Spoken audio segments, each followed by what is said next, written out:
Hey guys, this is Fiction Life. How are you all? Please support to subscribe this channel for watching new interesting stories. So in this video we'll see what if Harry Potter refused to be Dumbledore's sacrifice. But before we start, if you want more stuff like this, then be sure to subscribe and like this video. And if possible share this video with your friends. Now let's start the story.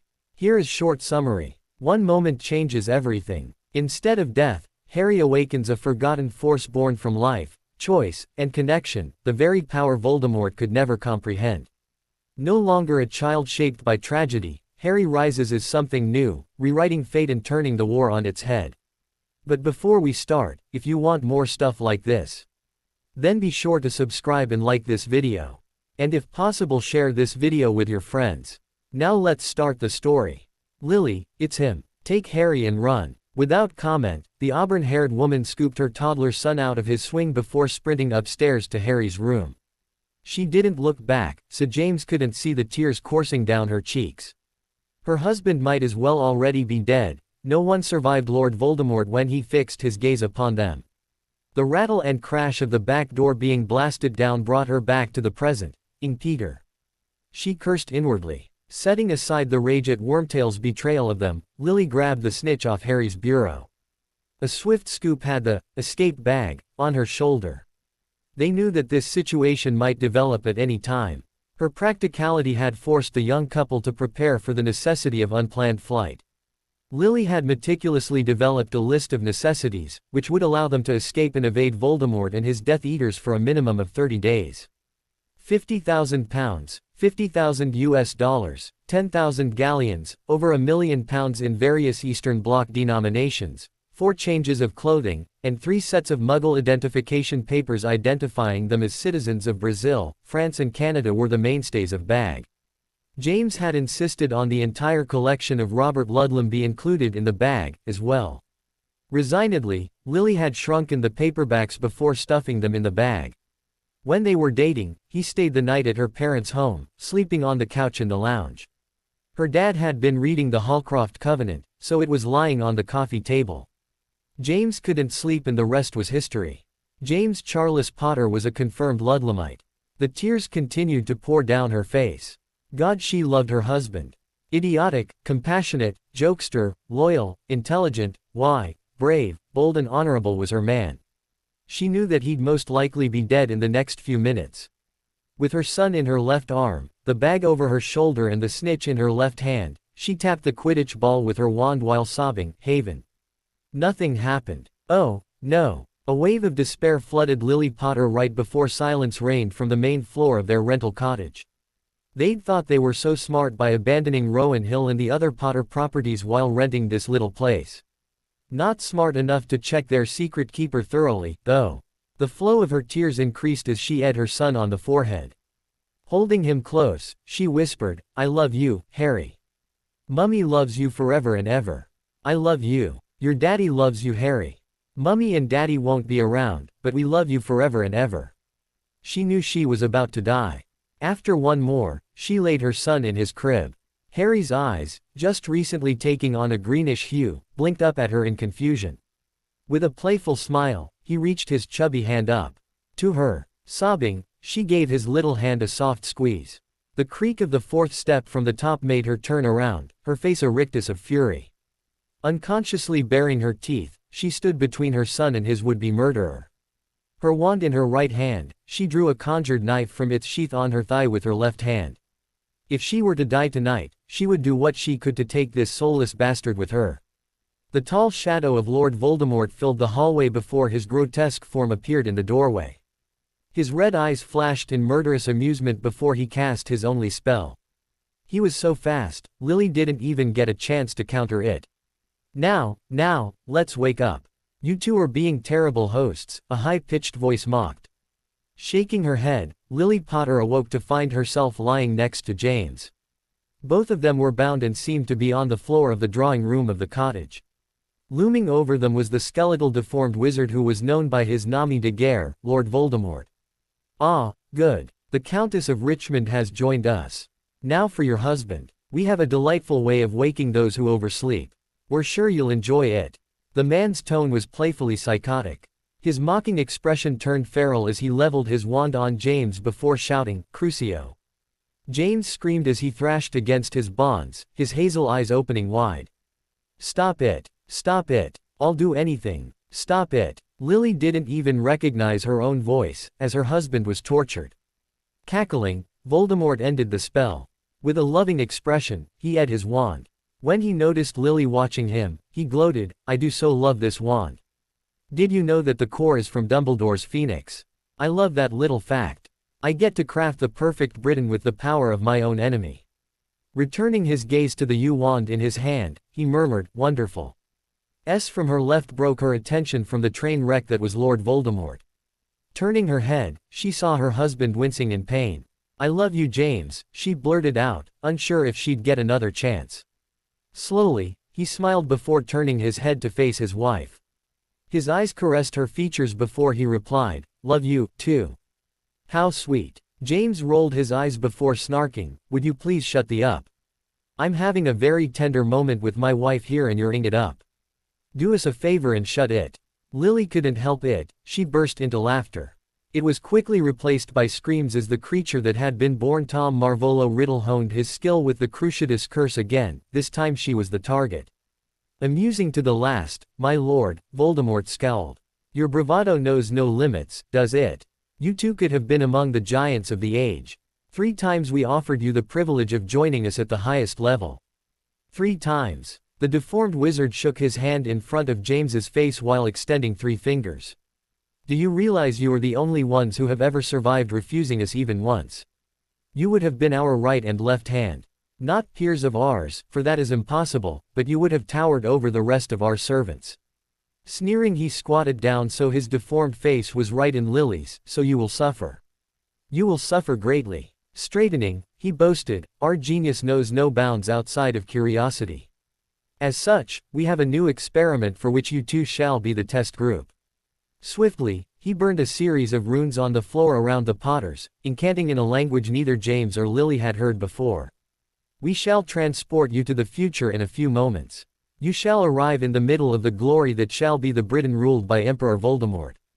You shall see all that you could have been but lost because of your lack of vision. We think 13 years is a good number. Leering at the twitching couple, he remarked, lucky 13 after all. Frowning, he tapped his chin with a long thin finger, it's not really time travel, though. To be honest, we're really creating an ether space pocket into which we shall send your bodies. In there you shall reside in suspended animation for exactly 13 years before you are automatically returned to the here and now. With a mocking sneer, he amended, here and then, really. Kicking James in the ribs, he punctuated his monologue with, and we shall be waiting for you. After you are shown your son's grave, you shall have a 1-day head start before being tracked down to be killed. Your suffering shall be exquisite and drawn out. We shiver in anticipation. I repeat, would you please shut the up? Lily had to smile at her husband, but the tears overtook her once more. Harry. Their son was about to die. She really didn't care about herself, she only cared about her son. Voldemort regarded the Potters with an evaluative expression before sighing dramatically. Such a waste, he muttered. After charging the runes, he mocked, bye now. See you in 13 years. James woke with an aching headache. Come to think of it, his back hurt too. His arms felt like he'd been the target during beater practice. His foot hurt also. Ouch. His foot really throbbed. Holy buggering shite, he groaned. James. His mind clearing as if doused in cold water, he sat up, ignoring the protestations of his body. Lils, are you all right? I think so. Man, my head hurts. What happened? She trailed off as memory flashed back to them both. Looking around, the Potters took in the room about them. The once pristine walls were blackened as if a fire had raged there. Simultaneously, they both stood only to stagger up the steps.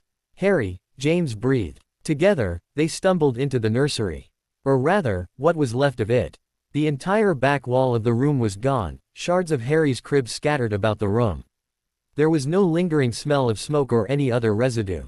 13 years. James turned to his wife who was crying. It's been 13 years, Lily repeated. Overwhelmed, James had to act. He was a very intelligent man, but repose was not his strong suit. He worked best while in motion. Wrapping his arm about his wife's shoulder, he coaxed her out of the room. Come on, love. Let's find Padfoot. Find out what's been going on since we've been gone, she finished hollowly. Swallowing heavily, he nodded. It must be October 31st of 1994, she observed. Narrowing her eyes, she declared, I don't believe it. I don't believe that Harry's dead. Yeah, he replied. Come on Padfoot. Be there buddy. Have the right answers. The two exhausted figures staggered through the winged boar figures, which guarded the gates of Hogwarts School of Witchcraft and Wizardry. James and Lily hadn't found Sirius at his flat in London. In fact, the flat had a coating of dust an inch thick. Neither had they found Remus at his flat. I really didn't expect to find Moony. With his furry little problem, he never can keep a flat for any period of time. If he wasn't such a prat about it, we could help him, Lily snarked. Yeah, but you know Remus. It was obvious to both of them that they were trying to distract themselves from the omnipresent concern. Where was Harry? Dumbledore will know, James opined. And if he doesn't, I'll choke the life out of him for suggesting that damn charm. Lily nodded guiltily. She'd joined the cause when Albus had brought up the obscure bit of magic known as the Fidelius charm. James had been leery about leaving the wards of Rowan Hill, but trusted his wife in her judgment. I'm so sorry, Lily choked out. Turning to her mid-stride, James pulled her into his arms. Love, I didn't say that to accuse you. We both made the decision to use the spell. If anyone is to blame, it's me. I pushed us to use Peter. Don't you worry, she growled. Peter Pettigrew has a reckoning coming, of that there is no doubt. But his betrayal isn't your fault. Her composure regained, she pulled back to look him full on the face, declaring, I love you James Potter. Now, let's find our boy. As they proceeded back up the worn path to the castle, James took her hand. She smiled. If she squinted, she could imagine they were coming back from a date in Hogsmeade. You know, since it's Halloween, there's going to be some good food for dinner, observed the tall hazel-eyed wizard. Rolling her eyes, Lily gave his hand a tug, urging him up the path. Eventually, they made their way to the castle. Pushing open the doors, they saw that the Halloween feast was in full swing, if the noise and light coming from the hall was any indication. He'd be a fourth year, James whispered. He is a fourth year, Lily corrected. They turned the corner to see the great hall overflowing with students, many of whom weren't wearing Hogwarts uniforms. At the front of the hall, Albus Dumbledore stood next to a bloody great flaming cup. He was holding something in his hand as he called out, Harry Potter. Where is he? Lily shouted, causing everyone in the hall to turn to see her and her husband standing at the back of the room. The mass of people froze, seeing specters of the past. Minerva McGonagall gasped as she stood. Phileas Flitwick had tears running down his face. Befuddlement graced the visage of Albus Dumbledore for the first time since he was 14. Severus Snape's expression was carefully blank. From her left, a boy wearing Gryffindor robes slowly approached. He could only be Harry, as he was almost a carbon copy of James. Mom, Dad, he asked in a tremulous voice. Chapter 1. For everyone else on the planet, being near a Dementor is something to be avoided at all costs.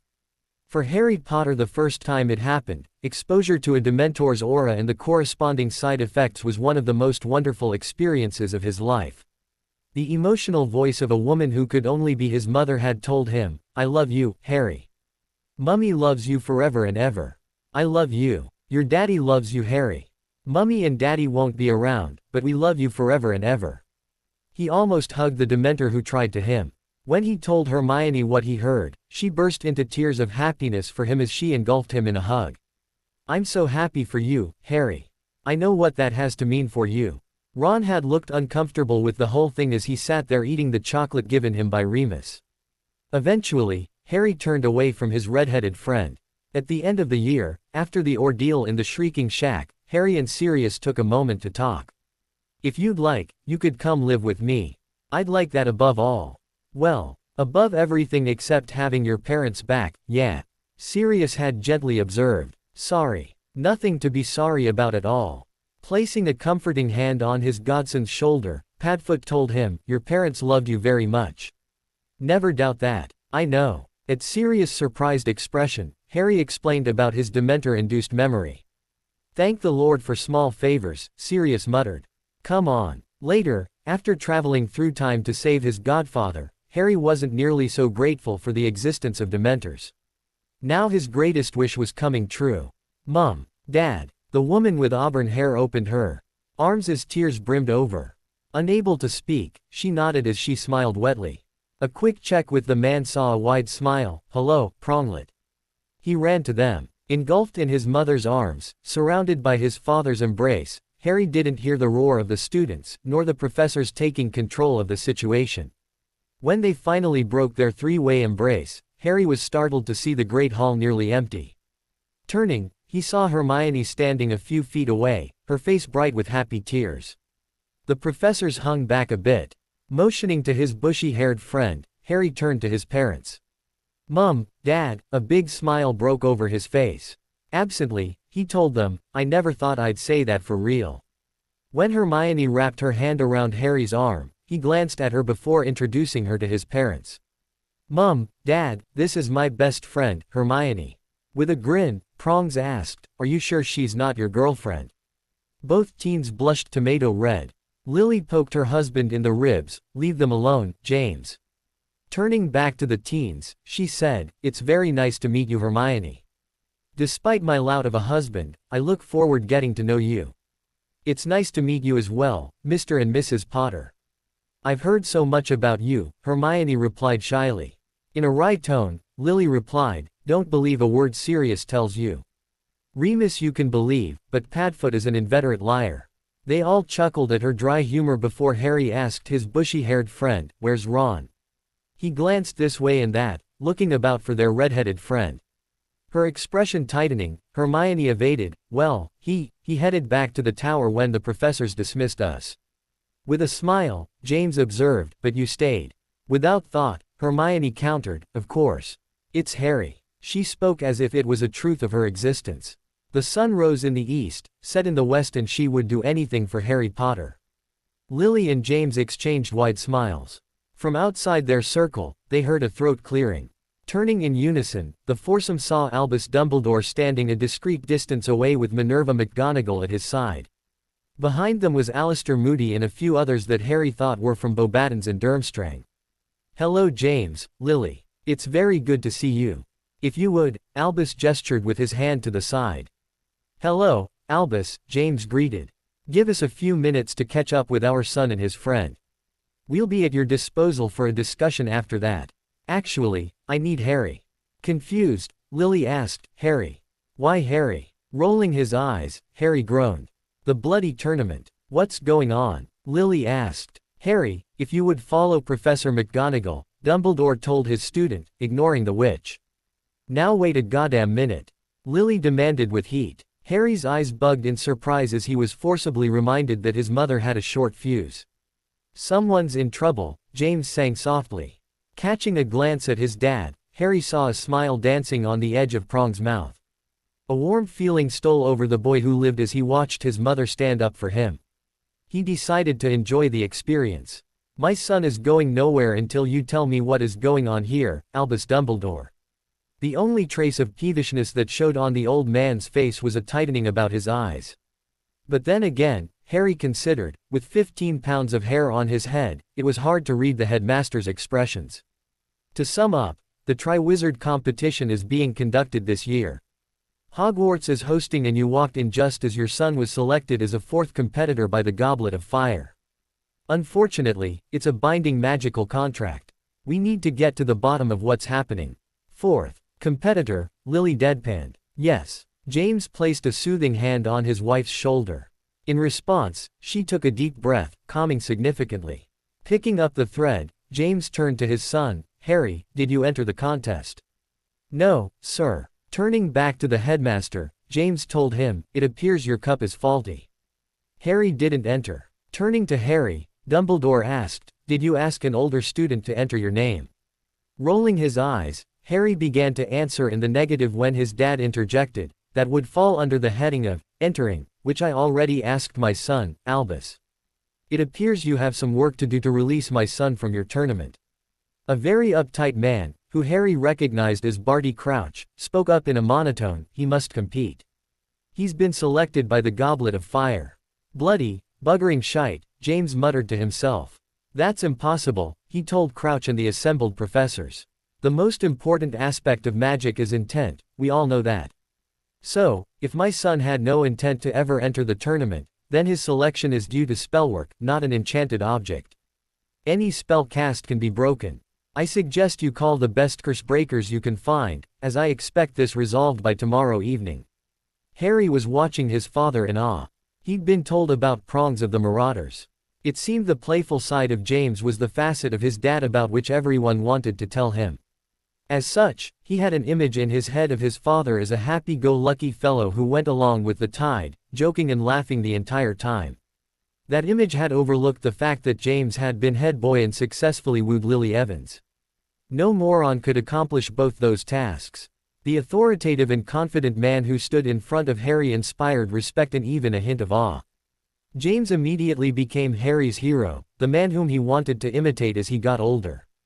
Shaking his head, Dumbledore began to refute James when Lily piped up again. It's very simple, Albus. Harry is a minor. We are his parents. I'm assuming he has no form signed by Sirius which would allow him to compete in this tournament. She looked to Harry as she asked. When he shook his head in negation, she added, then as his parents and rightful guardians, we shall not allow him to compete. Fix it. Her green-eyed gaze bored into the old man's. Fix it now. Harry was nearly delirious with happiness. He didn't even realize it, but he'd been holding Hermione's hand for the previous 10 minutes. At this point, he was squeezing her hand so hard her fingers were white. Smiling at her friend, she couldn't feel a hint of indignation at the elder Potter's treatment of the headmaster. She didn't want her friend to compete any more than his parents did. We shall endeavor, too. You shall not endeavor to do anything, Albus. You shall remove Harry from your tournament, Lily countered forcefully. Go, Mum, Harry whispered. She glanced at her son, flashing him a smile. With a gregarious grin for all, James stepped forward, engulfing Minerva in an embrace. Minerva, it's so good to see you. It feels like just the day before yesterday you were over having dinner with us. In fact, it was just the day before yesterday for us. Turning, he continued his course of misdirection as he clapped Flitwick on the back. Phileas. Good to see you too. Quote. Glaring at the silent, glowering Severus Snape, James affected a broad smile. Snivellus. You still haven't bathed. Good lord man, aren't you chapped by now? Harry and Hermione both had to turn away to avoid laughter. Hermione actually shoved her hand in her mouth to stifle the giggles that were bubbling up from deep inside her.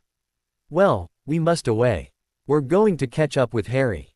Turning his family and Hermione toward the door of the Great Hall, James flung over his shoulder, we'll probably be taking Harry home for a week.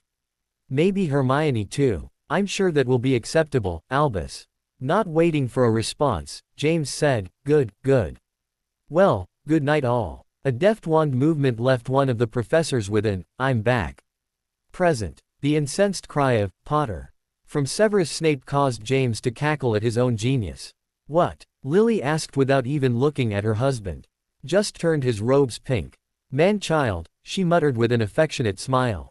They turned the corner out into the entry hall when Harry burst into laughter. As Hermione and Lily smiled at James, Harry exclaimed, that was brilliant, Dad. Puffing up his like a peacock, James drawled, yes, I know. I am the famous prongs of the Marauders, as you well know. Lily shook her head fondly as Harry and Hermione laughed. Come on, let's chat for a bit. We've some catching up to do. James wrapped his arm around Lily's waist before heading off to some secret lair he knew of, leaving Harry and Hermione to follow. At the idea of catching up, Harry's face fell. Hermione put her arm about his shoulders, fully aware of the reason for his upset. It'll be all right, Harry. They love you. While they waited for their past selves to emerge from the Whomping Willow Passage the previous year, Harry had hinted to Hermione that his aunt and uncle had abused him. She didn't press, knowing how private and reserved her best friend was. Over the summer, she did some reading and discovered that many victims of abuse have a twisted sense of guilt regarding abuse. They feel that they deserved the punches, slaps, kicks and so on. She'd cried for a full day after she finished her research. There had been a long talk with her mum afterwards. Dentists, by practice, are not usually involved in child abuse cases. But, since they are health care providers, dentists are bound by law to report any situation they know about. Both Alice and Stephen Granger had been to the lengthy training as well as their yearly refresher training. With Harry's dubious status in the mundane world combined with his celebrity status in the magical world, Alice and Hermione came to the same conclusion: there wasn't much they could do for Harry. With a humorous glint in her eye, Alice had then asked her daughter, "So, how long have you fancied your best friend?" Shaking her head to banish the memories as they followed her best friend's parents, Hermione heard the echo of herself reply, "I don't know, but I think I love him." Giving the object of her affections a tug, the teens followed the 20-something parents to have a chat. His head in his hands, James recounted, "You lived in Petunia's cupboard until you were 11, were told we were drunkards who died in an auto wreck, downed a troll, faced a Cerberus, twice mined, got through some demented obstacle course that didn't stop a firstie only to face Voldemort again. Well, yeah, but I made the Quidditch team my first year." With a broad smile across his weary face, James agreed, "Yeah, you did. Good job. You do know that Quidditch is the pinnacle life, right?" Harry smiled broadly, "Of course." Both witches rolled their eyes in perfect time, causing Prongs and Pronglet to break into laughter. James stood before solemnly placing his right hand over his heart. "Puddlemere united, forever strong." "Puddlemere, forever true," Harry replied. The bright smile on Prong's face seemed to illuminate the room. "You follow united." Shrugging, Harry looked at his tatty trainers. "Well, last year, Professor Lupin told me that you had a bit of a following for the team, so I started following them. You know, kind of. A way to be close to you when." Somberly, James finished, "when I wasn't there." With a harsh whisper, Harry countered the implied guilt in his father's tone, "It's not your fault, Dad."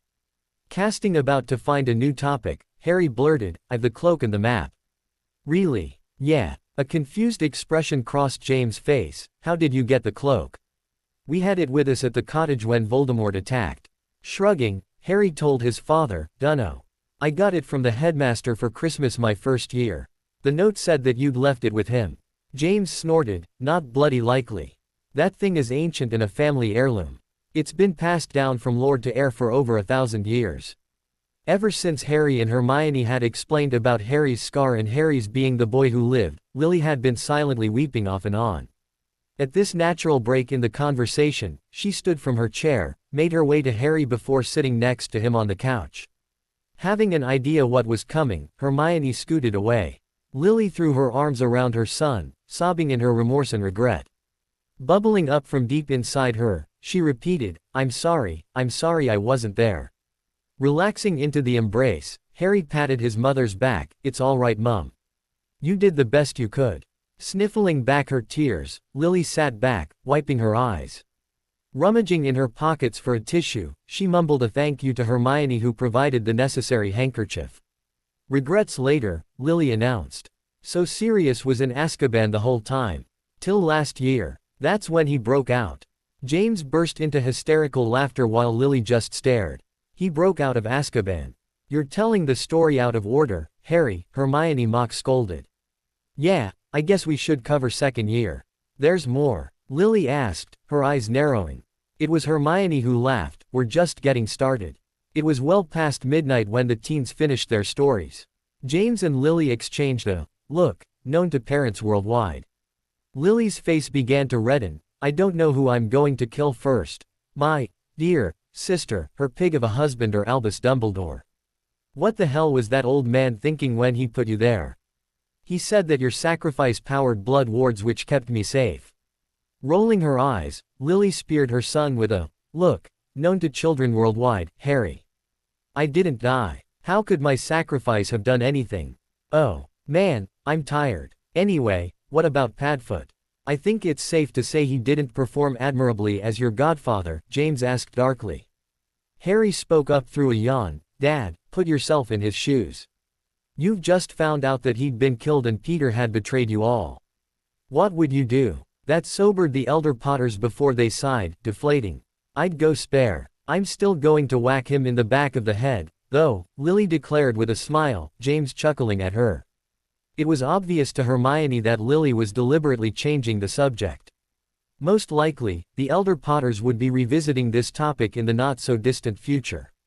Must be an inside joke, Hermione observed to Harry. Is this what it's like? Harry asked in a near whisper. What having a family is like? Hermione shut her eyes for a long second before one lone tear escaped. Yes, Harry. This is what a family is like. I think you'll like this. Using her free hand to wipe away the traitorous tear, she noticed how close she and her friend were sitting. During the course of the evening, they'd unconsciously scooted closer until they were nearly sitting in each other's lap. They started to hold hands during the Chamber of Secrets recitation and continued through their explanation of third year with the dangerous Sirius Black after them.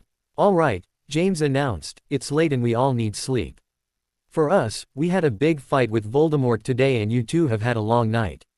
We'll keep in a guest suite, you two head back to the tower. Pack a bag in the morning and bring it with you to breakfast. We'll head to Rowan Hill in the morning. Lily stood, taking her son in her arms for a long embrace. I love you, she whispered. A rattling breath from Harry was all the answer he could muster, but she knew what he meant. Lily passed Harry off to his dad for a few words. While the male Potters were busy, the petite auburn-haired witch hooked her arm through Hermione's, leading the smartest witch of the age out of the room. So, how long have you been in love with my son? Lily asked with an impish smile. Startled, Hermione glanced back over her shoulder. Seeing Harry and James in a guy moment relieved her, as the green-eyed seeker hadn't heard his mother's comment. Tugging Lily forward down the hallway, she gained some room between the girls and the boys. With a remorseful expression, Lily squeezed Hermione's arm. I'm sorry. I didn't mean to pry, it's just so blatantly obvious that the two of you fancy each other and since you're of the smarter gender, I thought, she trailed off in a leading way. You think Harry fancies me? Hermione asked in an hopeful yet fearful whisper. Sweetie, he's completely smitten. I don't think he realizes it, though. He is male after all. Hermione couldn't help an amused snort. I think I'm going to like you, Mrs. Potter. They were quiet for a minute before Hermione explained, I do love him, but right now isn't a good time. You and your husband just came back, this tournament, she waved her hand to mean, life. It's all so much, he can't afford to spend the time with me. Frowning a little, Lily asked, isn't that his choice? Taken aback with all sails flapping, Hermione just stared. Look, one of the things that boiled my blood about James in our early years here was his arrogance. If you ask him, he'll tell you that he was a Burke. World class. The big part that bugged me was disregarded other people's feelings entirely. Turning the oh-so-familiar green-eyed gaze on the smartest witch of the age, Lily declared, let Harry choose his own path. Do you want him? Yes. Then go get him. It's obvious that you're good for each other. He's kept you alive while you've kept him alive the last 3 years or so. Thanks, Mrs. Potter. With a broad smile, she engulfed her son's not-so-distant in the future paramour in a warm embrace. Call me Lily. Harry was quiet on the way back to Gryffindor Tower. Unable to stand the unspoken tension, Hermione asked, Harry, what's bothering you? The tournament. Surprised, Hermione didn't say anything for a minute. She'd expected one of 1,000 things about his parents to prey on his mind, not the Triwizard. What about it? She asked. Turning to her, he gave her an amused glance over the rims of his glasses. Hermione almost lost all self-control and pounced on him. Ravishment seemed so incredibly inviting in that moment. You didn't say anything, but I'm betting that Ron had a fit that I got selected. Sighing, she was too tired to dissemble.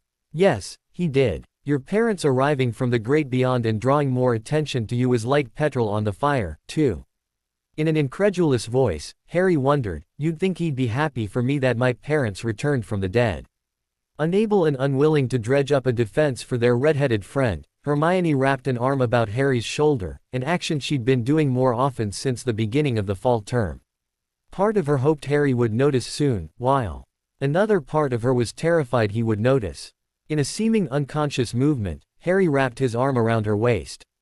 She sighed to herself, wishing that his action was more deliberate, indicative of the attitude to which she was most open and receptive. What Hermione didn't know was that boys are always very aware where girls' body parts are in relation to their own.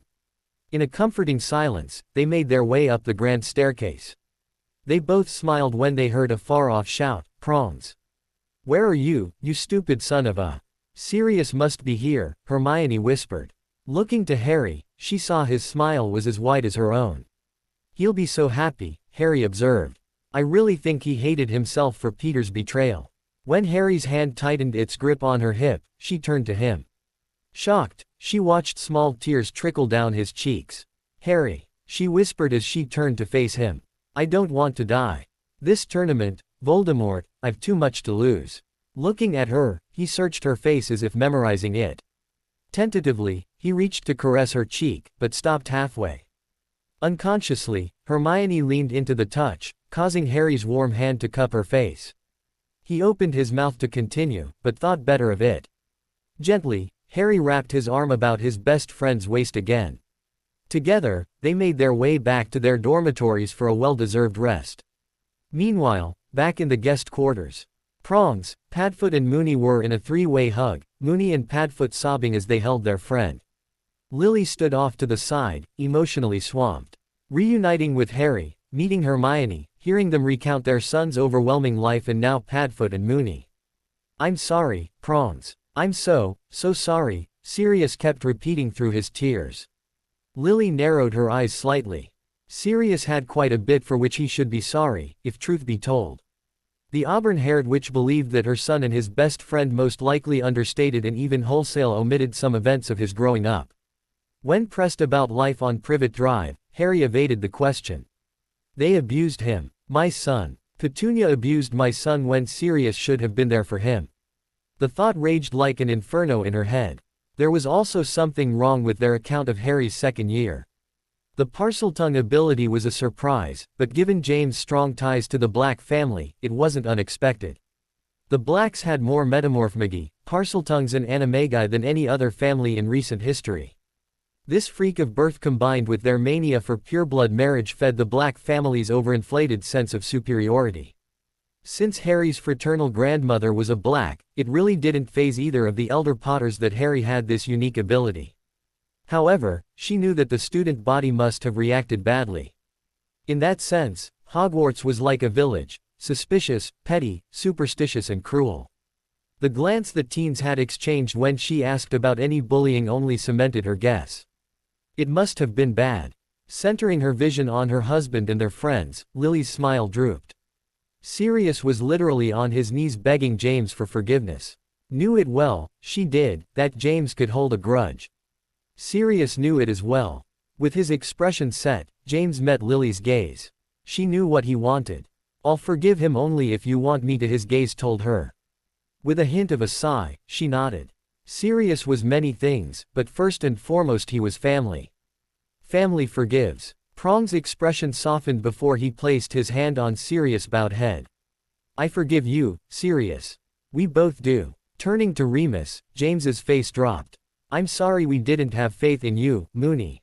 I hope you can forgive me." Repeating James's action from before, Remus placed his scarred hands on his brother's head. "I forgive you, James." Half turning to Lily, he added, "I forgive both of you." Lily gave the lycanthrope gave an appreciative nod. Remus had always been a good man. Remus and James led the still crying Sirius to the couch where the prisoner of Azkaban slowly regained his composure. "What's been going on here?" James asked his brothers. Listening to Harry, "It's been a war zone." Lily chimed in, "The Philosopher's Stone, ing basilisk and last year you," she nodded to Sirius. Shaking her head to forestall an exclamation, "I know you were innocent, but what if it was Dolohov who escaped and then was hunting Harry? He would have got him. Now they're trying to rope him into a goddamn tournament." Remus chuckled as he and Padfoot shared a smile. "I've missed you, Lily," Moony observed. "To answer your question, I don't know. I was kept in the dark about Harry's whereabouts until I literally woke up next to him on the train to here last fall." Frowning as he considered her question, "Things are a bit strange, though." "A bit strange." Moony, you still have the capacity for amazing understatement. As everyone smiled in reply to James's jibe, Lily yawned widely. "All right, tomorrow we call the DMLE and clear up the secret keeper business. We're taking Harry and his friend Hermione home with us for a week or so. He'll need support from someone familiar." Lily turned her gaze on her boys, before declaring, "And you two are coming as well." No ifs, ands or buts. "Yes, Lady Richmond," Sirius and Remus chimed in unison. Groaning, Hermione rolled over. Crookshanks, shut up, she growled at the purring beast who was perched on her pillow. Cracking open her eyes, she saw that the clock read 7:30 a.m. Time to get up. Ruefully, she scratched her familiar's ears. Thanks anyway, you annoying fur ball, she scolded affectionately. 20 minutes, a shower, a quick brush of her hair and one packing spell later found Hermione traipsing down the stairs to the common room. Last night she was sure that Harry was a heartbeat from her. Hopeful that his mum was right, she was going to be optimistic that things would evolve into some serious snogging soon. She felt like she might self-combust otherwise. She found Harry pacing at the foot of the girls' steps, his packed satchel over his shoulder. Smiling, she asked, anxious much. Smiling brightly at her appearance, he stuck his tongue out at her before hurrying to the portrait hole. Come on, he urged. Harry, slow down. Catching up to him, she wrapped her arm about him, nearly giggling in delight when he automatically did the same to her. They'll be there and it will all be fine. Take it easy. Taking a deep breath, he nodded to himself. Right. They didn't disappear. It wasn't a dream. Smiling, she lay her head on his shoulder for a quick moment. It doesn't get much better than this. Turning into the Great Hall, they saw the Gryffindor table empty save for one person. Professor Lupin? Asked Hermione in surprise. Rolling his eyes, Moony of the Marauders beckoned the teens to sit across from him. After taking a sip of his tea, he told Harry, your parents are meeting with Minister Fudge and Director Bones to clear up the Secret Keeper situation. Sirius is probably under the influence of Veritaserum right now, he finished by glancing at his battered pocket watch. We'll be leaving when they're done? Harry asked with poorly concealed anticipation. Smiling, Moony nodded at the full plate Hermione placed in front of her best friend. Eat up, little one. You'll need your strength for the day. Moony, Padfoot and Prongs are together again. Harry's wide smile beamed across the table. While Hermione asked, little one. After a momentary pause, Remus replied, that's why I used to call Harry when he was a baby. Feeling a bit bold, Harry replied, thanks Uncle Moony. Hermione's heart warmed to watch the friendly and easy interaction between the two men. Moony smiled even wider, eat up.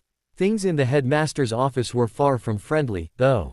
Before turning in around 1 a.m., James had made a quick flow call to Maturin, Tonks and Aubrey, his solicitors. He literally scared Stephen Maturin out of his bed. Once the man calmed, James gave him the 30-second explanation along with summoning the man to Hogwarts for an early morning meeting. Falling into bed next to his sleeping wife, James had to smile. Life was completely ass upside down, but his little family was still together. His last thoughts were of Wormtail. Prong's dreams were of decidedly darker nature than he intended. Waking at 6, he and Lily showered, together, before strolling up to the headmaster's office. Fortunately, they bumped into Minerva McGonagall on the second floor. It was a meeting for which James wanted to have a bit of privacy. Good morning, Minerva, James greeted her while executing a perfect sweeping bow. Your looks are in the bloom of spring, giving joyful pause to all who meet you. He did not expect to be hugged firmly by his old head of house while she cried on his shoulder. I know I'm handsome, but my wife is right here, Minerva. Wide-eyed, he looked over the emotional Scott's shoulder to his wife for direction. She only shrugged. Gently holding the woman, he patted her back for a moment before she calmed. Wiping her eyes, Minerva told him, I'm sure the both of you will experience that and more in the near future. Sirius almost wet himself last night, Lily allowed with more than a bit of humor. Under more control, Minerva embraced Lily. I've missed you both so much. Pulling back, she wrapped an arm about each of her former students' waist. Your son is a good and strong young man. You should be proud of him. Both Potters nodded at Minerva's praise. We are. We spent 4 or 5 hours last night talking, Lily commented. Narrowing her eyes, she nearly glared at her old friend. It seems that he's had a few adventures here. Sighing, Minerva knew exactly to what Lily was referring. Taking in James's stiff attitude and Lily's glare, she waved her hand in a supplicating motion. I've done everything I could for him. True, I made a significant mistake his first year, but I've done what I could for him. I can't tell you how many times I healed him during his youth with those people. The last words were mere hisses as the older woman's face contorted in anger. It was obvious to Prongs that his old teacher was desperate for absolution. It was a worrying trend that everyone they knew kept asking for forgiveness because they failed to support Harry. I warned Albus. I told him they were the worst sort of muggles. I warned him it was lunacy holding the stone in the castle. I urged him to take action during the Heir of Slytherin fiasco, and then there was last year. What a mess. Shaking her head, Minerva's gaze dropped. I'm sorry. I've failed you and your son. Dropping her arms from around the Potter's waists, she moved to leave. James's hand on her arm stopped her. Thank you for apologizing. We know how hard it is to go against Albus when he has his mind set on something. Glancing at his wife, he nodded to her, signifying his forgiveness of their old friend. Lily embraced Minerva again. We forgive you. Let's go talk to the culpable party. James plastered a reconciliatory smile on his face, but inside he was in turmoil. His parents had been very old when he was born. He was called the miracle baby at St. Mungo's when he was born to a mother who was 64. Nevertheless, both his parents had impressed upon him the importance of family. Family first, his father had intoned more than one time. Fuming a bit, it seemed to James that everyone they knew had failed to support Harry in the way that the boy had needed. Internally he winced when his conscience needled him. Even you have failed your son. Nevertheless, there was a long list of people who'd failed young Harry Potter, and it was headed by Albus Percival Wulfric Brian Dumbledore. Below the man with far too many names was Sirius Black, Minerva McGonagall, Remus Lupin, though he never had a chance to look out for Harry, and, of course, Petunia and Vernon Dursley. Wormtail, the traitorous vermin, was below consideration. What happened to Frank and Alice? James heard himself ask. Alice had been named Harry's godmother, as James was Neville's godfather. Minerva sighed before recounting the story of the torture and derangement of James and Lily's friends. They were the last casualties of the war. No, Lily countered, her face hard. Harry has been the last casualty of the war, and he continues to suffer to this day. They were quiet the rest for the rest of the trip. Eventually, they found themselves in the headmaster's very crowded office. The Minister for Magic, the head of the DMLE, the head Auror, Stephen Maturin, Sirius Black, Albus Dumbledore and, strangely, Severus Snape were waiting. Ignoring his childhood nemesis, James strode up to the minister. Minister Fudge, good to see you. Last we met, you were a team leader in the Accidental Magical Reversal Squad. How times change. Yes, however did this come about? Fudge asked with more than a trace of nervousness, while darting his eyes to Rufus Scrimgeour in an unspoken plea for protection. It was obvious to James that the formalities needed to be dispensed with first. Rolling his eyes at the man, he asked the room, Veritaserum or vow? Scrimgeour shuffled forward. Veritaserum will be sufficient, my lord. Indicating a seat, he asked, if you would, please. James and Lily sat where they, one by one, both affirmed their identities, the identity of the secret keeper and the method of their revival from death. As you can see, James heard Lily say, we never died. I'm surprised no one checked our wills. The seals were tied to our life force. Frowning, Dumbledore explained, it's so expensive to make the wax that very few people actually perform that charm. Sirius and James exchanged an exasperated look before Padfoot explained, Albus, all the ancient and noble families perform the charm. It's required for succession of the line. Interjecting, Amelia Bones got the meeting back on track. Be that as it may, Lord Blackmore, she addressed Sirius, would you be willing to give a statement under Veritaserum concerning the events that took place on November 1st of 81? In Manor, the 13 murdered muggles. Just so. Sirius nodded before taking James's recently vacated seat. 5 minutes later, Scrimgeour was rolling up the dictated statements of the Potters as well as Sirius. Fudge, Dumbledore and Bones were crowded around the headmaster's desk to craft and sign out an official exoneration of Sirius coupled with a press release informing the public of the miracle return of the Potters. James and Sirius approached Stephen Maturin while Lily and Minerva chatted about Harry's academic performance to date. The Irish legal expert was a short scrawny man whose sallow complexion made most residents of the British Isles appear to be tanned in comparison. Stephen, James greeted the man as they shook hands. We'll be going to Rowan Hill shortly. Please get our affairs in order post haste. If you need me, you can owl. We're going to lock down the wards to keep out the riff-raff. The public is going to be rabid when this gets out. Nodding, Maturin blinked rapidly as he told his old friend's son, "It's good to have you back, my lord." Turning to Sirius, the barrister got a predatory gleam in his eye. "And you, my lord?" Growling, Sirius instructed, "Take the ministry for all you can." They all turned at the roar of the flow as Bones and Scrimgeour left the office. Fudge nodded amiably at the newly restored subjects of the crown before departing. Stephen gave James, Lily and Sirius a short bow. "I shall be in contact soon regarding everything." In Lily's hand, he bid them adieu before departing. As one, the amiable smiles fell from James, Lily and Sirius' faces. Turning to Dumbledore, James spoke for all three, "You betrayed us." Taken aback, the headmaster stared. "You failed to ensure Sirius had a trial. You placed my son with persons who were specifically eliminated from custody consideration in our wills. You repeatedly generated or allowed to flourish situations where my son was in mortal danger. By our count, Harry has been in mortal peril at least 6 times in the last 3 years, and that's just what he and Hermione told us about. I'm sure there is more.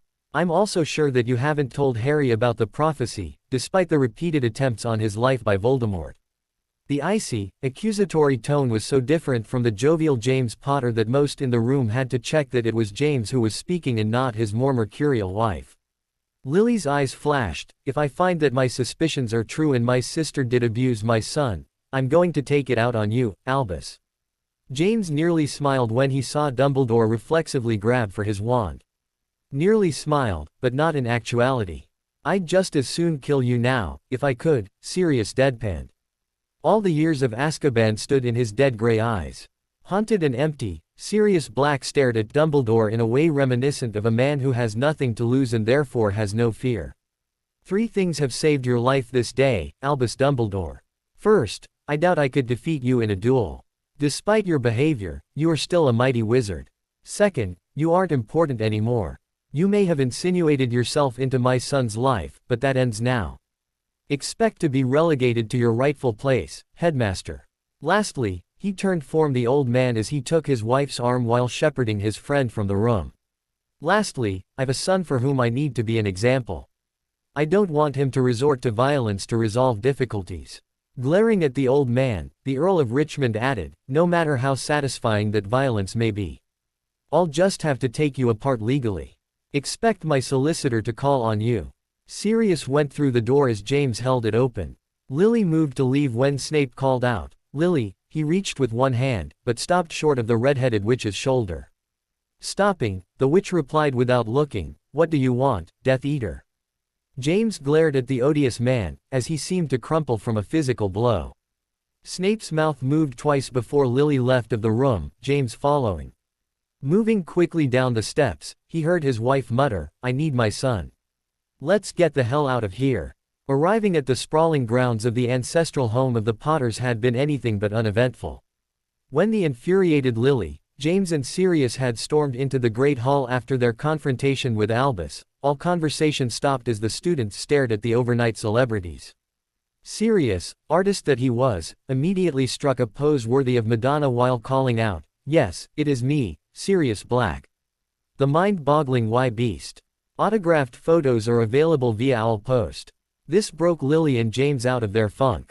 Chuckling, they headed over to the Gryffindor table where Harry, Hermione and Remus were finishing their breakfast. James waved them all back into their seats as they rose to leave. "Lily and I've not eaten yet, so take your time. I don't know if the house is stocked with food, so we'll eat while we have a chance." The younger generation and Moony watched Padfoot, Prongs and Lily with wary expressions. "Albus?" Remus asked as the threesome loaded their plates. A short nod from James was the only answer. Halfway through the silent meal, Minerva ghosted into the hall, heading for the newly reunited and expanded Marauder family. Leaning into Lily's ear, she muttered, "We need to talk about Miss Granger." "What about her?" Lily replied at a normal volume. Sighing, Minerva continued the discussion at a tone where everyone in the hall could, and were, eavesdropping. "You don't have permission from her parents to take her from school." Forestalling the explosion from the former head girl, Minerva held up her hand. "You and I, along with Miss Granger, can portkey to the Granger house to get their verbal permission to satisfy the formalities." Turning back to her breakfast, Lily replied curtly, "After breakfast then." With a sad expression, Minerva nodded before heading to the front table. Despite the earlier words of reconciliation and forgiveness, it was obvious that it would be a while before the Potters could begin to forget the damage done to their son. Minerva was not looking forward to the first time James, Lily and Sirius saw Harry without his shirt. There would be violence from one or all of them. She was unsure who she was most afraid of facing in the aftermath. James watched Hermione lean over the table to the red-headed mother of her best friend. "I don't want to be a bother." Interrupting, James waved her off. "Not a bother at all. A touch of legilimency, a quick portkey and we're in your back garden." Nodding at his son, James teased, "I couldn't separate you two for this adventure, it would break the rules." As Harry blushed, Hermione regarded James with an evaluative look. He could tell that she was divining a hint of the truth behind his flippancy. Apparently, she was as smart and quick as advertised. He hadn't discussed it with Lily yet, but James intended to discuss the prophecy with Harry over the course of the next week. It was doubtful that Lily would contradict him. With all that Harry had been through, the boy who lived deserved to know the truth. Not that James was happy about it at all. Chewing his bacon, James stared off into space. There was a hint of nostalgia about the meal. It was the first time in years that he, Lily, Padfoot and Moony had eaten a meal in the Great Hall. Despite his newly born fierce hatred of Peter, a part of James missed Wormtail. Peter had been one of his best friends for years. Such feelings didn't disappear overnight. "Why?" James whispered, emotion overcoming him. Instinctively reaching for his hand at his tone, Lily asked, "Why what?" "Peter." The forks and knives stopped for the rest of the family. As James expected, it was Moony who answered, "The best we can figure." He indicated to the silent former prisoner of Azkaban who nodded in concurrence. "Peter turned to Voldemort around the time Harry was born. Remember, that's when he started to travel for work so much." Nodding, Prongs digested the words, nonetheless reiterating his question, "But why?" "Because he was a coward who had no honor, no love for his family and..." Sirius trailed off weakly as he shook his head. "Because, in the end, he was afraid and weak. He's pathetic," Harry announced lowly with a vicious undertone. "Last year, he was begging to be spared. Trying to tell us why it wasn't his fault. He tried everything he could think of to have them," he nodded with his chin to the gray-haired marauders, "not kill him. He was on his knees, telling me how much I look like you. I almost..." The hard glint in Harry's eyes was not missed by his father or the bushy-haired girl at Harry's side. She wrapped her arm about Harry's shoulder, pulling him into a half-embrace. "But you didn't," Hermione reassured Harry. "Have no fear," a cold-voiced James Potter announced. "Peter Pettigrew has a reckoning coming. Of that, there is no doubt." Padfoot and Moony nodded in silent agreement. "I'm not very hungry anymore," James announced after a long moment. His appetite had been thoroughly smothered by the discussion. Forks clattered as they stood, en masse. Minerva swooped down from the head table in response to the movement. With grim satisfaction, James noticed that Albus and Severus hadn't made an appearance at breakfast. Turning, James led the way out of the Great Hall, Lily at his shoulder, Padfoot and Moony on his flanks. Harry and Hermione nestled up behind his parents as they figuratively and literally followed the elder Potter's example. Much had been done for ill. Some had been done for good. In the end, a Potter blazes their own path. Harry had been unconsciously doing it his own life, but had felt rootless, without anchor. James looked over his shoulder to his son before giving him a quick smile and nod. Harry wouldn't know it for a few days, yet, but he had been living the Potter family motto, "Fortune favors the bold." Harry watched his father stare into Hermione's eyes for a second. James muttered, "Got it," before incanting, "Portus."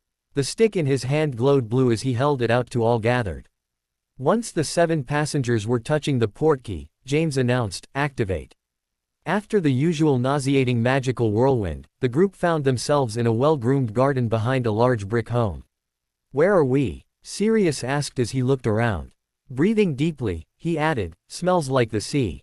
"We live in Kent," Hermione answered as she made her way to the back door of her house. It was early on a Sunday. Harry remembered Hermione telling him that her parents were probably lounging about the house. They didn't go to Mass until 9:30. "I'll just let my parents know we're here," she told everyone, but her eyes were on Harry. He smiled at her concern, which in turn produced a smile on the smartest witch of the age's face. Harry caught the tail end of an amused glance between the adults before his mother sidled up to him. "Honey, I had a long talk with Minerva this morning." Harry's eyes cut to his head of house, hoping to see an inkling of what was coming, but as usual, Minerva was a blank slate. "Yeah?" Harry asked with more than a bit of trepidation.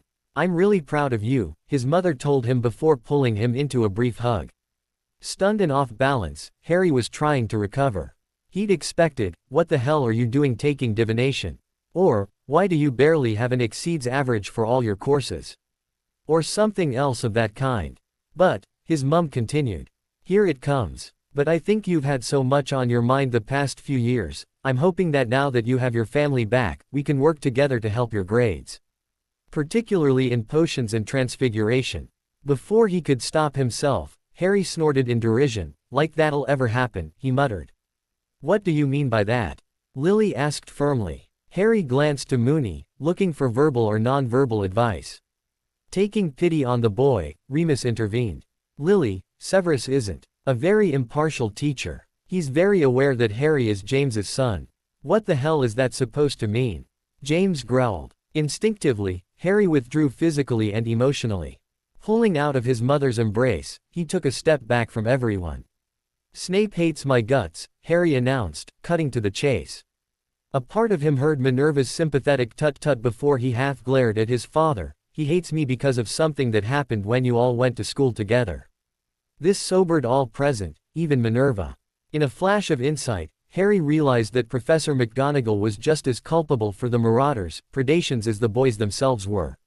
She was their head of house, it was her responsibility, nay her duty to keep her lions in order. Granted, she couldn't have made the Marauders into model citizens, but she could have quashed the persecution they executed against Severus Snape. Harry still wondered at Sirius' nonchalant attitude regarding his role in the near miss between Snape and Moony. It was no wonder that Snape hated all Gryffindors with a passion. With a somber expression, James told his son, "We'll have a talk when we get home. For what it's worth, I'm sorry that Severus has vented his spleen on you for my actions." Harry was sure that in that moment his 23-year-old father looked closer to 50 than his own age. He also wondered at the wisdom of James's little prank the evening before. Fortunately, the back door opened with a bang. Hermione bounced through, a big smile on her face. "Mum and Dad are getting presentable, but they seemed all right with my coming to stay with you." Noticing the glum expressions, she turned to Harry, "What's wrong?" Later. Hesitantly, she nodded her acquiescence. Once more, Harry was grateful to have such a caring friend. Or was she more than a friend? To himself, he repeated, "Later." Convincing the Grangers to allow Hermione to accompany her friend to the Potter's home was simple. The hardest task was to convince the dentists that James and Lily were really Harry's parents. After all, they were only 9 years older than their son. Lily sighed, "It's very obscure magic that no one has ever replicated.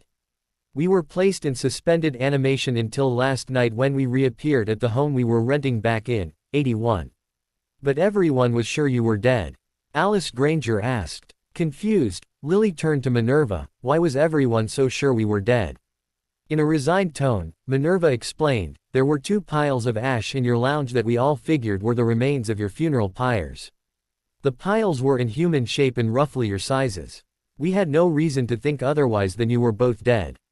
"Unfortunately, that makes sense," James grudgingly admitted. Lily turned to her husband, giving him a wan smile. He was still incensed at the blatant stupidity shown by the headmaster regarding the Potter wills. "It's very odd, but so is magic," Stephen Granger concluded. "Wiser words have never been spoken," Remus joked. This seemed to signal the end of the discussion as everyone rose.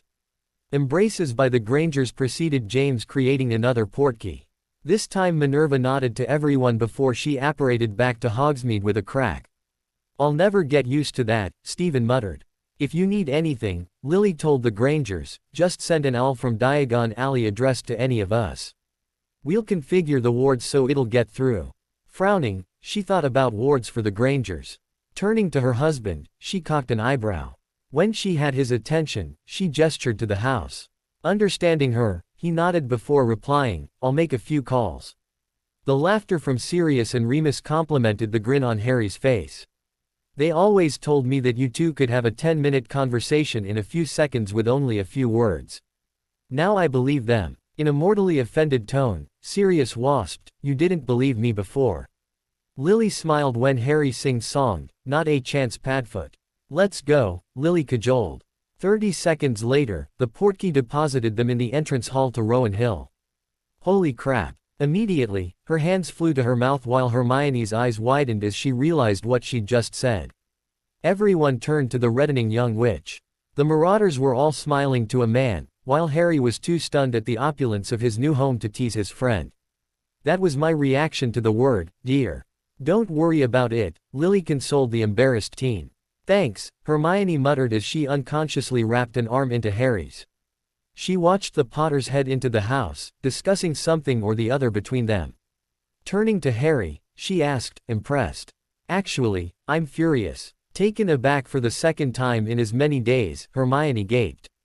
The moment passed quickly as her furious intellect came to the logical conclusion.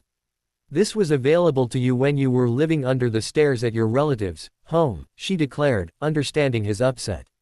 "Under the stairs?" Sirius hissed from behind the teens. Padfoot had been trailing after Harry and Hermione, enjoying their dumbfounded looks. When the conversation had turned more serious, the tiny bit of responsible adult in his heart poked out its snout, forcing him to listen. Harry spun about to find his godfather quaking in fury. "Sirius." Prongs. Running footsteps heralded the approach of the elder Potter.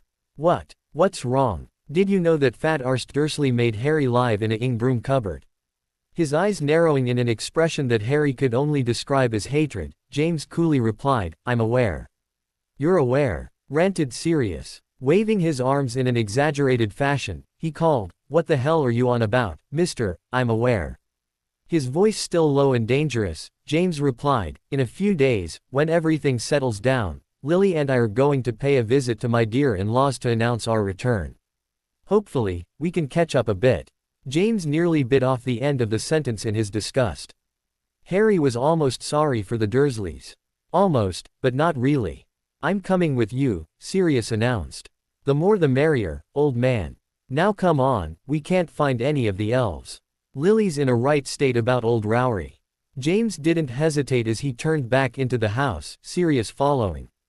"Elves," Hermione snapped. "Hermione, don't," Harry cut her off.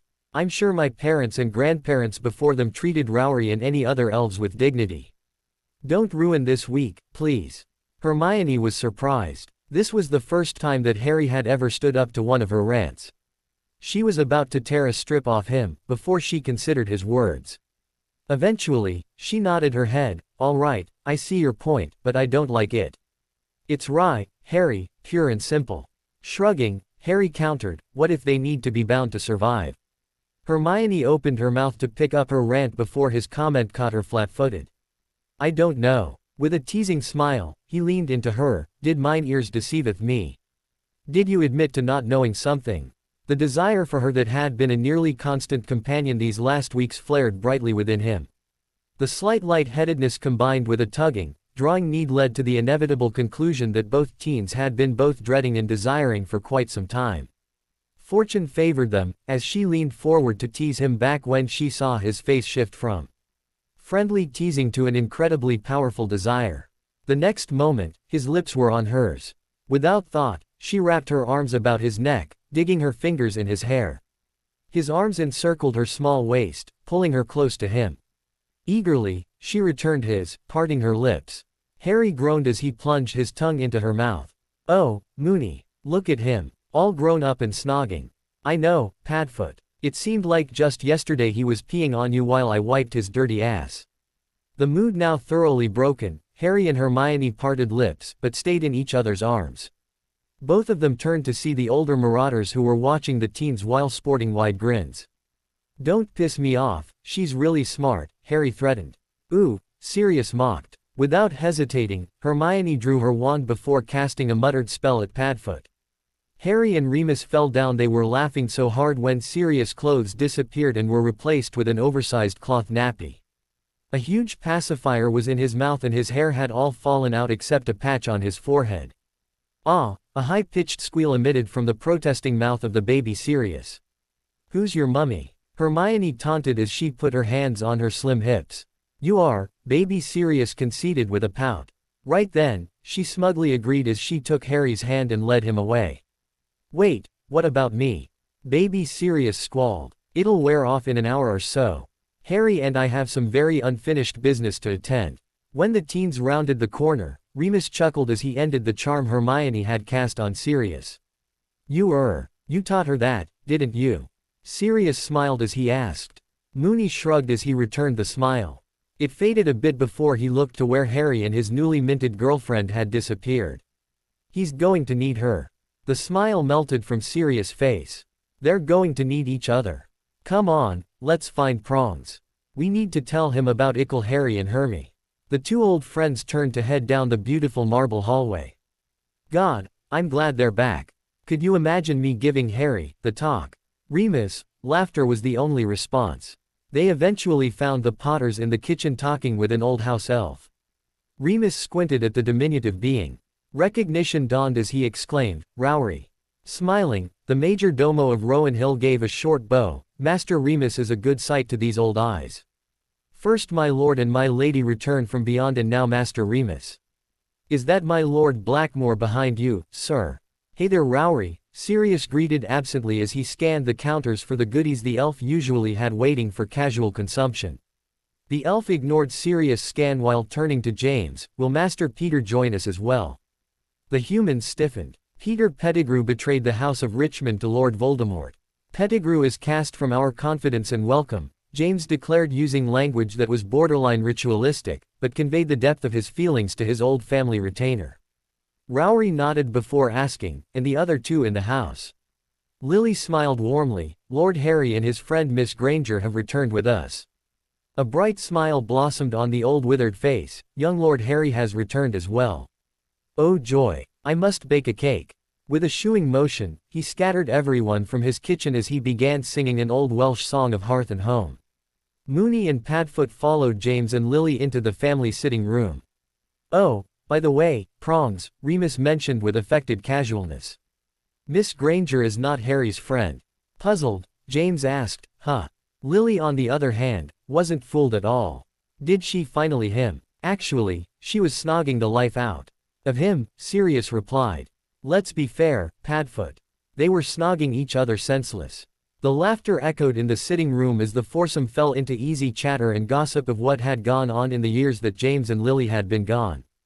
Forestalling the inevitable serious discussion gave them all an emotional break and a chance to catch their second wind as it were. What's going on with Voldemort? James finally asked. Sighing, Remus leaned forward on his knees. I'm not really sure. Beyond what you know with the stone and the chamber, the only real activity has been this selection of Harry's by the Goblet of Fire. To be fair, though, this isn't necessarily Voldemort's design. We just assume it's Voldemort, as it involves Harry. It could just as easily be Lucius Malfoy or some other surviving Death Eater. Don't forget Harry's dream, Sirius droned as he stared straight ahead. Remus glanced at Padfoot with a look of surprise mixed with concern. Surprise because Remus hadn't heard about this dream. Concern, because his old friend had been slipping into moments where he stared straight ahead, ignoring the goings-on around him. Glancing across the room, he saw the same expressions of concern on the Potters' faces. What dream? A frowning Lily asked. Sirius related the substance of the dream of Peter, the nascent Dark Lord, and the murder of Frank Bryce. Remus watched James and Lily sink back into the settee on which they were sitting, hands tightly clasped together. I think it's time we had a talk, Harry and Hermione included, James announced with an air of resignation. Leaning forward, his elbows on his knees, James scrubbed his face with numb hands. Lily nodded with reluctance, her expression making plain that although she agreed with her husband, she didn't like the course of action one bit. Rowry, would you please find Lord Harry and his friend? Tell them we need them here. The elf popped in, bowed low before intoning, of course, my lord, and popped out again. Hermione was in heaven. She and Harry were currently cuddling after a magnificent snogging session in a gorgeous sitting room. There had been a bit of mutual groping that had left her very satisfied. Harry's abs were as firm as they looked, as was his bum. He seemed particularly enamored with her own derriere, which gave her a wonderful feeling of femininity that the boy she fancied found her desirable. Do you have any idea where we are? She asked. Nope. Thoroughly lost, a chipper Harry answered. Taking her head off his, she grinned at him, so this is all I've needed to do to cheer you up all these years. A good snogging. His only reply was a firm Lord Harry, an emotional voice greeted. Breaking apart from her boyfriend, Hermione saw an older elf dressed in silk livery, wearing a traditional horsehair wig that formed a queue at the base of his neck. The elf's eyes were riveted on Harry. Confused, Harry assumed the elf was talking to him. Yes. My lord and lady require you and your Miss Granger in the family sitting room. Oh, Harry replied, apparently more confused with the use of my lord and lady when referring to his parents. Hermione watched him translate in his head, though as she made an internal note to ask about the repeated use of noble titles when referring to the Potters and Sirius. Where is the family sitting room? Harry asked with sheepish embarrassment. A gentle smile softened the features of the family elf. Follow me, my lord. Hermione held Harry's hand as the soon-identified Rowry led the way through the spacious home at a measured pace. Soon, the old elf was lost in tales of Harry as a baby. Lord Harry so very much disliked bathing, Miss Granger, Rowry remembered with a fond smile. One day, he ran away from my lady when she had her back turned as she prepared the bath. There was not a stitch on him during the dead of winter.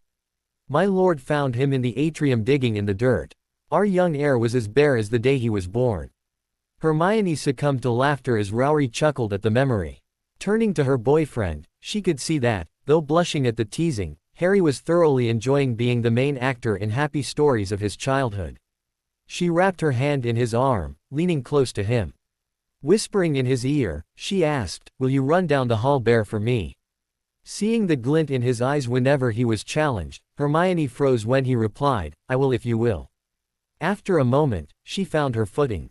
The idea of her and Harry together had crossed her mind of late, but not in any serious way. That might come later, but not any time soon. We'll see, Potter, she teased. He laughed as they turned into the family sitting room. Lily watched her son with anxious eyes. Silent since his father had bluntly told the prophecy, Harry was sitting next to his newly minted girlfriend, holding her hand and staring out the window. The red-headed witch had to admire Hermione's understanding of her son. She sat there, waiting for him to speak. Both witches were trembling with desire to pounce on the young wizard, to force him to alleviate their own tension by letting them know how he felt, but both managed to control the impulse. Barely. So it's me or him, then. James nodded mutely. Lily silently took her husband's hand, trying to reassure him with the small gesture that not only did she still love him but all would be well in the end. She knew that James wanted to protect Harry from the full impact of the prophecy. His parents had coddled him all his life, so James oftentimes reverted to the example his parents had provided. And Dumbledore knew this the whole time. James nodded again. Lily could tell her husband was exerting everything he had to remain silent. Rage, regret and fear warred within her own. She could easily see the same in her husband. When Harry was a baby, it was Lily who forced James to let Harry explore and try new things.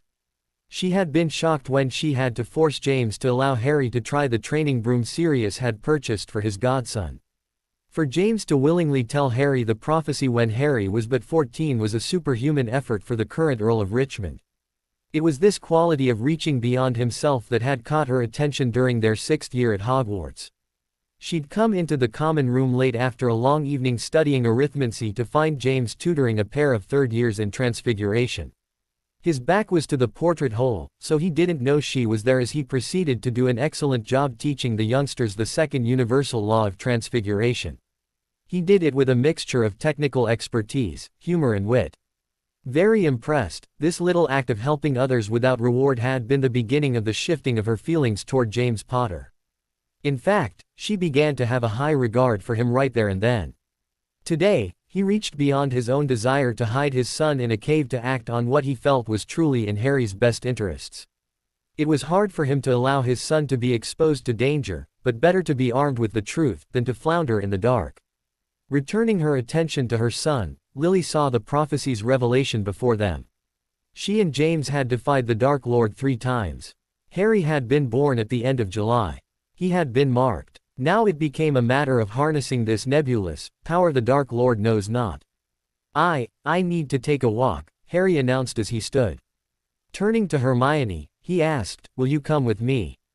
In a flash of insight, Lily could see that the question was being asked on multiple levels.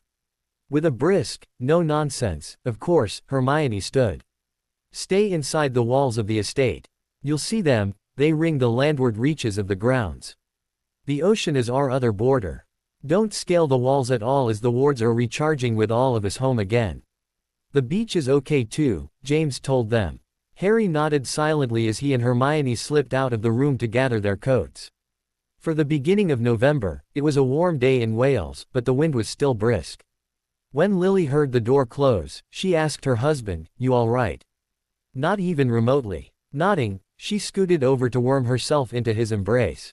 Letting her own fears out of their metaphysical cage, she began to tremble. "He's only 14. Yet he's already faced and defeated Voldemort 3 times, Remus observed. Conceding the point, Lily nodded, "True. But it was blind luck the first time." James snapped, his fears running riot. "And the next 2 as well." "Peace, brother," Remus soothed. "We'll have to get Harry to pay better attention in his courses from now on. Plus a bit of instruction on the side," Lily finished. She nearly burst into hysterical laughter at the intentional understatements. Paying attention in courses. Bit of instruction on the side. Voldemort was the most dangerous Dark Lord in millennia and they were discussing extra tuition as a solution. Closing her eyes, she saw all the hopes and dreams she had for her baby boy come crashing down. It was the night that Albus Dumbledore ominously began a conversation with, "I've some serious information that you need to know," that everything changed. Her dreams for Harry ended that day, she just didn't know it yet. James was still angry, but she could feel it ebbing. She was quick to anger and quick to calm. James, on the other hand, could carry a grudge for a mile and back. For him to be calming this quickly meant that he must be focusing on Harry, not his own feelings. Thinking about her son, she decided, let's give him a few days to process and come to terms with this prophecy. Then we can talk with him about a plan. He deserves to have a say in his preparations. The men didn't reply, just sat there in depressed silence. By discussing preparing Harry to face Voldemort, Lily felt like they were giving in to the prophecy.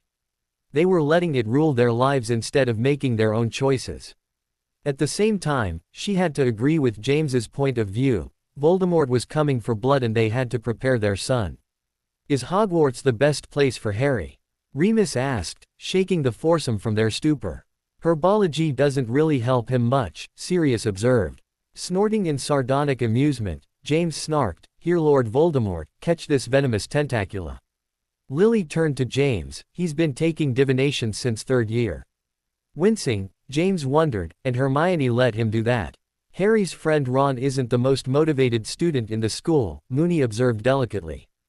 "Great. He's had an ultra-slacker as a mate," James observed. Padfoot regarded Prongs with amused amazement. Recognizing the look, James wagged a finger at his friend, "I wasn't a slacker. I got excellent grades. I just skived when it didn't matter." Moving on, Lily muttered. "What do we do?" "I've no idea," Remus offered. As Remus turned to Sirius, she saw Padfoot shrug helplessly. "When Voldemort attacked us in 81, we had no idea how to beat him." "Glad to see that nothing's changed," James observed with a hint of venom. "Should we talk with the DMLE?" Remus wondered aloud. Lily thought about that. She didn't know. Scrimgeour, Bones or Fudge personally. Fudge seemed to be the usual incompetent who was elected because he was a pureblood nonentity who wouldn't cross the old families. Bones was an unknown beyond vague familial connections. She thought that Amelia was Edgar Bones' older sister, but wasn't sure. She'd never heard of Scrimgeour. "I don't know," Lily replied uneasily. "I don't know or trust any of them. I think that if Fudge is a typical politician, once he got word of the prophecy, he'd glom onto Harry in a moment. Ministry custody, Auror training from dawn to dusk and all that. I don't know if Bones or Scrimgeour would give up the information to Fudge or react in similar ways." Bones is an old family, James remembered. Dad was a big fan of Nathaniel Bones. They served together in the Wizengamot together. "And my dad hated them both," Sirius observed with a smirk. "So we should take that as a recommendation," Lily observed with a bit of humor. "We're not going to solve it today," Remus observed. "Let's help Harry the best we can while you three," he motioned toward James, Lily and Sirius, "get your affairs straightened. How do you think he's doing? Lily asked Sirius and Remus. Padfoot turned to Remus. You know him better than me, mate. Harry's an introvert. He'll need to come to terms with it all, but I can tell you that the right person is with him.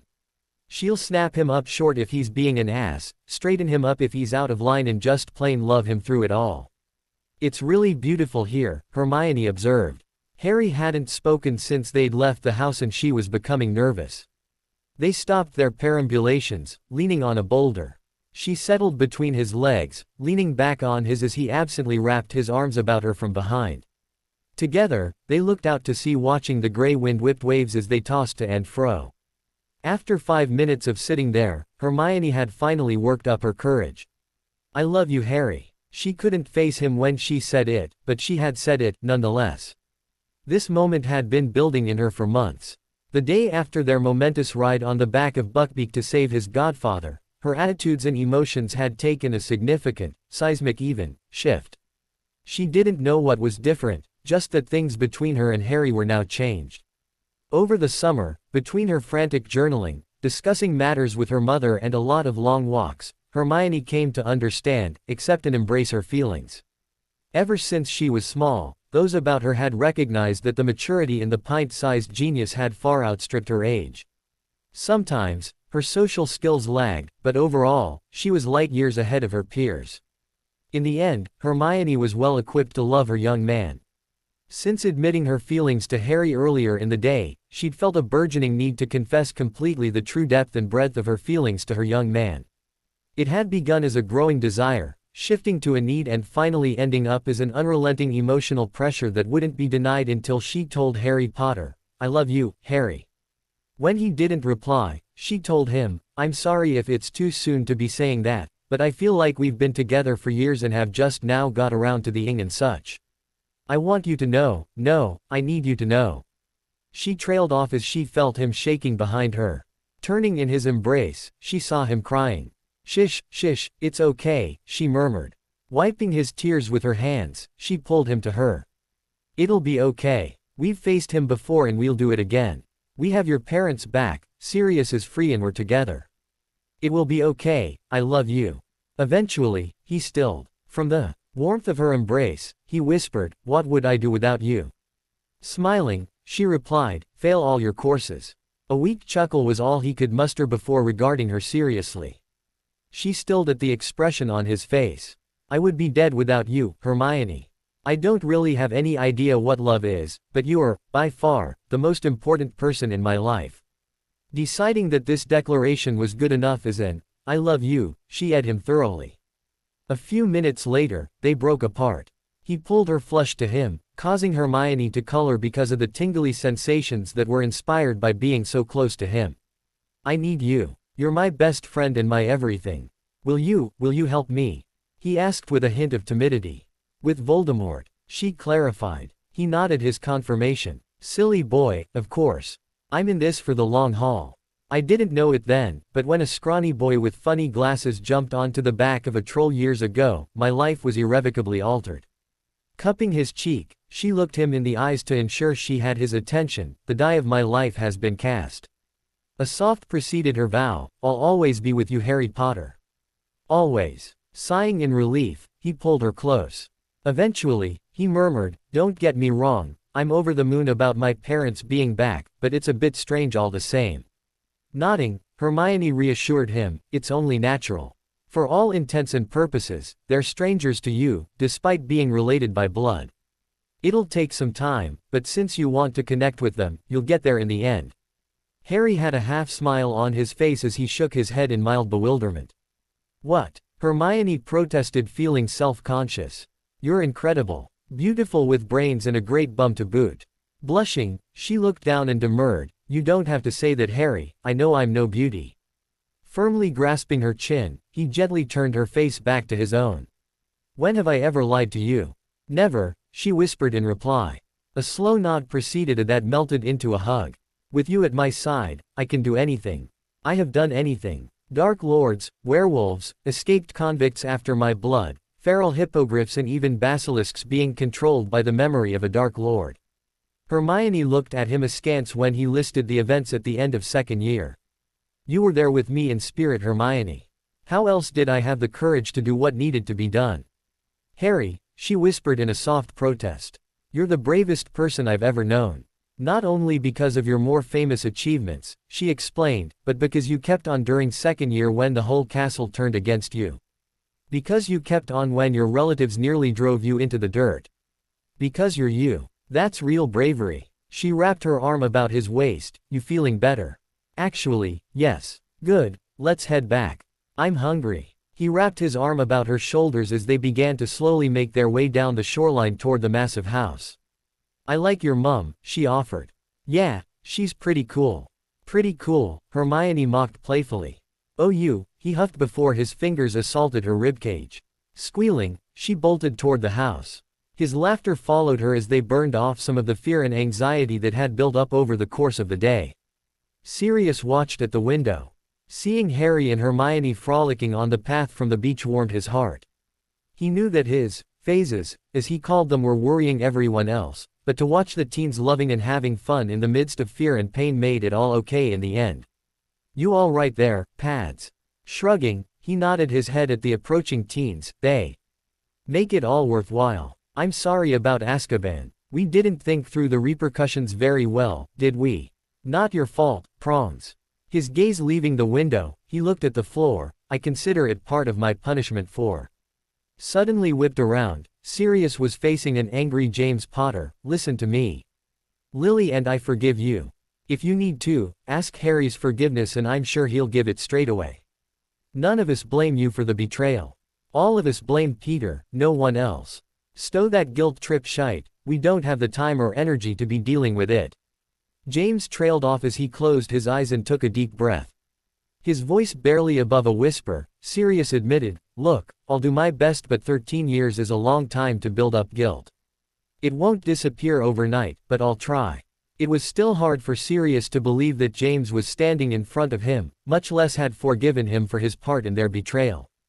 Every time he closed his eyes, he expected James and Lily to disappear like mist on the wind, their accusatory voices mocking and taunting him. His gaze still had a hungry look about it every time he saw his brother in all but blood. James' large hand on his shoulder forced Padfoot to look up. That'll have to do. I realize that it must be hard, but, Sirius smiled wryly as he nodded in understanding of James' intent. Come on, Rory is putting on a late lunch. Dad, could I talk to you?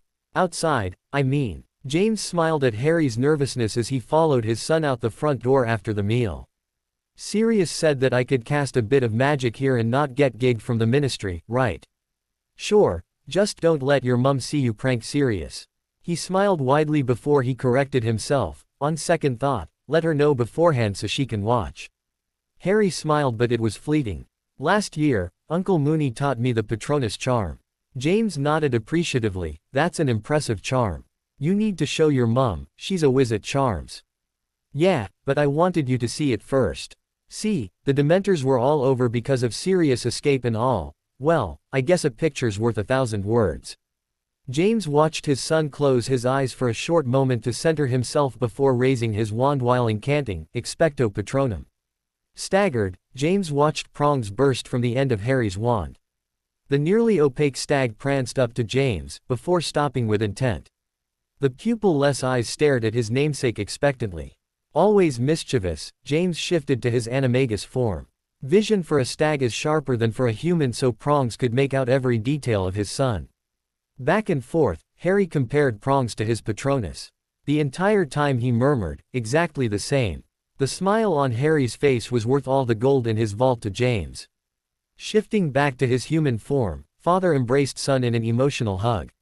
From his father's arms, Harry told James, even when you couldn't be there, you were there, Dad. You saved me, Hermione and Sirius that night. The guilt that had been bearing down on James since awakening in the future flared once more. At the same time, his heart was inexplicably lightened that Harry felt so connected to his then-absent father that his Patronus had taken the form of prongs. Wanting to correct his son to tell him that he'd saved himself, James understood the emotion behind Harry's words. To Harry, it had been James who'd protected him, not the ethereal bit of magic that wizards called a Patronus. I love you, son. I always have and always will. I'll always regret being forced to miss you growing up, but I'll be with you from here on out. I love you too, Dad. Remus and Sirius had used the float to head over to Remus' small cottage to gather some things, leaving Hermione and Lily alone in the family dining room after lunch. A curious expression on her face, Lily asked the smartest witch of the age, what did Harry want from James? Smiling, Hermione remembered Harry's excitement. He's showing James his Patronus. Her eyes widening, Lily exclaimed, his Patronus. He learned it last year from Professor Lupin. Hermione paused as she met Lily's gaze, it takes the shape of a stag. A wide smile bloomed on the red-headed witch's face, James will be so touched. They fell silent before Hermione asked, why does Rory refer to you and James as my lord and lady? We're the Earl and Countess of Richmond. Technically, Harry is Baron Potter until he inherits from James. Stunned, Hermione boggled for a second before countering, Richmond. But I thought the Duke of Richmond was the only peer of the name. Smiling, Lily explained the history behind the Potter family peerage. In the time of Camelot, the Potter family head was widely acknowledged as the lord of the lands surrounding what was now Rowan Hill, hence the title of Baron Potter. In the struggles between Camelot and Morgana Le Fay, the then Baron Potter, Owain, rendered personal services to the crown on multiple occasions. Arthur elevated Owain to an earldom, the highest peerage in Britain, outside the royal family, at the time. You probably know that the titles of Duke, Marquess and Viscount are Norman imports, hence Earl and Baron are the only, indigenous, titles of nobility in Britain. The Richmond title, while a very English name, predates the conquest by almost 500 years. Remember, Arthur united the entire island under the standard of the House of Pendragon. The Potter family history says that his intent behind a Welsh noble being elevated with an English name was an attempt by the crown to lessen tensions between the three countries. It failed. The witches shared a laugh at the dry commentary of Arthur's actions. The title wasn't recognized by the Muggle king after the conquest, but magical society continues to honor all titles. That's why there are no magical lords higher than an earl. Harry knows nothing of this, Hermione declared in a sad voice. Looking up from the table, she told Lily, he knows nothing of his family except that he hates my sister and her husband, Lily spat. Hermione nodded agreement. We'll fix that dear. He's always wanted a family and a history, Hermione mused. It's been his greatest wish since I met him. I'm sure it was why he immediately accepted that you and James were his parents. You two could have easily been imposters, but he wanted you to be his parents. Yes, well, fortunately we are his parents, Lily chuckled. So, ought I call you, my lady? Only when the occasion calls for it. Most of magical society has forgotten the old titles and the Potters have never been very big about enforcing the niceties. The Blacks, though, she shook her head at the pretentious behavior Sirius' father had been capable of while in society. Rory is very aware that he's a retainer of the 23rd Earl of Richmond whose son is the 32nd Baron Potter. Lily smiled at the shenanigans of their domestic. Turning to Hermione, she laid her hand on the young witch's hand. Don't worry too much about what you call me. I have a feeling that one day you'll be calling me Mum. Lily's impish grin belied her serious tone. Hermione's only response was a blush of epic scale. James was leading Harry down the hall of portraits, explaining their ancestry through the portraits on the wall. This fellow with the beard is your umpteenth great-grandfather, Codfile. He's the oldest portrait in the hall, hence his place of honor next to my father. James nodded sadly to the portrait of a man that Harry recognized from the mirror of her eyes. With a nod to the portraits, Harry greeted them, "Good afternoon, grandfathers." Codfile grunted before nodding amiably. "This one," he jabbed a thumb at James's father's portrait, "has been waiting for you to come, so I'll let him have you. When you get some time, come with a chair and we'll discuss the family and our history." "It's actually very fascinating," James enthused. Incredulous, Harry teased, "I bet you're the one that's in every year who stays awake in Binns' class." Blowing a raspberry at his son, James rebuked Harry, "Heaven forbid. No, I never could give two shits what that old ghost had to say. Codfile here, though, tells an excellent story. Bring Hermione a chair and snacks on a rainy day. It's worth your while." Turning back toward the wall, James was silent for a long minute as he regarded the portrait of his father.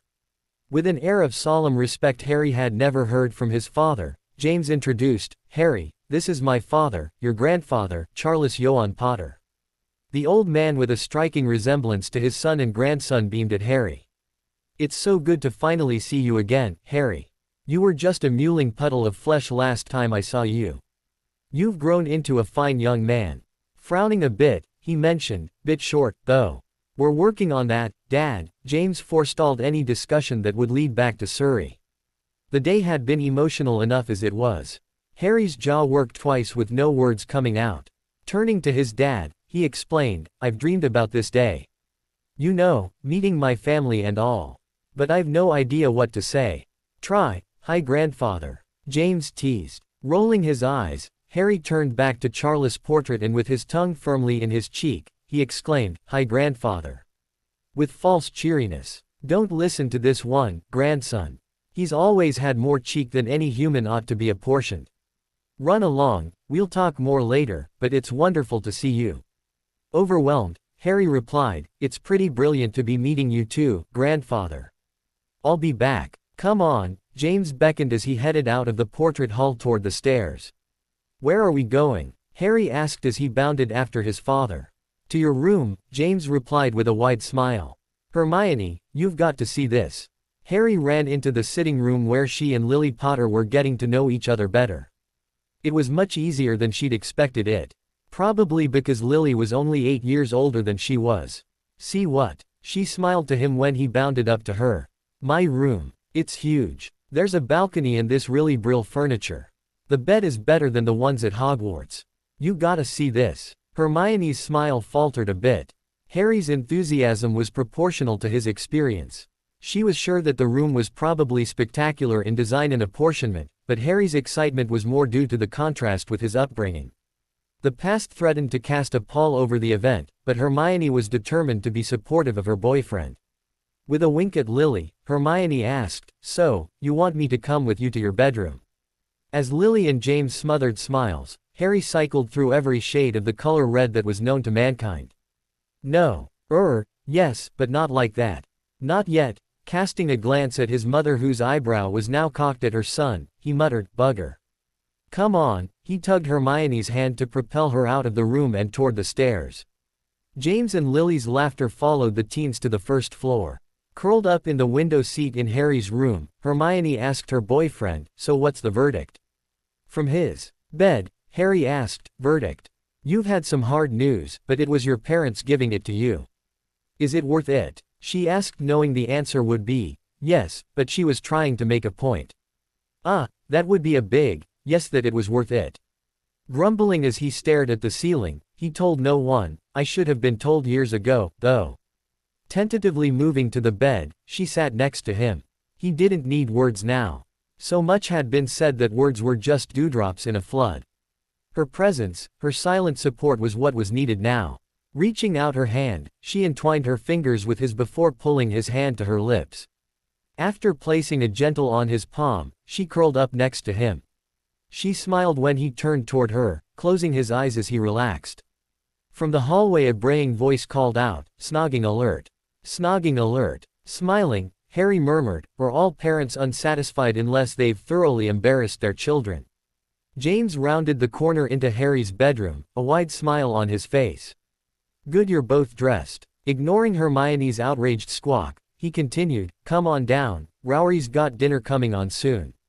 Dinner had been raucous. When Sirius had leapt up on the table, a bowl of beans in his hand, James had promptly charmed the potatoes to attack the pad-footed one. Hermione and Harry had laughed themselves silly as Remus and Sirius had volleyed beans and cabbage back at prongs while he begged his wife to come to his aid. She finally relented, cursing Remus and Sirius with the hair-growing jinx. When their Dutch braided eyebrows passed their belt buckles, the attackers sued for peace. James had puffed up his while standing on his chair, "I rule. I have vanquished the evildoers. I am, ouch." He never finished, as Lily had lobbed a dinner roll that hit him square on the nose. "Enough, you moron. Dessert is coming. Remember, Rowery baked a cake." Lily teased from the foot of the table.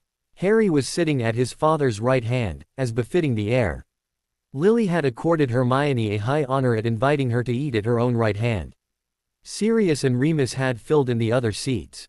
Even though the dinner had been informal, becoming more so as it progressed, Hermione had been very aware of the protocol for the dinner. James and Lily didn't make much of these things, it seemed to be unconscious action for them.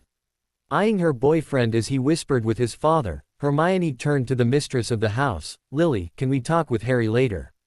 About the family and all?" Smiling at the brunette, the red-headed witch replied, "We're all going to sit and chat over tea tomorrow morning. The weather is going to be rainy, so it's a perfect chance to talk." Despite him being an idiot, she jabbed her thumb at Sirius. "This one is actually very knowledgeable about magical society. He knows more than I." Shrugging, Sirius ignored the mild insult. Hermione could tell by the wetness at the corner of Padfoot's eye, that the pain he'd felt as he missed his friends was aching as it healed. "James and I are cousins, so we grew up in the same circles. He knows as much as I do." "Yes, but your parents drilled it into your head, mine didn't care," James countered from the other end of the table. Hermione turned to see the Earl of Richmond toast her while his son looked on with a wondering smile. Her own wonder at the situation had to be as great as Harry's. Somehow, she had found herself in the middle of a happily ever after, and was astonished on a regular basis. James was a goof who loved his family fiercely. Hermione had been genuinely moved at the tenderness the man had shown for his son. She'd also seen his unpleasant capability to hold a grudge. Minerva McGonagall and Albus Dumbledore would most likely be unwelcome in the Richmond household for the foreseeable future. Peter Pettigrew was a dead man if he ever met with James Potter. Lily was a kind woman who loved freely and greatly. She also hated with a red-hot passion at the drop of a hat. Remus had mentioned that Lily and Snape had been childhood friends. From Sirius' earlier description, Hermione doubted that the Lady Richmond would ever be civil with the man, much less friendly. They were human, flawed and wonderful. Harry was lucky, oh so lucky to have them. Contemplating her own family, Hermione wished her own parents were visiting. Nodding internally, she realized that this week was about the extended Potter family reconnecting. There would be time later to integrate the Granger family into the Potter world. For a moment, a vision of a white dress and a tuxedo-clad Harry intruded on her imagination. What girl hadn't written her name with her boyfriend's surname? This was merely how it showed up for Hermione Granger. The goofy grin on the smartest witch of the age's face couldn't be suppressed. "My lord, these just arrived." James turned to Rowry to see that the elf held a silver salver upon which 2 letters rested. Scooping them up, he replied, "Thank you, Rowry. Dinner was excellent." Amid the murmured concurrences from the rest of the family, the stately elf bowed graciously. After Rowry popped out, James examined the letters. Eyeing his wife, he announced, "One from Dumbledore, one from Maturin. Which should I open first?" "Maturin," Lily advised. "When you get angry from what Albus says, you'll be unable to read Stephen's letter." Harry watched his father crack the seal on the letter before reading while he resumed his attention to the chocolate cake Rowry had baked. Although not his favorite, it was still piping good. James pulled a considering face. Apparently the prophet is having measles trying to arrange an interview. The goblins have been stunningly cooperative while the ministry is towing the line. Grinning at Padfoot, he told everyone, apparently, they're afraid we'll sue for some reason or the other. Sirius snorted before mumbling, "Imagine that." Sighing, he placed the letter from the barrister on the table. "Overall, it's going well. I'll schedule the interview for next week." He asked his wife. Harry switched his attention to his mother. She leaned back in her chair, pursing her lips. It was somewhat amusing for Harry to watch a husband and wife have an intelligent conversation while at dinner. Between Vernon's rage and bluster combined with Petunia's acidity, there hadn't been much intelligent adult conversation in Harry's experience. Her green eyes landed on her son. "Maybe we should have the interview before Harry goes back to school. That way we can have a family interview, where we're there to shut down any questions that could go awry. I surely don't trust Albus to do the right thing by Harry. He'd probably let a reporter drag Harry into a broom closet or some such." Harry and Hermione both blushed when Remus innocently asked, "Isn't that Hermione's job now?" "Har, har," Harry snarked. "What's the headmaster say, Dad?" Harry couldn't help but smile every time he addressed the man at the head of the table as Dad. He'd dreamed about it for so many years, it was a dream come true. "Do I have to open it?" James mumbled as he broke the purple wax seal. Immediately, James' face paled. His hazel eyes narrowing dangerously, he continued reading. Flipping to the second page of the parchment, he viciously tore the first page. James? Lily asked. Padfoot and Mooney were frowning as they cast concerned glances at Harry. Noticing the glances, Harry slowly set his fork on the dessert plate. Looking at the table, in a low voice he asked his father, "Do I still have to compete?" "No," Hermione objected. Panicked, she stood, beseeching James, "You can't let them do this. You know it's Voldemort. They're trying to kill him." Lily took Hermione's hand as unnoticed tears dripped down the young witch's face. Calmly, "My dear," Lily counseled as she turned her resolute face to her husband. "Albus says they can't break the curse on the goblet. He's afraid that if they tamper with it any more, there could be, and I quote, unfortunate consequences." Harry's heart sank. "Meaning I could lose my magic?" Stiffly, James nodded. "You and the other champions." "Is he lying?" Lily bluntly asked. Harry watched his father shrug helplessly, bunch the letter into a ball before he threw it into the fireplace. "Goddamn it all to hell," James raged in the master suite. Remus and Sirius had immediately used the flow to travel to Hogwarts. James and Lily didn't trust themselves to confront Dumbledore given their mood. Once again, Albus Bloody Dumbledore allows our son to stand into harm's way. It was nearly midnight. Harry and Hermione had retired hours before, but Lily wasn't sure how much sleep either teen would get this night. Right now, she didn't care if they shared a bed to get through the night. James was oscillating between fear and rage for his son. Reflecting on his protectiveness for his son, Lily was surprised he hadn't jumped in the flow to tear into Albus Dumbledore himself. Finally calming, James sat next to her on the bed. Giving voice to her thoughts, Lily asked, "Why didn't you go with Sirius and Remus? It might have made you feel better." His head in his hands, James muttered, "Because I promised Harry." "Huh." Looking at his wife, he explained, "I told Harry that I'd always be here for him. I have a sneaking suspicion that our son is going to suffer a nightmare tonight and I wanted to be here for him." Looking at the floor, he muttered, "I haven't been here when he needed me so far." "Come here," Lily softly cajoled. Holding her arms wide, she scooted back on the bed. Soon they were cuddled close. No matter the situation, no matter how mad she was at him or him at her, if they started to cuddle they would eventually relax. Most of the time, they ended up making love, but neither Potter wanted that this night. She needed his strength while he needed the comfort of her presence. A loud rat-a-tat-tat knocking on the door announced the return of Sirius and Remus. James bounded off the bed, calling, "Come in." A drawn Remus Lupin led a visibly angry Sirius Black into the room. "This doesn't look good," Lily commented. Sirius started with a rush of words, "You know how Dumbledore gets all supercilious and condescending sometimes." "Yeah, it makes you want to rip his spleen out," James replied. "Well, he was in fine form tonight. Endlessly explaining to the ignorant, unwashed masses among us why they couldn't do anything about the cup thingy." Turning to Lily, he held his arms out wide. "Didn't Remus and I take arithmancy with you? Didn't we both score O's on both our owls and newts?" Lily rolled her eyes as she nodded, "Yes, Sirius. You're very smart. Get to the point." Flipping her a blasé bird, Sirius cut to the chase. "Remus and I looked over the calculations made independently by Flitwick, Vector, Dumbledore and even old Snively. All are within a point or two of each other. We're humped, prawns," James muttered. "And the other champions are all tied up in the whammy that whoever put on the cup. As far as we could tell, it was a combination of a wacko rune set on top of multiple spells with something else layered in between that none of us could decipher. It was some serious shit. The curse breakers from Gringotts were shaking their heads at it. The one old guy said he'd seen something like this in South America, but never in Britain." "What happened in South America?" Lily asked. "He was the only one to survive from a 50-person team. Voldemort or his agent," Lily stated in summation. "Only the wizard-born Tom Riddle had the knowledge and malice to design and implement such a trap.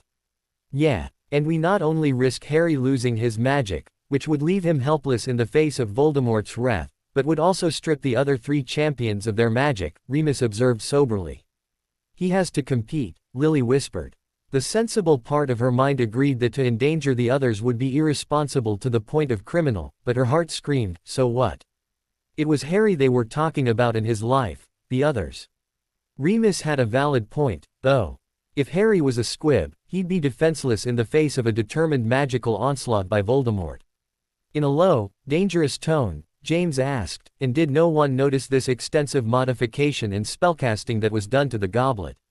Bloody buggering shite. Did he have no monitoring charms on the goblet? What about all his precious portraits? You should have seen old Flitwick, Sirius drawled. He was incensed nearly to the point of violence. I've never seen Phileas so upset, Remus observed as Sirius flopped into a chair. He was pacing and ranting about unfairness, dark arts and old fools who are convinced of their own cleverness. He was pointedly looking at Albus when elucidating about pride being the downfall of the great men of society. With a faint grin, Moony remembered, one time he stopped his ranting and pacing while he got this faraway look. He snapped his fingers and then announced, "Fiendfire. I thought Albus was going to have a heart attack." Phileas, Lily wondered. "Yeah, he's short. What about him?" Sirius snarked. He immediately yelped at Lily's pinching hex that caught him on the inside of his arm. "Damn it, that hurt." "Shut up, Padfoot," James absently ordered. His eyes on his wife, he asked, "What? Phileas can help Harry." Her declaration silenced the men while they thought about her idea. What about the rule that Albus was going on about tonight, how the staff can't help the champions? Screw the tournament. Harry needs this to survive Voldemort. The tournament be damned, I want him to live long enough so that he can matriculate from school and marry that witch who's down in the blue room. Breathing heavily in her fear, Lily accepted the comforting embrace of her husband. Nodding, Remus agreed, between Phileas and the rest of us, we can accelerate Harry's education significantly, true. But what about the tournament? His eyes narrowing, James announced, the headmaster of Hogwarts is about to make some concessions to the Earl of Richmond, who also happens to be the heir of Godric Gryffindor. A pop announced the arrival of Rowry. Bowing low to Lily, he asked, "My lady, Miss Granger requests a sleeping potion for Lord Harry's use this night. Is that acceptable to her ladyship?"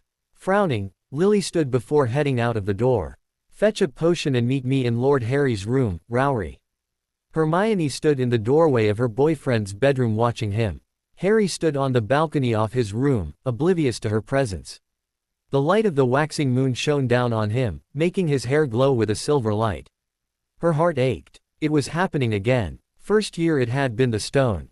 In their youth and naivete, they'd actually been excited about the adventure of it all. Excited until the end, that was. Hermione had been terrified when forced to part from him at the logic puzzle. She'd almost sprinted past the prone form of Ron Weasley, but had instead paused to levitate the gormless idiot to the escape hatch. Her relief in finding the headmaster had been complete. Someone of capable authority was rushing to help Harry, so she didn't have to worry any longer. Stopping in the hallway, she'd sunk to the flagstones, weeping and bawling in relief. Second year, his persecution as the suspected heir of Slytherin had infuriated her to no end. She was eternally thankful that she'd been unaware of her surroundings while petrified, for she was firmly convinced she'd have gone mad otherwise. Many times since her awakening from the accidental petrifaction by the basilisk, she'd fluctuated from anger at not being able to help him to fear for what could very well have happened to him down in the chamber. Although it all turned out in the end, the previous year had been the worst of all. The separation they'd experienced over the gifted broom had been the most painful time in her life. Her overloaded coursework, trying to help Hagrid with Buckbeak's defense and worry about Harry regarding the dangerous Sirius Black, had nearly given her a breakdown. Although that ride upon the hippogriff's back had sparked some feelings that she was now very grateful to have. Now she had him. He was hers as she was his. The world was in its proper orbit, the stars were finally aligned. Yet, some fool had entered him into this ridiculous tournament. Many of the Triwizard champions of old had perished. He could very well die in the tasks to come. Overlaid across the danger of the tournament was the threat of Lord Voldemort. Her understanding of the prophecy colored her perception of reality. Wherever she looked, Hermione saw the lurking dangerous visage of the Dark Lord. Sliding up to him, she wrapped her arms about him from behind. His tense back and shoulders sagged a bit into her embrace. "I love you, Harry. We'll do this." His stress bled out of him in a noticeable rush. He sighed. She couldn't tell if it was relief or resignation, but either way, he turned in her arms. Wrapping his own arms about her shoulders, he leaned back on the rail of the balcony, pulling her flush to him. "Yes, we will, won't we?" We always do in the end, don't we? Standing there, she was filled with dread. Stifling her fear of losing him, she pulled him close. After a long moment, she stood on her toes to give him a soft, "I better head back to my room." "Do you think you'll sleep?" "I'll be fine," he replied with the hint of a smile. Glaring at him, she poked him in with her forefinger, the threat clear. "Fine. I'll try to sleep." Annoyed at his stubbornness, she was caught in a quandary. She couldn't very well make him sleep, yet that's what he needed most. In a flash of inspiration, she called, "Rowery." The elegant elf appeared at her side. "You called, miss. Thank you for coming, Rowery. Are there any sleeping potions in the house potion cabinet?" In his low tone, he replied, "There is an assortment of mild sleeping potions. Would you please fetch one for us, please? Lord Harry requires a potion this evening." With a worried glance at Harry, Rowery bowed. "I shall verify with my lady that it is acceptable before I return." A soft pop confirmed his departure. "Great. Now my mum is going to know I'm a freak," Harry grumped as he slumped on the rail of the balcony. In a cold fury, Hermione upbraided him. "Don't you ever say that again. Do you hear me?" He flinched before he nodded. "I know those animals that were supposed to be your guardians were pigs," she spat. "But your parents love you, Harry. Your mum wants to know if you're having a hard time. She wants to help you." A soft hug proceeded, "Just like I want to help you." Knock knock. "Harry." Hermione heard Lily call out. "Rowery says you need a potion. Are you all right?" "Mum, if I was all right, would I need the potion?" Small laughter from the two witches followed Lily into the room where Harry and Hermione were moving toward the bed. When Harry settled on the large bed, Hermione perched on the large wingback chair next to the fire. When Lily sat next to her son, Hermione got a chance to compare the mother and child. Everyone always remarked how much Harry and James looked alike. Sitting as they were, Hermione saw quite a bit of Lily in her son. He had James's hair color and general facial structure, but he had Lily's nose. His lips were thin like his mother's, but he had a strong jaw like his father. Of course, he had his mother's eyes. For a short moment, Hermione wondered what a child of hers and Harry's would look like. Would they have a black-haired boy with brown eyes? A brown-haired girl with green eyes? Either way, the poor thing's hair was destined to be a mess. She watched Lily trail her hand through her son's fringe, a soft worried expression on her young face. Harry closed his eyes, obviously savoring the moment. "The tournament?" Lily asked. Shrugging, Harry looked away. Hermione took that as her cue. Standing, she made her way to her boyfriend's side. Wrapping an arm about his shoulder, she told his mother, "It's really just everything. Every year, it's something. I just want to be a normal guy. Snog my girlfriend, roll my eyes at my parents and just live." Narrowing his eyes, he snarked, "At least now I know why I can't have that." Recognizing his reference to the prophecy, Hermione poked him in the side. Nodding his head, he mock-groveled, "I know, no whinging. Don't use the chains this time." Lily smiled at the easy give and take between the teens. Sighing in contentment, she took her son's hand in her own, focusing his attention on her. Hermione watched him calm while his red-headed mother began to explain what was really important. "My son," he beamed as she began, "do you know what matters most?" She paused, waiting for a reply. When Harry shrugged, Lily softly told him, "Us." "Hermione," she nodded at the now blushing bushy-haired witch. "Our family is what's most important in this life. You are so fundamental to my existence I doubt you truly understand. In those last minutes before Voldemort banished us to that nether region, I was terrified for one thing. Not my own life or even your father's. We've both come to terms with the fact that we could very well die in opposition to that monster. I was terrified for you." Hermione sniffled in emotion. Harry was speechless, his eyes bright. Lily softly stroked Harry's scarred hands, the result of too much manual labor with too little medicine while in Surrey.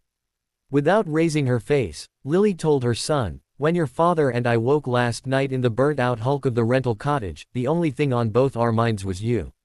In fact, I think the first coherent word out of your father's mouth was, Harry. Right now, Remus and Sirius are putting their devious minds to work to build a plan that will not only allow you to survive this bloody tournament, but also send that psychotic bastard to hell where he belongs." The fierceness in the Lady Richmond's voice took Hermione back a pace. We are family and I will do anything to protect that which is mine and make no mistake, my son, you are mine. For the first time in his life, Harry Potter initiated an embrace with another person. Hermione watched with streaming eyes as Harry cried in his mother's arms. All the years of the Dursleys' rejection and torment, their abuse, starvation and emotional torture of him, all of it burst forth from him in a torrent. Lily could only hold on for the ride. Tentatively, Hermione approached the embracing twosome. She caught Lily's gaze with a questioning expression. When Harry's mum gave her a short nod and smile, Hermione tenderly wrapped her arms about Harry from behind, lending her love, caring and affection to the embrace. Without words, the smartest witch of the age knew it was the most important moment of her beau's young life. He was home with his family at last. Breakfast the next morning was oddly domestic.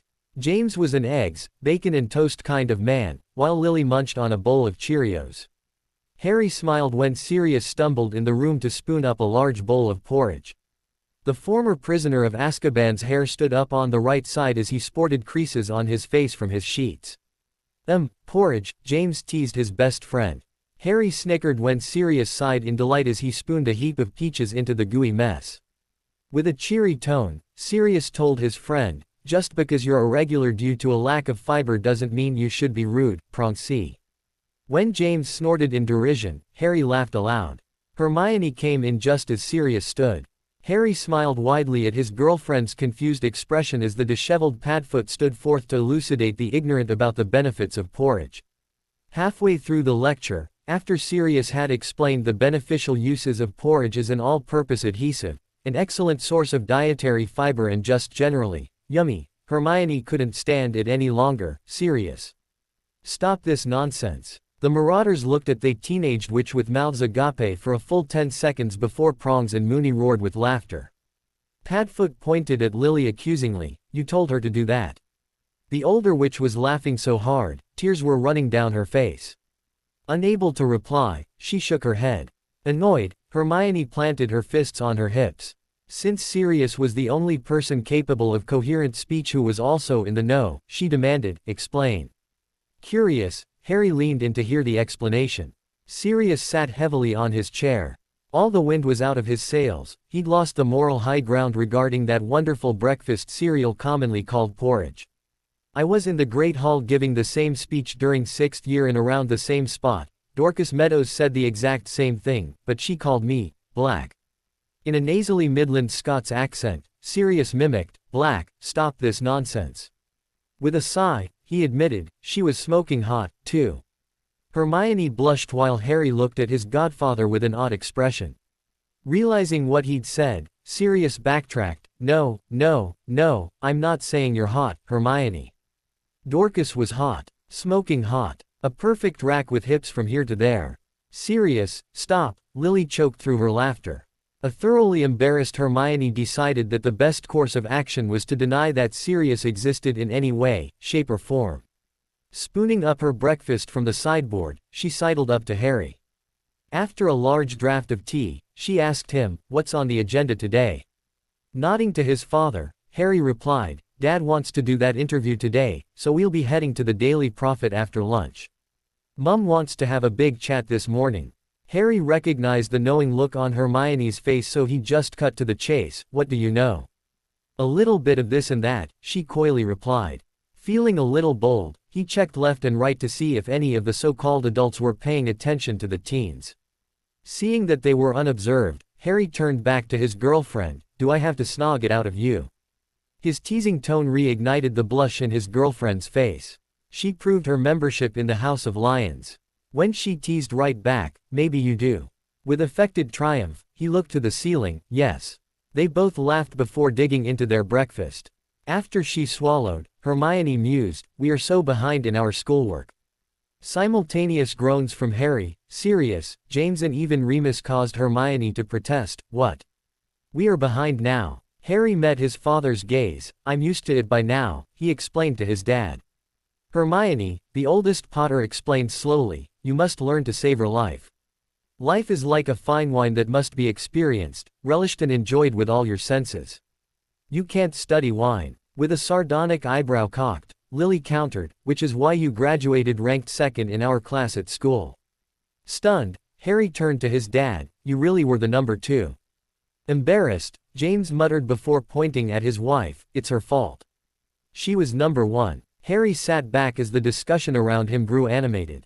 Long he'd been aware that the Marauders were pranksters extraordinaire, but he'd never known that his father, Sirius, and Remus had finished school ranked 2nd, 4th and 3rd respectively.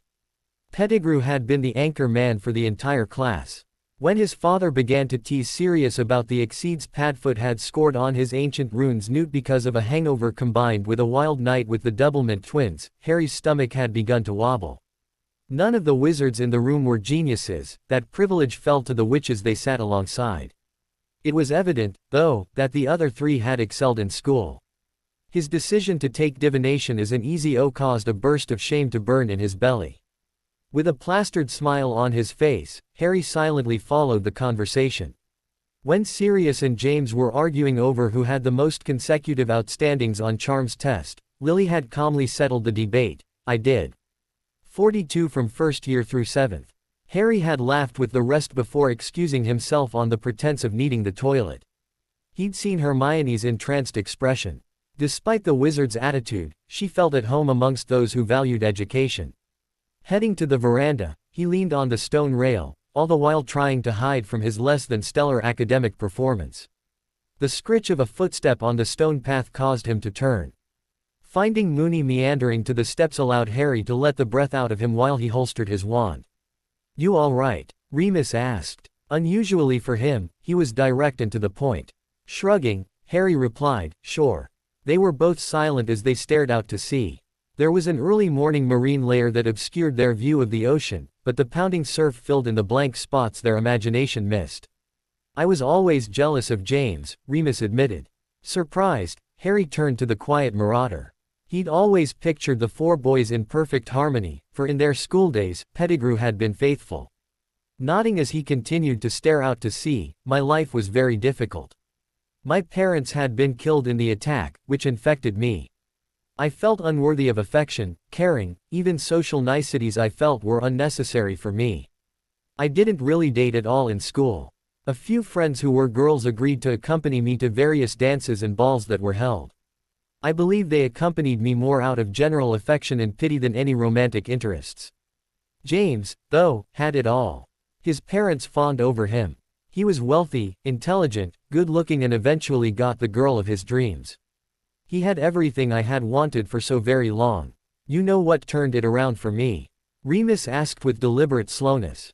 Shaking his head, Harry mutely answered. You. Thoroughly confused, Harry exclaimed, huh. Chuckling, Remus laid his hand on Harry's shoulder. When you were born, I saw that you filled a hole in James's life. I never knew that he'd been broken in that way. He needed you, just as I then saw that he'd needed Lily and the Marauders. I was part of the solution for James and that realization humbled me. Remus was quiet for a minute. Harry could tell he was collecting his thoughts and working up the nerve to admit, we're all of us broken. In this life, we strive to heal and become whole.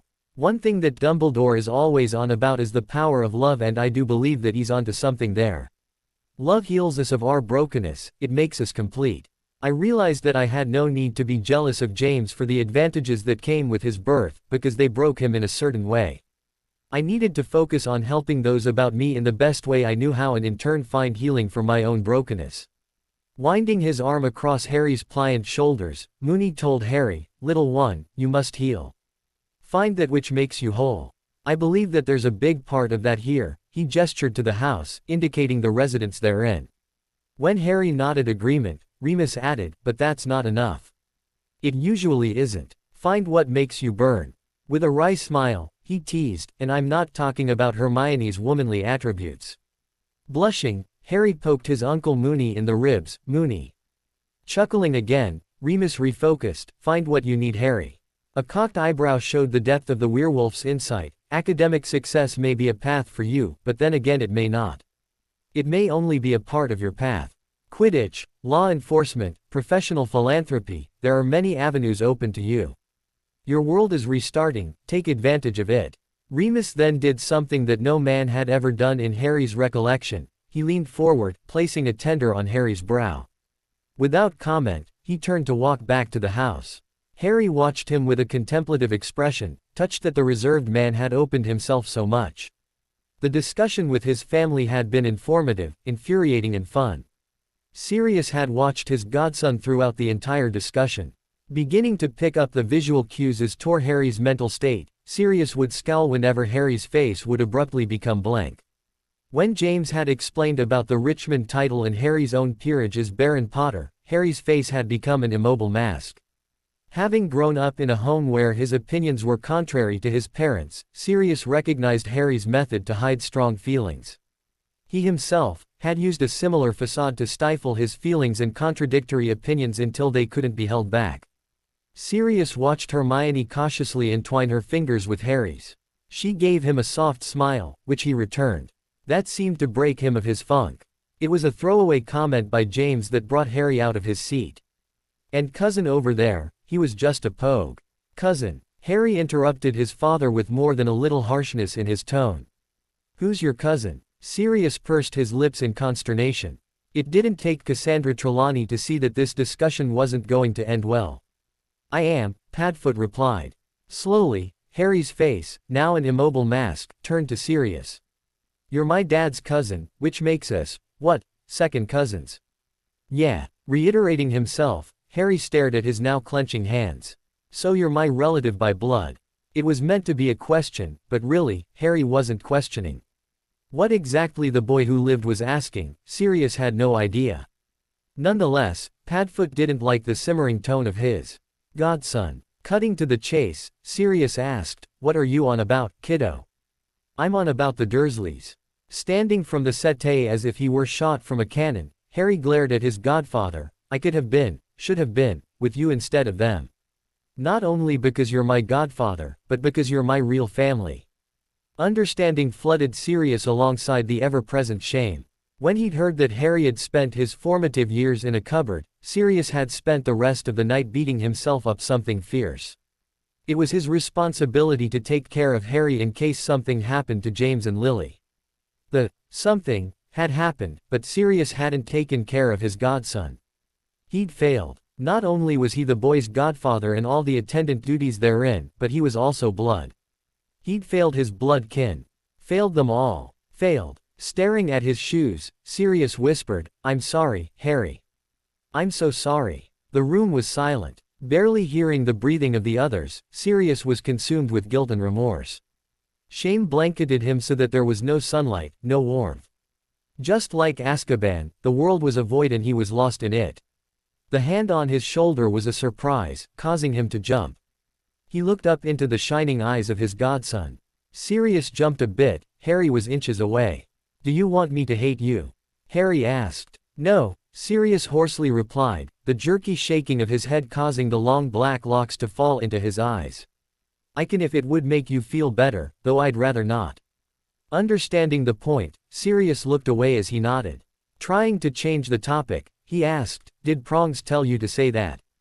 No, but I can tell that you hate yourself for what happened back then. I was telling Hermione the other night that I was really glad you'll have a second chance with them. He nodded toward his parents. Maybe now, you can forgive yourself for Peter's sin. As was his usual wont, Sirius acted on his impulse. Springing forward, he engulfed his godson in a hug. He didn't realize that he was sobbing. Shortly, he felt James and Lily embrace them, followed by Remus and Hermione. Eventually, they broke their group hug to move back to their seats.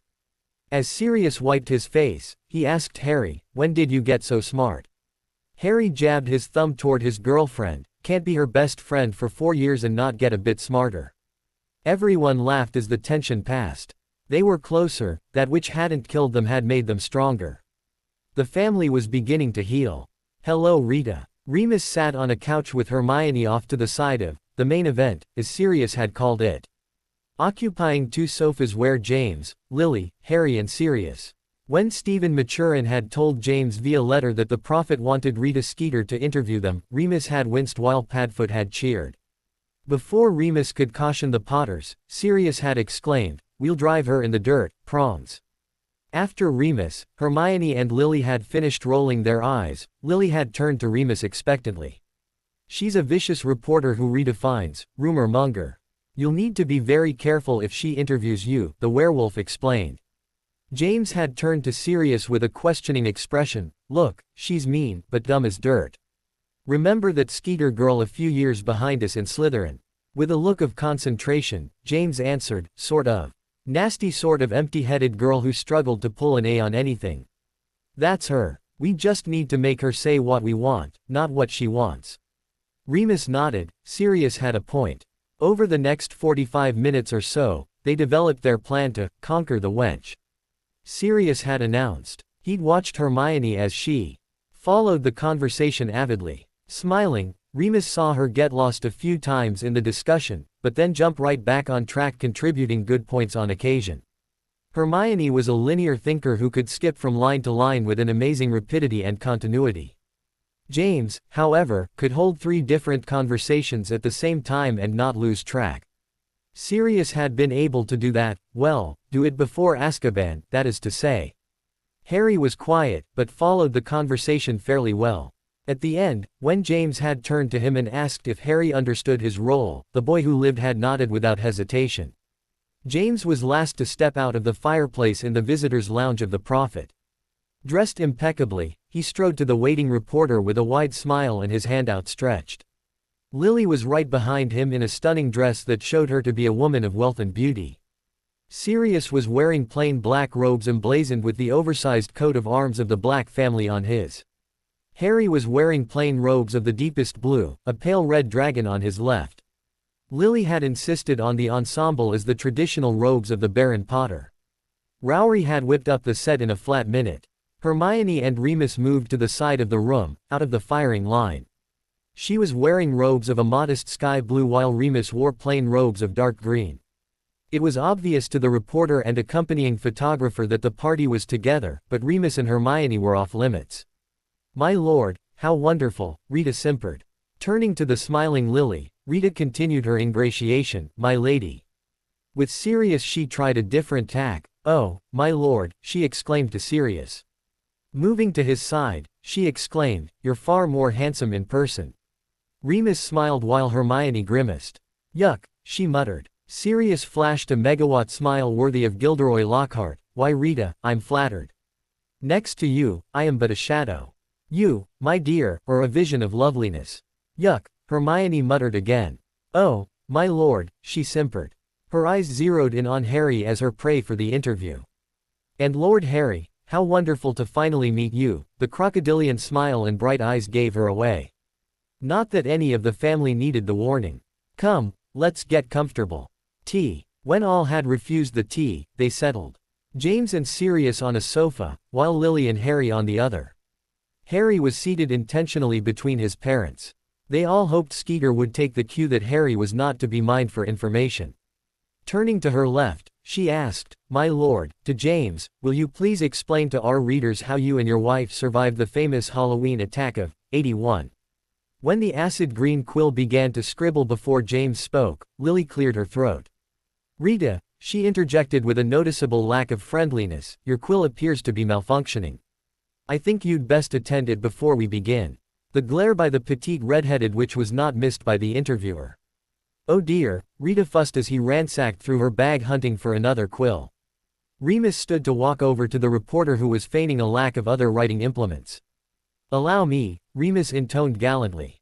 Oh, thank you, Rita replied with a lack of cheeriness. Once Rita was squared away and slightly scowling, James happily explained the occurrences of the Voldemort attack. He couldn't help himself as he gave into the dramatics of the situation. His voice rose and fell. He waved his hands. When describing Voldemort's monologue before he banished the Potters, James strode about the room, booming out the lines of all the participants. Remus sat back in his chair, smiling softly. He knew that he'd missed James and to a lesser extent, Lily.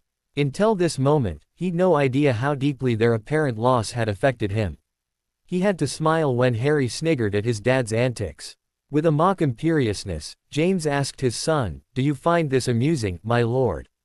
The broad smile on Harry's face wasn't feigned. No, my lord. Not in the least. Taking advantage of the lull in the exciting recounting of the Voldemort encounter, Rita turned to Harry, asking, yes, Harry, do you recall anything from that night?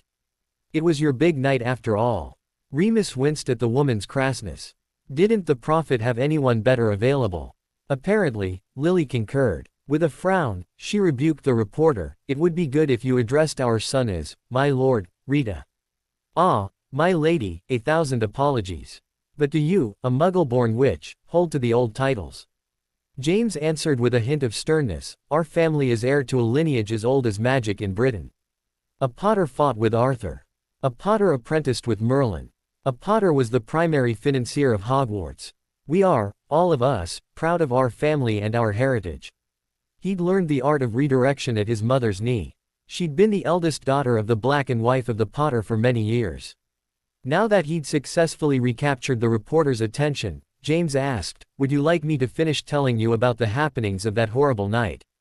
Rita could only answer, yes, so she did. James quickly wrapped up the description before adding, of course, when we awoke in the current year, we were made aware of the travesty of justice that has been perpetrated on Lord Blackmore.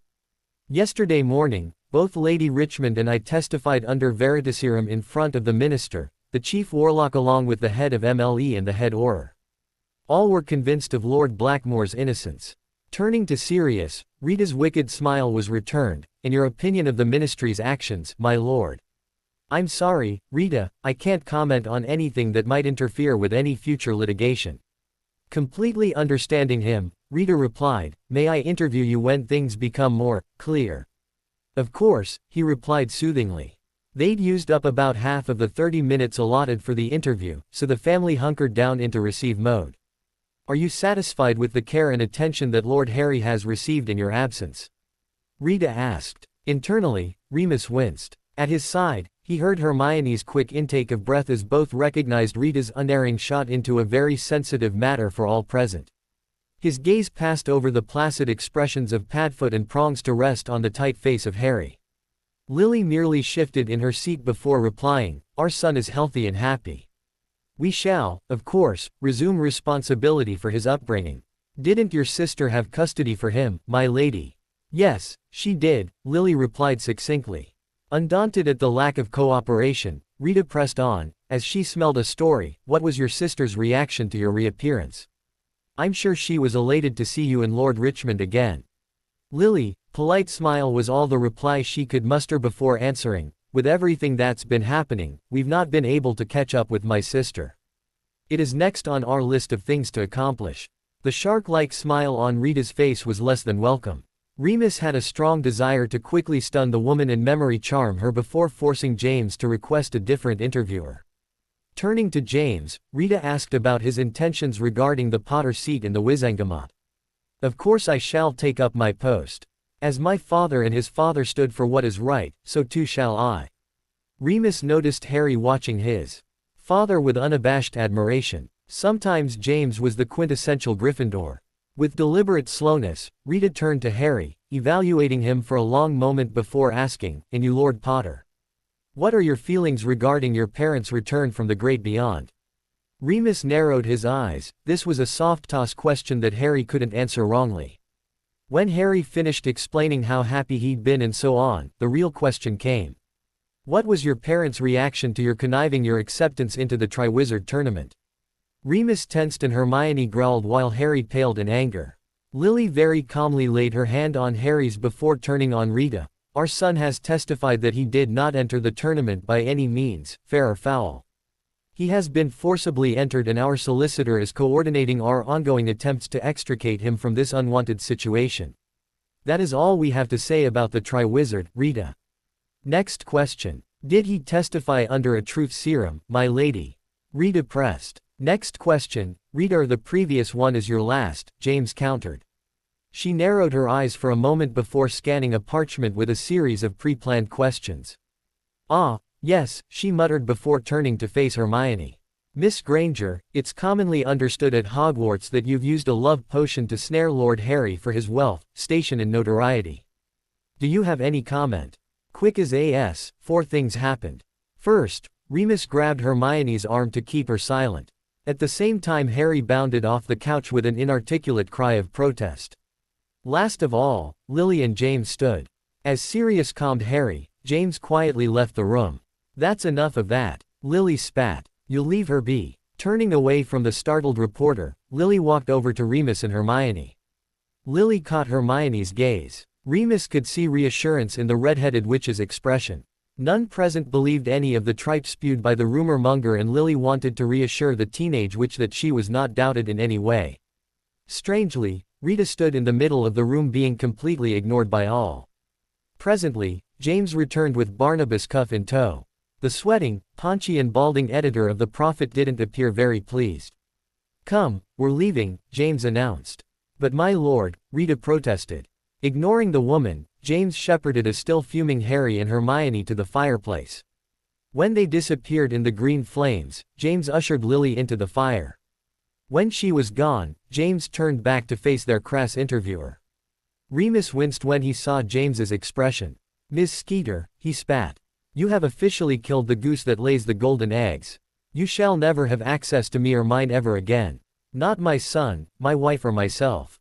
Turning to the editor, he glared, "Barnabas, you shall never have an on-the-record comment from Richmond." Turning to the fireplace, James muttered, "Oh yes." Turning back to the editor, James scowled, "Expect your stock to plummet tomorrow as I power sell half of my shares in Daily Prophet Publishing Incorporated. I believe I'll sell at 1/10 its current value." The follow-up threat was plain. James still would hold over 10% of the corporation even after selling off another 10% at a drastic loss, causing the stock price to plummet. Cuff really paled now. Remus was no business expert, but even he knew that by James's undercutting their stock like this, the publishers were sure to have Cuff's neck. Probably Rita's too. "Goodbye. It wasn't a pleasure doing business with you." Remus was last to leave, so he saw Cuff flop down on the sofa, holding his head in his hands. Rita, however, was eyeing the fireplace with a contemplative expression. Never a good thing for that woman. "That didn't go as planned," Sirius grouched. Hermione could only sigh in exasperation. She'd been so caught up in making the plan to conquer the wench, that she'd forgotten a rule of life: when you wrestle with pigs, expect to get muddy. She didn't voice her revelation that apparently not all the Marauders' plans were successful. As Lily flopped onto a settee, Remus commented, "I think that in the short term, it will be all right." Pulling the sliver combs from her hair, Lily countered, "But in the long run, we've just made an enemy of a very malicious reporter." Sighing, she told everyone, "I'm sorry I lost my temper." James bowed his head, "Me too." "Mum, Dad," Harry asked to get their attention. When both were focused on him, he smiled widely, "That was bloody awesome." James smiled broadly, matching his son's expression, while Lily muttered, "Language, Harry," but it was half-hearted. She swore worse than anyone else did in the house. Hermione grinned at her boyfriend. She knew he was happy because of the paucity of anyone standing up for him in a tenuous situation. When he caught her eye, his questioning expression could only mean one thing. Shrugging, she replied, "I'm fine." She'd known that if she and Harry ever became involved that there would be incredible amounts of muck in the press about her. Love potions were actually much milder than she'd expected. "Hermione," James began, "I hope you know that none of us believe any of that."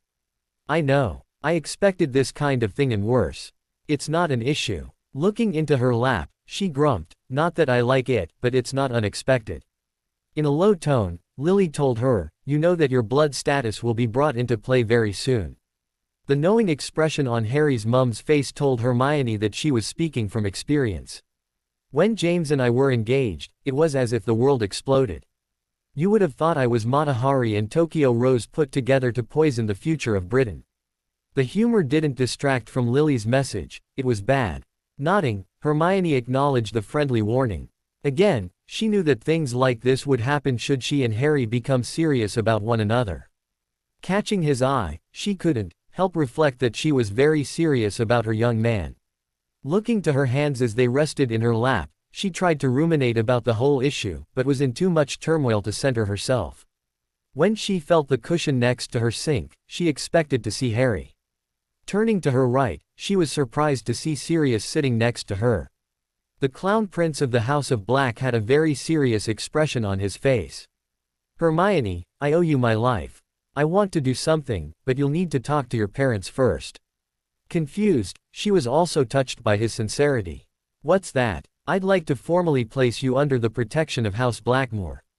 Hermione was a very smart young woman who was well read in a variety of subjects, but the nuances of pureblood politics were a void to her.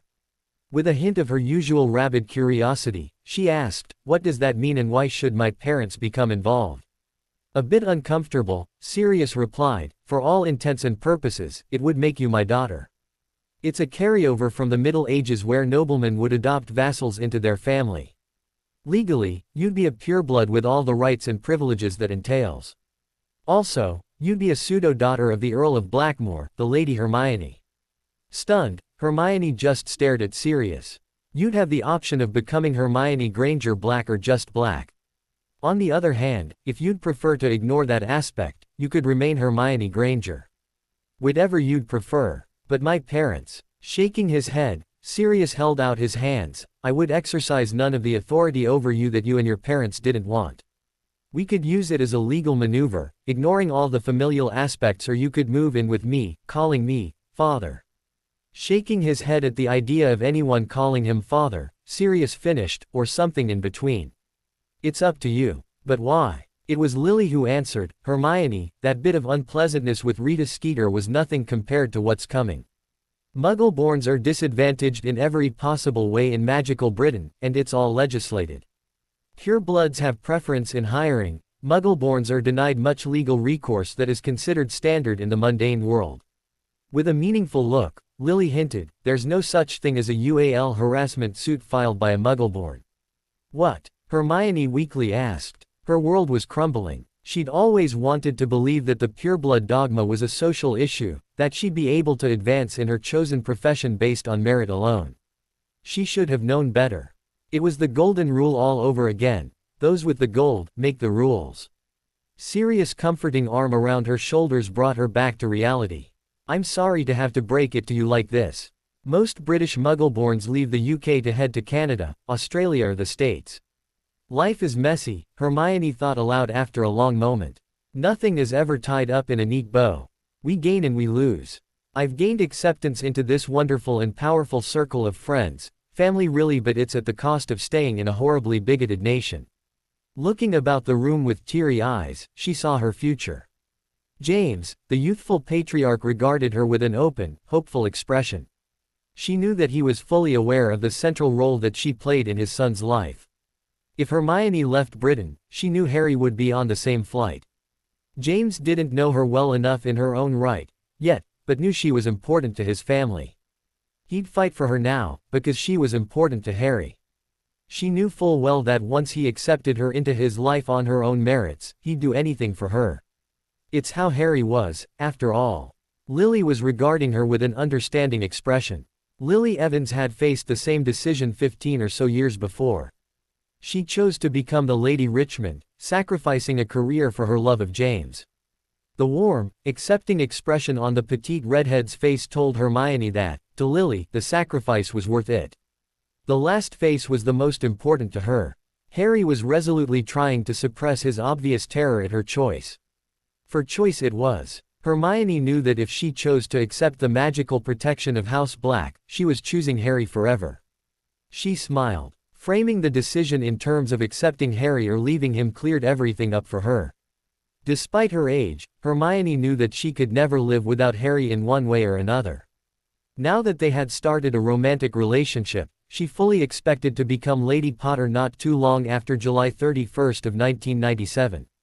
Without looking away from her hesitantly hopeful boyfriend, she told Sirius, "Let me talk to my parents, but I'll need some references. I'd like to read up on it before signing on the dotted line, as they say." Harry's relief was palpable. Right now, the smartest witch of the age needed some the boy who lived loving, though. Standing, she held out her hand to him. The symbolism in the simple act was profound. Standing, he took her hand as they walked out of the silent room. As they turned the corner, she heard James ask Lily, "She's going to be our daughter-in-law, isn't she?" Backquote. Hermione smiled when Lily laughed, "Oh yes. Most definitely." James smiled. "Mate, you shouldn't have polished off that bottle of brandy last night." Remus chuckled as James tipped him a wink. This was an exchange that had taken place countless times in their friendship. "You know, when Lily gets back, she's going to have your hide if you spew on the rug." You proms. Would you please cast that bloody charm? Where's the goddamn porridge? James took pity on his best friend. A quick draw of his wand, followed by a muttered incantation while rolling his wand in a tight counterclockwise motion, saw Sirius straighten up. Still a bit frowsy, despite the effects of the sobering charm, Sirius muttered, "Thanks. Where's the porridge?" Sighing, James turned back to his breakfast. "The porridge is right in front of you, Padfoot." The room was quiet after Sirius' soft, "Oh." 2 cups of tea and a tall glass of cold coffee later, Sirius was in a much more coherent mood. "Where are Lily and the kids?" "They ran out to get Harry some new clothes. The shite that those Dursleys gave him wasn't worth burning." The glower on James's face became a self-recriminatory scowl, "and they're stopping by the healers to see if anything can be done about the malnutrition." All 3 men were openly scowling now. After a moment's consideration, Sirius asked, "You guys wanna get drunk?" James smiled when Remus reproved their friend, "Sirius, it's 9 in the morning. You're already hung over, you don't need to be drinking any more booze." "I dunno, Mooney. I think a little hair of the dog is exactly what I need to set me up just right." James was openly laughing now. He loved it when Sirius baited Remus like this. Both men knew what the other was doing, but enjoyed the back and forth between them. Though James routinely thought of Sirius as his best mate, it was only due to the fact that he'd known the pad-footed one longest. In his heart, Sirius and Remus were interchangeable. Tossing his napkin on the table, James laughed, "Come on, you tossers. More on over there, and I need to go to the bank." Hefting an open letter from the table, he explained, "Maturin says there are a few kinks that we need to be present to work out." Harry was in the dressing room for the 17th time since they arrived at the store. Hermione was, in her turn, impressed that Lily had spent £5,000 on clothes without blinking. Sure, Hermione's parents were well off, but this kind of wealth begat a way of life that was foreign to her. There was something else on the smartest witch of the age's mind, though. "Lily," she began. When the red-headed mother of her boyfriend turned from the shirts the attendant was offering, Hermione glanced at the young woman who was helping them. Catching the meaning, Lily turned back. "Those look great. Could you please hand them to my son and fetch some trainers in size 9? Thanks." Lily sat on the couch that seems to be required outside all changing rooms. Usually, it's packed with husbands, but today, being first thing on a Tuesday, Hermione and Lily had it to themselves. "What's on your mind?" "I've been thinking about Sirius' proposition," Hermione began. When Lily's expression sobered, Hermione asked, "It's extremely generous. I'm flattered and honored that he's offered such a thing to me. At the same time, I feel as if I'm choosing between the magical world and the mundane." Grimacing, she concluded, "I feel as if I'm choosing between being an active witch and having my parents in my life. Would it be too much of an imposition to ask how you felt about effectively leaving your family behind?" Hermione was gladdened when Lily took her hand, a warm smile on the older witch's face. "In a sense, you do have that choice in front of you. However, it's not just because of Sirius' offer." With a serious expression, Lily digressed, "He meant every word he said, you know. He would treat you as a daughter. I believe he already thinks of you that way on some level." With the hint of a blush, Hermione nodded. Hermione had no aunts or uncles, so her parents were the only experience she'd had with family. She already considered Sirius and Remus to be uncles of a sort, and it was a wonderful feeling. Back to the topic. Lily's eyes became unfocused as she remembered, "I grew apart from my parents as I got older. Part of it, I suppose, is natural. I was growing up, spending 10 months a year in Scotland while my parents were in southern England. I changed." Shrugging, she admitted, "It happens. It didn't mean that I loved, or do love them any less, it's just that I didn't belong with them any longer. It was a bit of a shock when I realized that I felt right, I felt like I belonged, in the magical world." Turning to Hermione with a broad smile, she told her, "I didn't choose James over my parents. I belong with him and him with me. It's the way I want my life to be." This idea resonated with Hermione. She knew that she and Harry belonged together.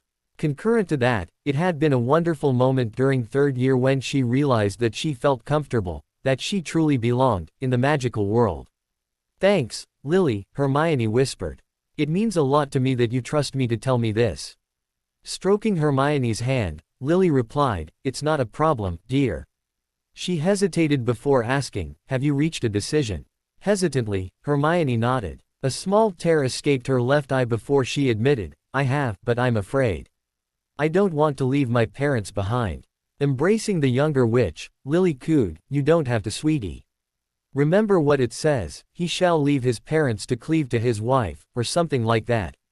We're supposed to form new families while the old one fades somewhat. Your parents will always be important to you. Even though my parents are gone now, I still love them. It's the natural order of things. Harry poked his head out of the door, causing both witches' expressions to perk up.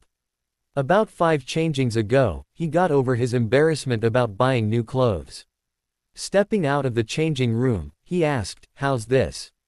Unconsciously, Hermione licked her lips before husking, I think it's a bit of alright. The peals of laughter from Lily combined with the hungry expression on her boyfriend's face, brought the smartest witch of the age back to her surroundings. Blinking in her astonishment at her behavior, Hermione realized she'd been undressing her boyfriend with her eyes in front of his mother. Fortunately, said mother had an excellent sense of humor. Now, Lily giggled. None of that. Turning to the attendant, she told the girl, we'll take that outfit as well. How are we doing on the shoes? What do you want? The goblin snarled. James smiled, I do so love goblins. No beating around the bush. How are you, asscrack? Sirius snickered as Remus smilingly shook his head. The goblin peered at James before huffing, Richmond. Thought you were dead. Raised a glass that day.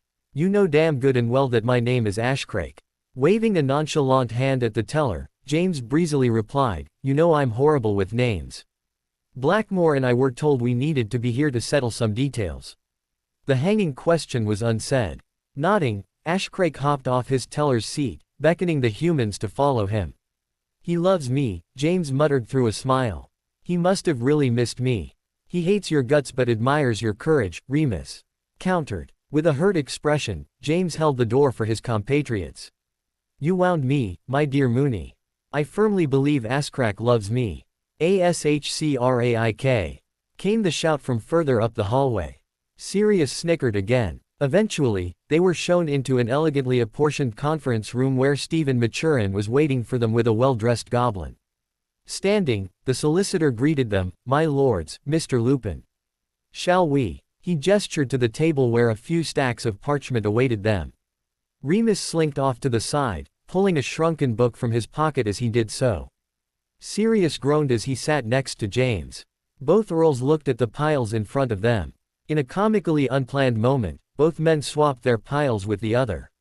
Lord Blackmore, the bulk of your forms deal with your accession to your position, the vesture of title and assuming control of the Black Family Trust.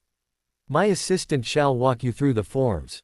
Turning to the immensely tall and broad-shouldered man who stood by the wall, Maturin commanded, Paidine, help his lordship through the forms. Turning to James, Maturin scowled. My lord Richmond, your case is somewhat more delicate and complex. You're dead, the goblin belched. Maybe not so complex after all, Maturin winced. Puzzled, James asked, what do you mean I'm dead? You were ruled as deceased by the ministry, sir, Maturin told the visibly angering James. Yes, but that moron of a headmaster told me that my will was never opened, much less probated. Snorting, the still unnamed goblin snarked, and the headmaster of Hogwarts means what here? Smiling again, James repeated his earlier declaration. I really like goblins. What do we do? The easiest course of action is to probate your will, which I assume leaves everything to Lord Potter. Maturin delicately reinserted himself into the discussion. James nodded, with some philanthropic bequests, but, yes, the bulk goes to our son. Turning to the goblin, Maturin gestured, our esteemed colleague is proposing that we finalize the probate of your will. It was never finalized, as Lord Potter never replied to any of the goblin requests for his presence. Lord Potter will then gift the fortune back to you. At what cost? James asked, his gaze switching from his solicitor to the smug goblin. He chose to ignore, for now, the implication that someone was tampering with his son's mail. No cost at all, my lord, the anonymous banker announced. Skeptical, James rebutted, everything has a cost, especially moving this much money around. Actually, not one galleon will leave the Potter vaults, except the bequests. We'll use that as a tax write-off for the year. We'll bring Lord Potter into the bank and in one signing session, we'll execute the plan. My hand is cramping thinking about it. Narrowing his eyes at the goblin, he asked, "What's your name?" With a shark-like grin, the goblin replied, "Fogmother, and don't do it. I know what you've done to Ashkrake, Shegape and Bonholio, so don't go messing with my name, human." The contortions on James's face gave away the difficulty he was having in holding in the bon mot, but eventually, his will won out. "I would never do that. So, I repeat, what's in it for the Goblin Nation? You'll owe us a favor." "Oh really?" "Yes. Usually our fees would top out around 500,000 galleons for a transaction of this size. We're doing it for free." With a softness that defied the ferocity of his tone, James replied, "You can't buy me. Now or ever, and I don't like the implication that you think you can. Take your 500,000 galleons and stuff them up your ass." Turning to the solicitor, he stood, "We'll find a different way." "Listen, you walking roast," the goblin barked, "your favor will be called in by asking for some public relations work by you and your son." Frowning, James asked, "That's it?" With as incredulous an expression that was possible for a goblin, Fogmother jibed, "Didn't you read the prophet today? You and your wife are now the parents who lived. Between you and your son, you're about as close to superstars as exist in Britain today. Couple that with your son's forced participation in Dumbledore's lunatic Circus Maximus, and you've got an excellent opportunity to say some positive words for the Goblin Nation." "To what end?" Leaning forward, Fogmother snarled, "We want a voice on your Wizengamot and we want a vote." Whistling, James leaned back in his chair. Sirius had stopped signing minutes before while Remus' book was forgotten on a side table. "That's a tall order," James opined. "It is. But not unreasonable," Fogmother countered in a sensible tone before relaxing into his own chair. A smile playing on the corner of his mouth, James asked, "Who are you, Fogmother?" "I mean, everyone knows that Ragnarok is the head of the great goblin horde, but who are you?" Absently picking at his claws, Fogmother replied, "Everyone knows that Ragnarok is the head of the horde." Sounds like hearsay to me." Sirius barked a laugh while James openly smiled. "You're good, Fogmother. I like you." Turning to his smaller pile of forms, James signed quickly. As one they all rose to leave once he was done. James made an appointment for the next day for the legal fiction of over 1 billion galleon fortune changing hands twice. "Oh, Maturin," James said with a forced casualness. "How goes the other issues?" With a smug smile, the Irish solicitor replied, "His lordship has agreed and we merely await the bureaucratic wheels to turn." "Excellent." James's smile was remarkably shark-like. Sirius took the moment to hand the solicitor a folded slip of parchment. It was best to refrain from speaking of the topic prior to its execution. "We've yet to finalize the details," Sirius explained, "but get the forms and whatnot moving. I want to be ready to move on this soon." Maturin pursed his lips as he read. Handing the slip to his assistant as the big man lumbered by, he told Sirius, "It shall be done, sir. I estimate 2 days to make the appropriate preparations." Adieus were bid by all as the humans made their way to the door. They were met by the mysterious goblin. "I've been told you were an irreverent man, my lord," Fogmother grinned as they all made their goodbyes. "I'm glad to see that you are. It's been a pleasure doing business with you, Fogmother. May your enemies be crushed under your heel." Fogmother gave a short bow to acknowledge the compliment. "And may you slay your enemies while hearing the lamentations of their women." James grinned before turning to leave the room. He flung his parting shot over his shoulder, "You're a different one, your mother." Growling, the goblin muttered, "I knew he'd do it. I knew it." The last thing he heard as the fearsome threesome left the bank was Sirius snickering. As Lady Richmond was being examined by the healer for any abnormalities resulting from her extended stay outside time, Healer Smythe's nurse sat in the waiting room with the famous boy who lived and a teenaged girl, his girlfriend if the distance between the two was any indication. They were alone while she was steadily working through a mountain of insurance forms. The teenaged girl was leaning on her boyfriend as she rested her head on his shoulder. The soft smile on his face as he rested his eyes made the nurse at the desk smile. "How are you doing?" she heard the boy who lived ask.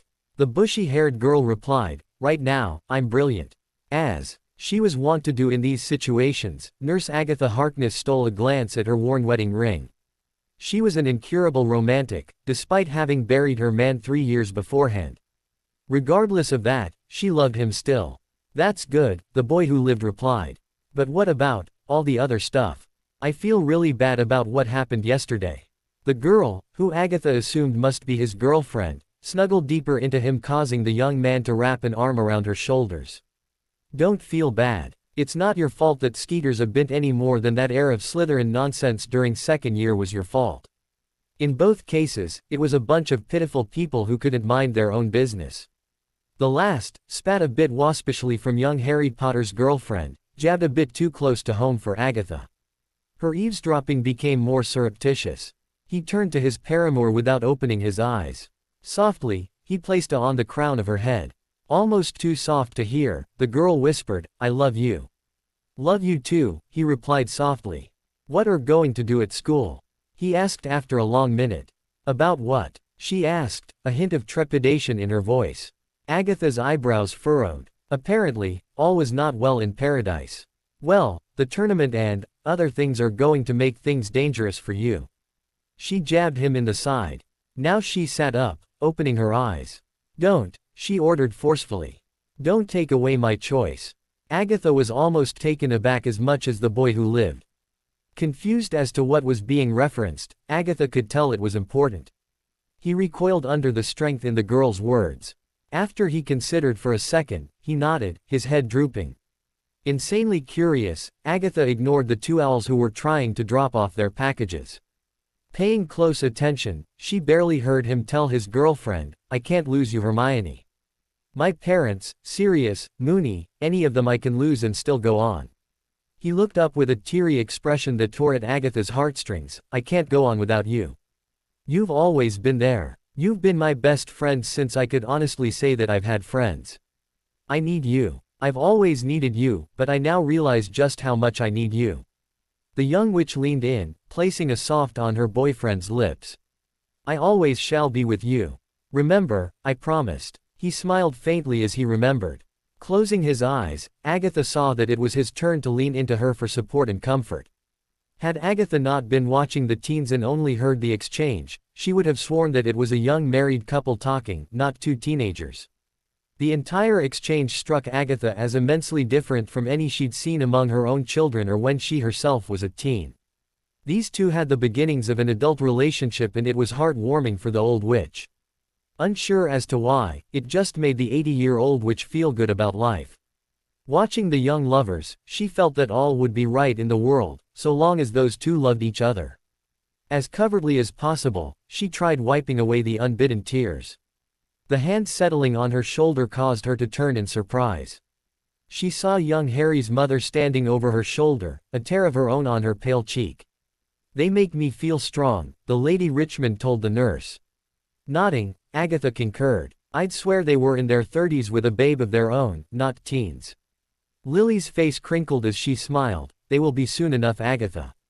I'll make sure they bring their children here for Healer Smythe to check on them. Patting the hand on her shoulder before it was withdrawn, Agatha replied, You do that, milady. It'd make this old witch mighty happy to see those two grow and blossom even more. As the teens trudged over to the healer's door, Lily turned to show them the way to the back. Before they left, Lily muttered, I'll be sure of it. Lily insisted that Hermione accompany her and Harry into the examining room. A bit uncomfortable, the bushy-haired witch Gryffindored up and followed her boyfriend into the sterile room. Harry hopped up on the examination table while Lily and Hermione sat on the cheap chairs. It seemed to Hermione that even in the magical world, the healers had the same office goods supplier. A sandy-haired, rotund wizard rolled into the room a minute later. With a, hello, hello, all around, he moved to Harry. Healer Smythe's back was to her, but Hermione could tell by Harry's expression that the first place the man looked was at Harry's scar. She gave her beau a smile while shaking her head, hoping to encourage his forbearance. After the usual ears, nose and throat visual inspection, Smythe cast a long incantation diagnostic spell, finishing with a bit of flair while pointing at a blank scroll of parchment. Now we wait, the jovial healer announced before tunelessly humming a song. Seconds later, script began to form on the parchment. Hermione's expected reaction by the healer was immediate. He frowned. Then he furrowed his brow. Finally, he began darting his eyes from the slowly withdrawing Harry to the still scribbling parchment. With gravity, Smythe set the parchment on the table. He caught Lily's gaze before cutting his eyes to Hermione. The teenaged witch bowed her head, hoping Lily would allow her to stay for what was to come. She had a feeling that Harry would need her. Lily was obviously of the same mind as she told Smythe, she can stay. Hermione's completely in our trust. With a sigh, Smythe replied, very well. The diagnostic is very disturbing. Mr. Potter, I'd ask you if you would please remove your shirt. Harry's wild eyes bounced from the healer to his mother before settling on Hermione. Every aspect of his being screamed to escape. His breathing picked up to a pant, his hands clenched while he kept scanning for an exit route. Slowly, Hermione rose from her seat. Catching Harry's gaze, she whispered, I love you, Harry. Your mum loves you. We all love you, nothing will ever change that. She kept repeating herself as she approached him. By the time her hand caressed his shoulder, he was calm. As he looked deep into her eyes, Hermione could feel the questions emanating from him. Will it be all right? Will I get hurt? So low that the others wouldn't hear, Hermione told him, I'll never leave you. Never. Putting her mouth next to his ear, she voiced her hope in an effort to distract him. I plan on being the mother of your children. The lady of your house and the wife you've always wanted. I'll never, ever leave you. With a shuddering breath, he nodded. Hermione took a step back, allowing Harry to shed his covering. His eyes were riveted on hers as he unbuttoned the shirt. Hermione could tell that he was too afraid to meet his mother's gaze. Would he see anger, pity, fear, disgust, or worst of all, would he see approval? The healer moved behind Harry when the pale blue shirt fell to the floor. The whisper of the cotton on the tile was the only sound in the room. In her peripheral vision, she saw the healer examine her boyfriend. His eyes closing in pain, the healer nodded in acceptance of what his eyes were unwilling to see. She saw Smythe turn to Lily, catching her gaze. Hermione knew that Harry needed to face his mother, the time for avoidance was over. In an attempt to force him to look at her, she turned to see the red-headed witch, trying to drag his attention with her gaze. Mutely, Lily was slowly shaking her head in an unspoken attempt to deny what she'd feared. Her familiar green eyes were wide as tears streamed down her face. In a flash of insight, Hermione could tell that Lily must have suspected that Harry had been abused. Her reaction was recognition that the only thing the healer was inspecting must have been the webbed scars that the flogged bear ever after. Glancing from mother to son, she saw Harry relax infinitesimally. Her reaction must have reassured him that he wouldn't be rejected outright. Lily cocked her head to the side, and in spoken query. May I look? I need you to look. Turning back, Hermione saw that Harry was looking at her. Surprised, she realized that Harry wanted her to look on his scars as well. Her stomach rebelled and the pooling tears overflowed. I don't know if I can, she whispered through her sobs. I understand, but we need to do this, he replied. Confused as to this turnabout in his attitude from caged animal to fount of wisdom, Hermione merely accepted it as fact. Together, she and Lily circled around the examination table. As one, their breath caught when they saw the full extent of the damage. Hermione's vision went black as the floor rushed up to meet her. James, get serious, and Remus. Looking up from the book he was reading, James was concerned to see the tear-stained face of his wife. Bouncing to his feet, he moved to her side. As he tried to gather her into his arms, she shrieked, just get them now. Wide-eyed, he backed away. Okay, love. I'll get them right now. With a deft movement of his wand, he cast a familiar communication charm. It was a spell that Remus had crafted in their 7th year so the friends could call each other to their location. Seconds later, he heard pounding feet as his mates ran to join the Potters. They're on the way, love. What's going on? Now Lily collapsed into James' arms. As Remus and Padfoot bounded in the door, breathless from running to join James, Lily Ed, it's Harry. Morphing back to his human shape, Sirius growled, what about him? Remus closed the friends, his eyes narrowing. His back. James choked back a cry, as he immediately knew what Lily was talking about. His wife had shared with him her fears about Harry's upbringing. It took Remus a moment longer to understand to what Lily was referring. His back. But, oh no, no, no, no, no. Not little one. They didn't. He was shouting by the end while Sirius just slumped to the floor, devastated. Falling to his knees, the reserved man sobbed. As an automaton, Sirius moved to Mooney's side, holding him in the loosest of embraces. "They're going to die." James was surprised. He'd expected Sirius or even Lily to pronounce the fate of his sister and brother-in-law. Remus had always been the quiet one who counseled patience and tolerance. Never did he expect such a swift and violent judgment from Moony. Looking closely, James saw more than a hint of amber in the coloring of his friend's eyes. The wolf was moving to the fore of his friend's personality. Furious, Remus stood. Shaking off Sirius, he demanded of Lily, "Can you take us there?" Her expression hard, she nodded. Vengeance burning him up from the inside, James turned to his wife to obtain the location of the Dursleys. In the corner of his eye, he saw Remus and Sirius straightening up. However, from behind him, he heard, "Wait." Turning, he saw a pale-faced Harry with his arm around his girlfriend. "Wait, don't kill them."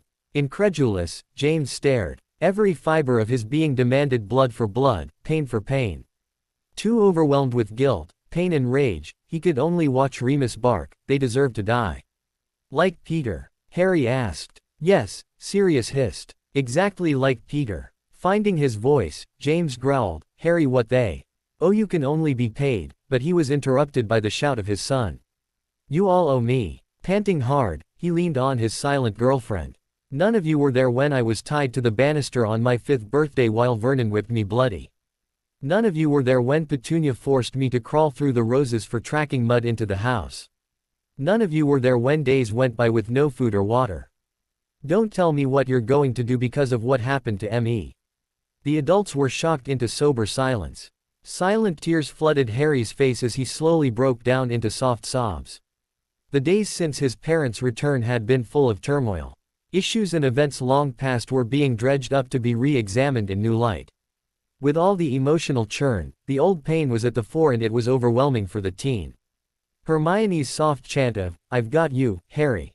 I'm here," was the only other sound in the room until Sirius fell to his knees, weeping uncontrollably. Remus followed him, holding his friend as tears of his own dripped off the end of his nose. Like a magnet, James was pulled to his son. Through his own tears, he huskily asked, "May I?" Harry's understanding of his dad's meaning was clear as he threw himself into his father's arms. Over his son's shoulder, James saw Lily approach Hermione. The young witch had her hand over her mouth as she tried to suppress her sobs. Harry had been hurt so badly. They all felt the punishing blows of guilt and shame for their failures. Failures in action, of trust in others and of planning. In their love and caring for the young man, they were acutely aware of their failures. So much pain. So many wounded. So many casualties, years after the last spells were cast. They were the last casualties of the blood war of Voldemort and still they suffered. But now, they were healing. Albus Dumbledore was many unpleasant things, but he was right about one thing. Love is the most powerful thing in the world. "I won't kill them, but they have earned retribution," James announced a while later. The family had calmed, eventually sitting to a spontaneous tea. Hermione had commented that, "Rain or shine, it's always time for tea in Britain." "What's on your mind?" Sirius asked with narrowed eyes. Lily sighed, "As much as I'd like to crucify my sister into insanity, Healer Smythe will inform the Aurors about everything tomorrow. By sundown, the Dursley family will be in Azkaban." "Not good enough," Sirius growled. Harry pondered that Sirius was the only one present who could honestly make that judgment. "I need to check the grimoire, but if I remember correctly, there's just the ticket there." James caught his son's eye. "Come on. You need to see this." Gently disentangling himself from his girlfriend's embrace, he gave her a soft before leaving. With all the emotional outpouring over the previous few days, he felt no embarrassment about the minor sign of affection for his Hermione. Catching up to his striding father, Harry asked, "What's going on, Dad?" James paused as he pursed his lips in thought. Harry waited as patiently as he could until James explained, "All magical families have secrets. Mainly, those secrets are spells crafted by the family, for the family." With a deliberate look, he added, "There are also secrets about the family which are recorded in the grimoire. Things that you can't tell Hermione until after you marry her." Harry blushed, but saw quickly that his father wasn't teasing, he was deadly serious. Turning into the library, they headed to the back corner. Harry saw an old desk that was scarred with age, but nothing else was on it. As they approached, Harry's father told him, "Only the head of the family or the heir can access the Book. Once removed from its stand, any Potter by birth or marriage can read it, but no other. The tingling of magic crossed over Harry's scalp as he closed the old desk. Slowly, a gold stand was revealed, on which was a huge book. Nearly 2 feet long, the book was securely bound with iron hinges on its heavy leather binding. Reading the name on the cover, Harry turned to his dad in confusion. Gryffindor. With a solemn nod, James approached the book. Opening it to the front, he read aloud to his son, "On this day, in the year of our Lord 1041, I have wed my beloved Anya Potter.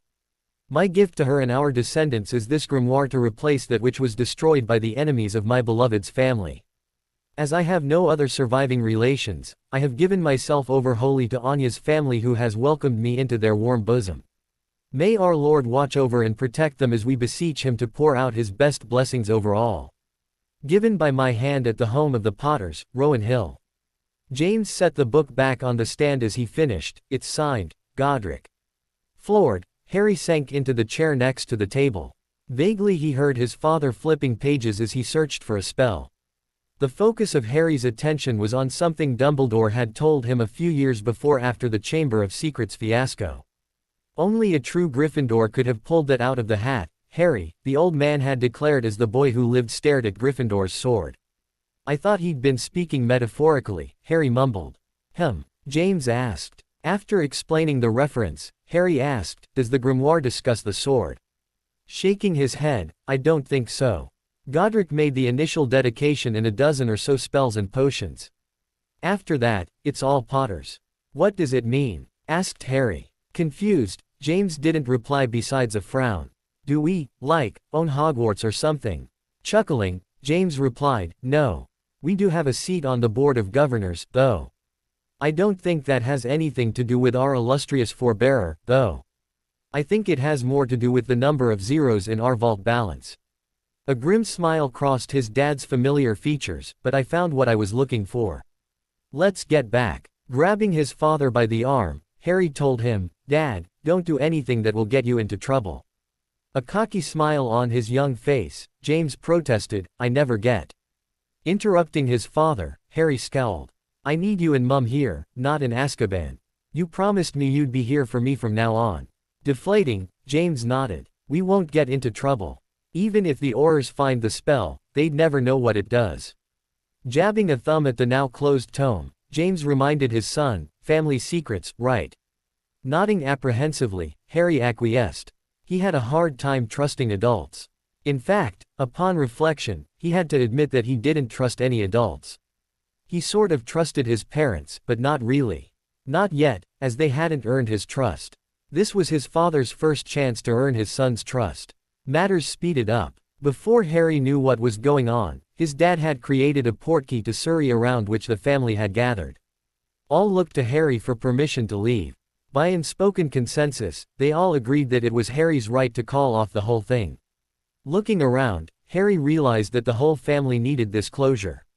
As long as no one got in trouble, Harry didn't have a problem. Turning to his girlfriend, he tried to get a read on her opinion.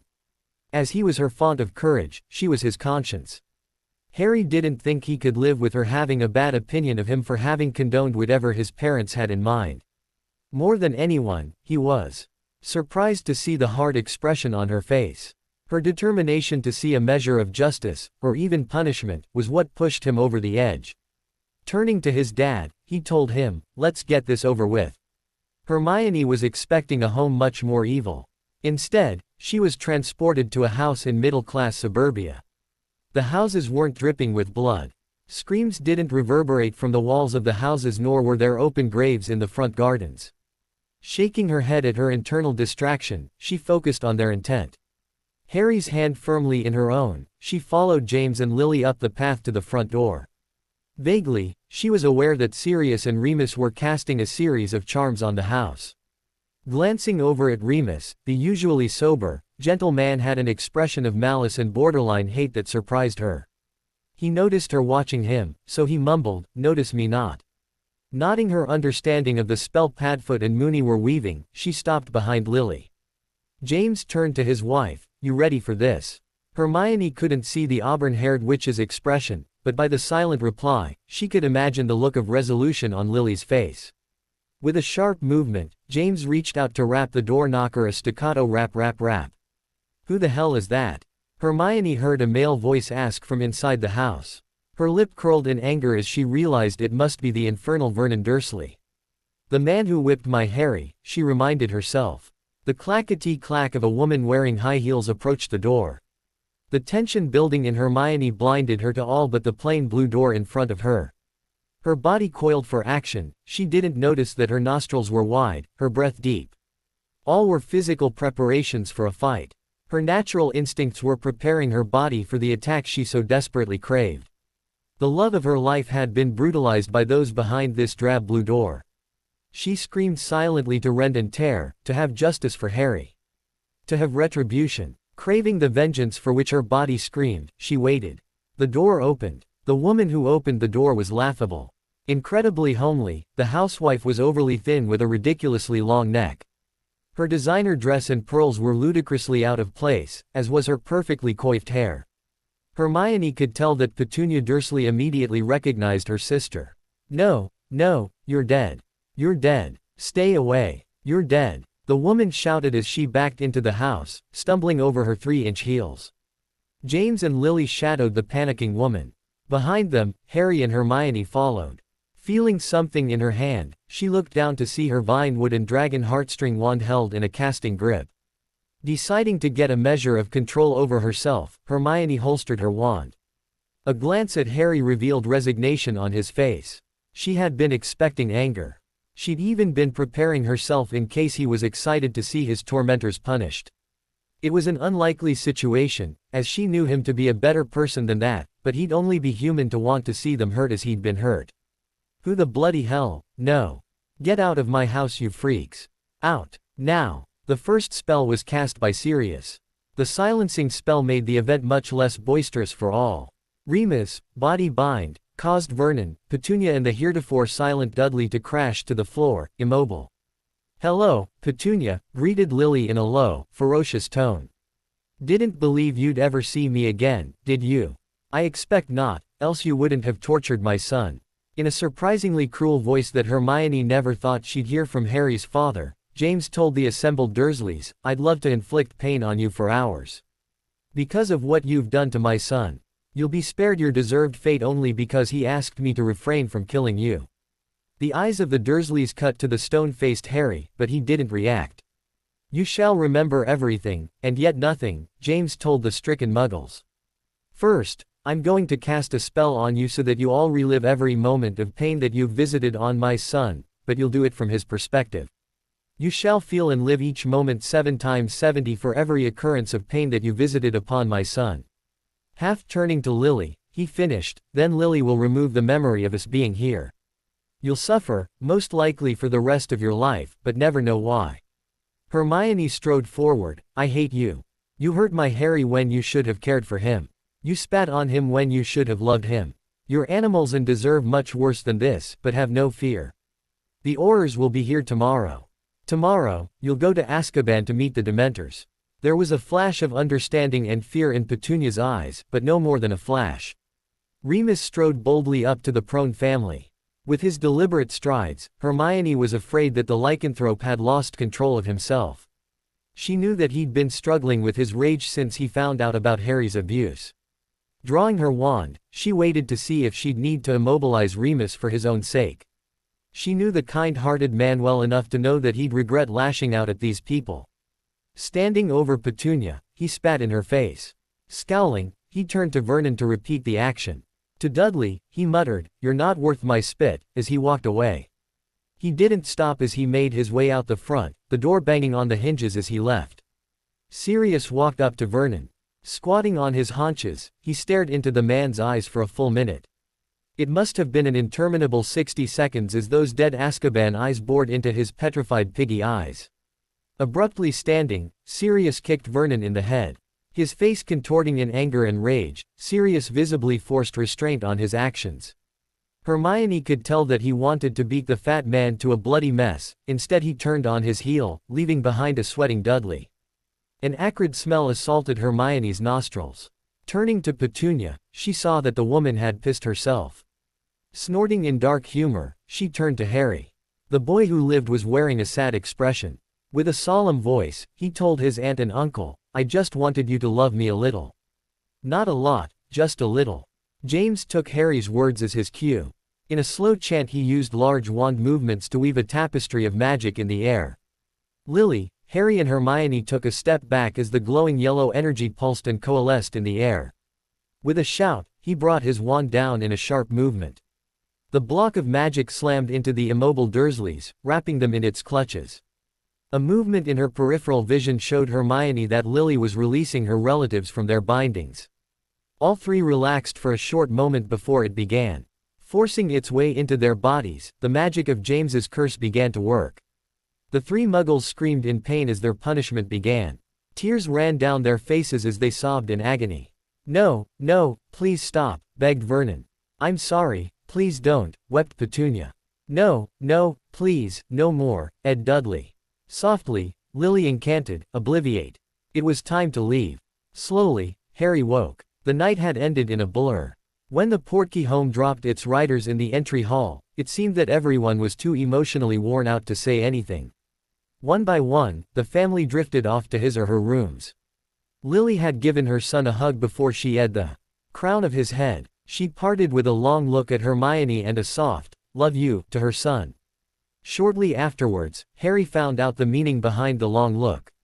Arriving back in his room, he sat on his bed in a bit of a stupor.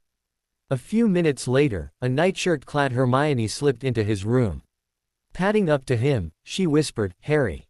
"Yeah." Tugging him upright, she pulled at his shirt, "Go get cleaned up." "I'll wait here." Obediently, he trudged to the ensuite bathroom for the usual brush, flush and wash. 10 minutes later, he stumbled back into his room. Emotionally, he felt like a limp dishrag.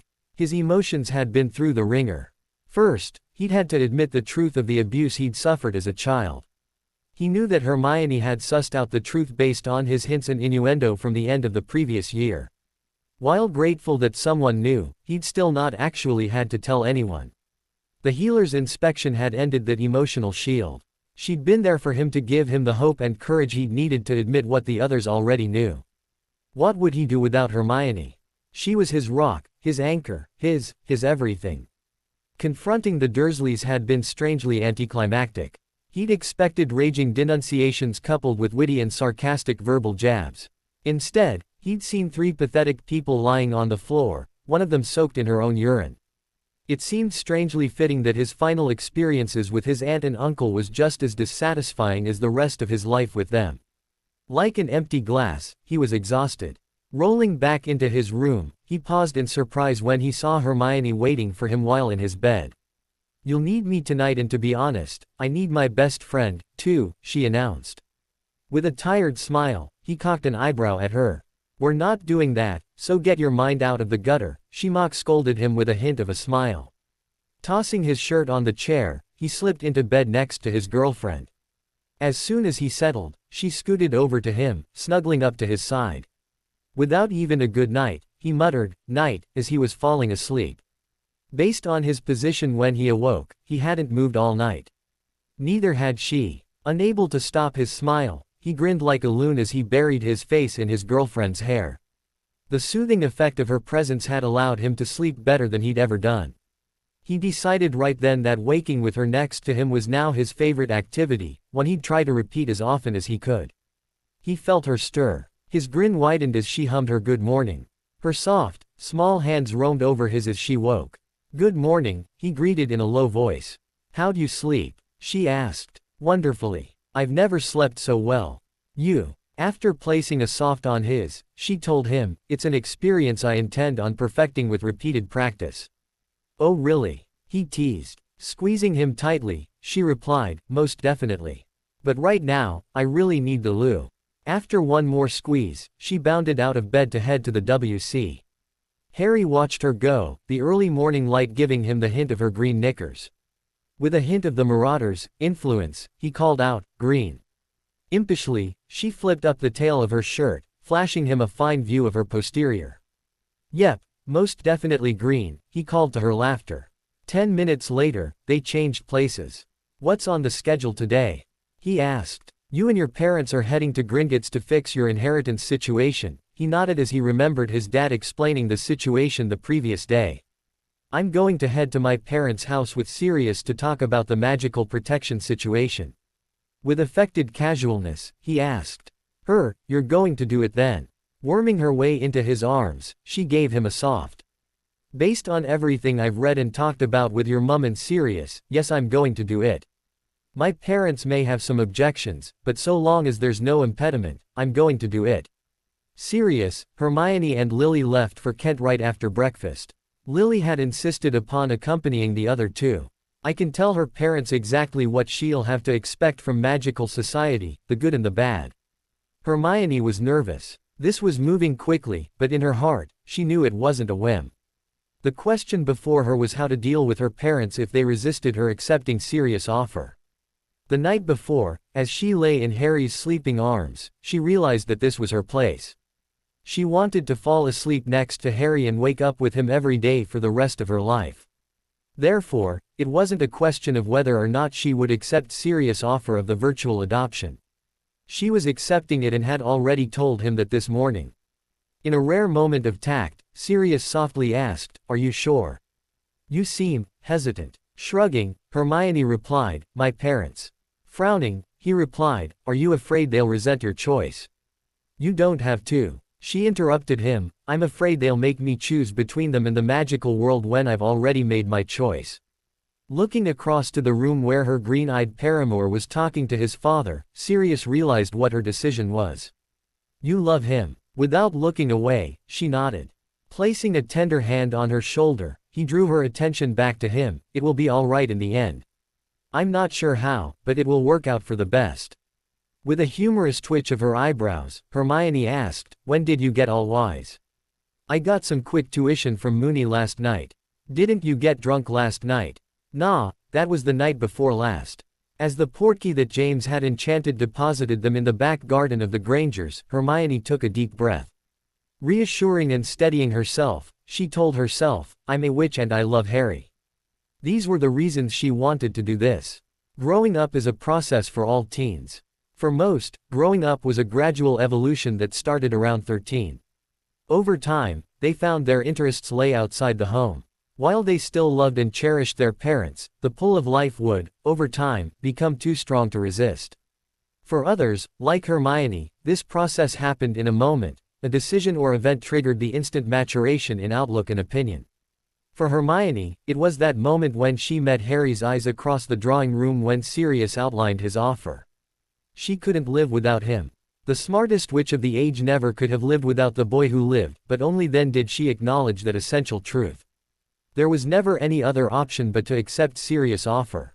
Everything changed. With a bold step forward, she led the three magicals up the back steps and into the house. Ah, Harry, I'd like to introduce you to one of my favorite goblins in the entire world. Sheathy, this is my son, Lord Potter.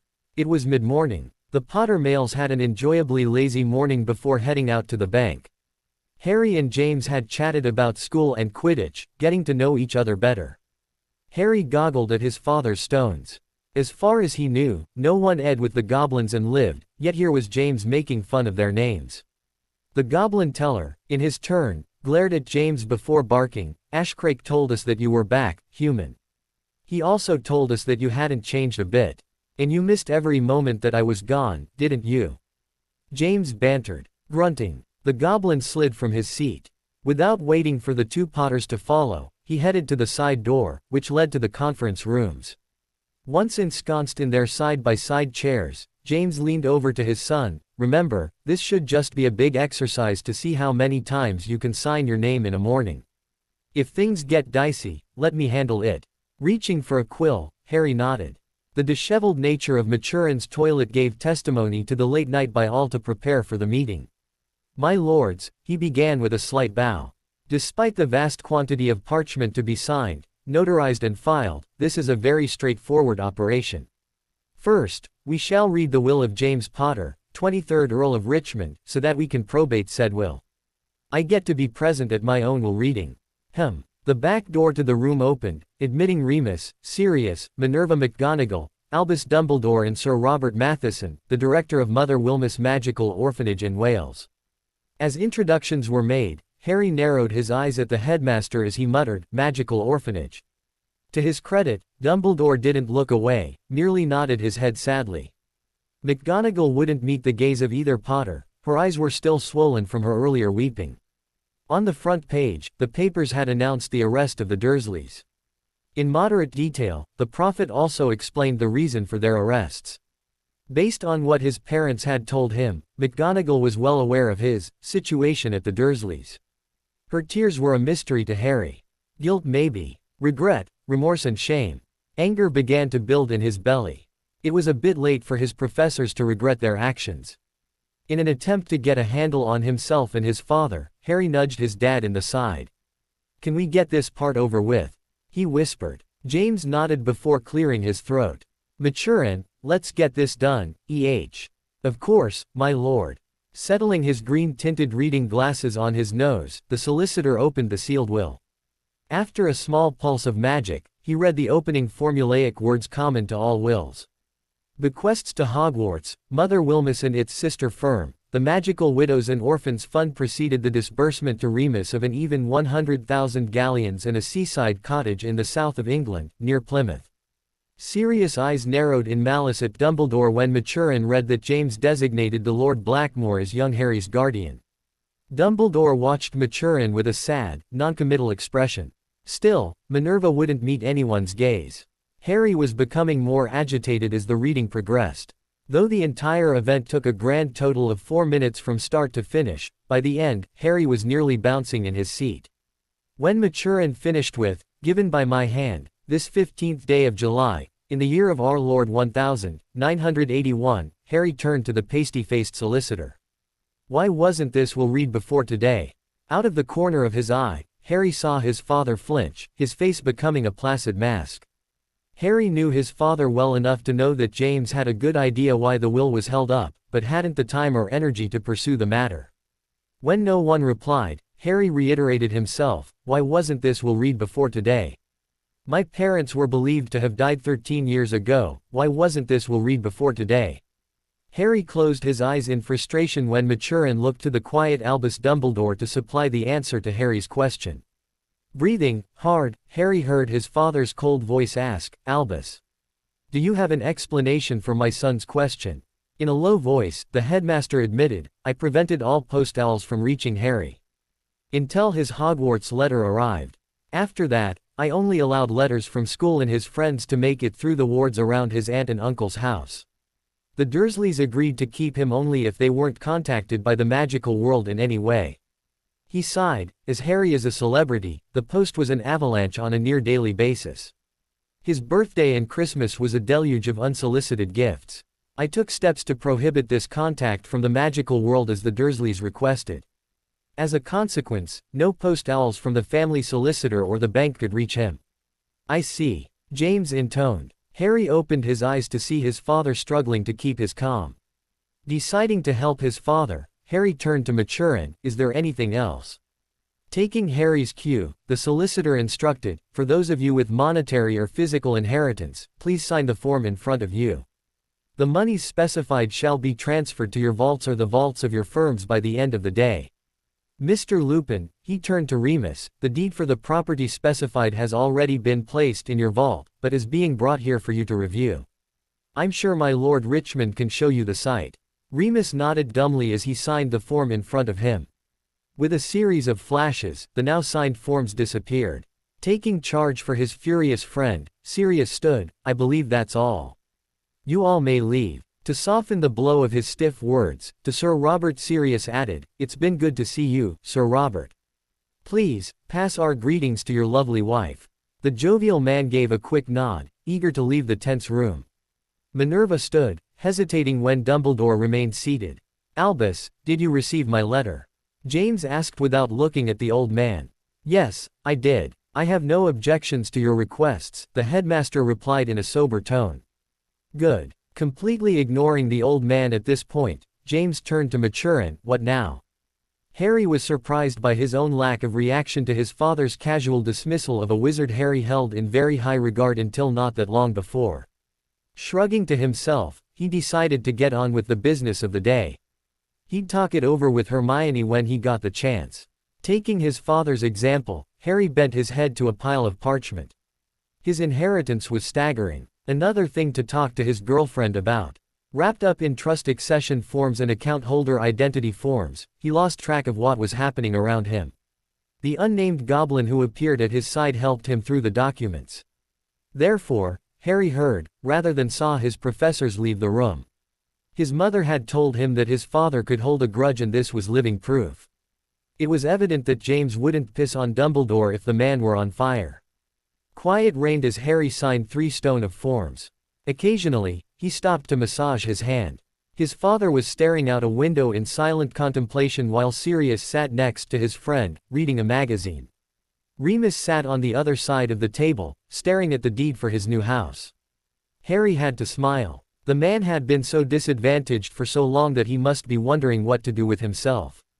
100,000 galleons was a fortune that would support a family for generations of moderate spending on the interest alone.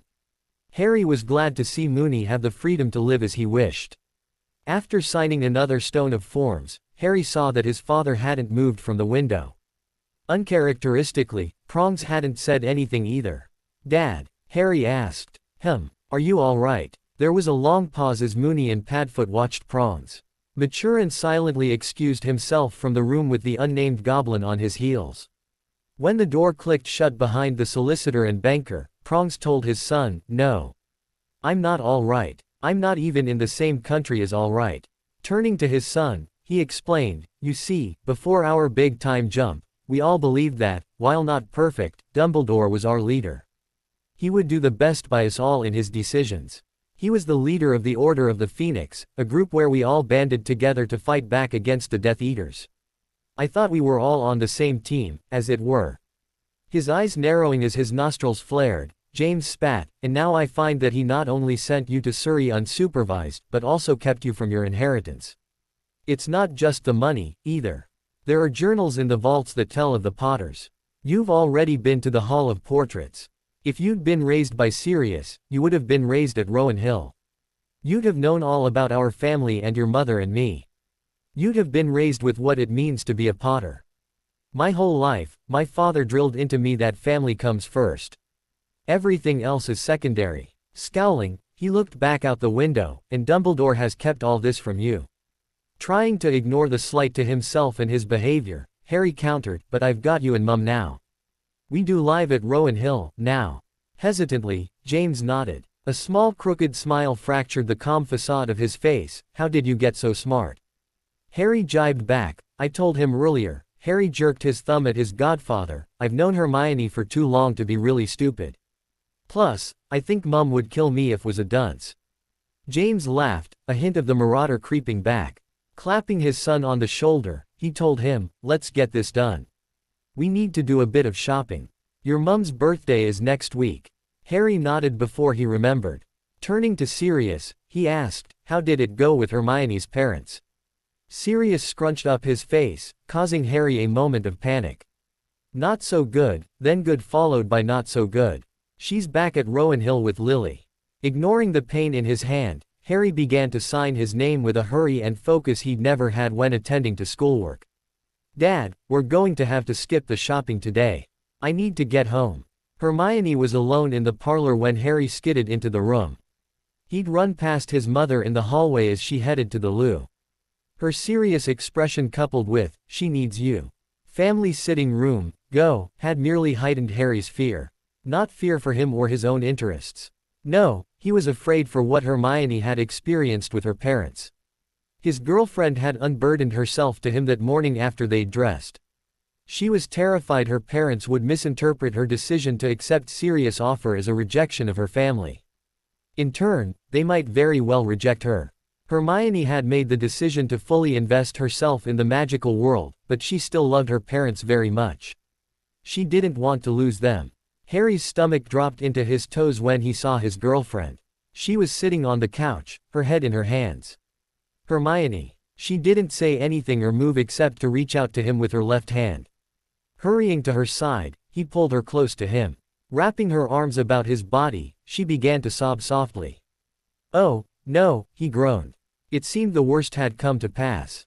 Her sobs intensified as he gathered her into his embrace. He was determined to be there for her. She'd been a bulwark in the storm for him over the previous days and he'd treasured her for it. Now, it was his turn to be her port in the storm. With a soft pop, Rory appeared. Silently, he placed a tray containing a pitcher of ice water with glasses on the table. Without meeting Harry's gaze, he placed a full box of tissues on the cushion next to the entwined couple before popping out again. Freeing an arm, Harry plucked a few tissues from the box before he slipped them into Hermione's grasping hands. He knew she'd want them later. James was laying crossways across their bed when Lily entered their bedroom. Curling up next to him, Lily tugged at him until he got the hint.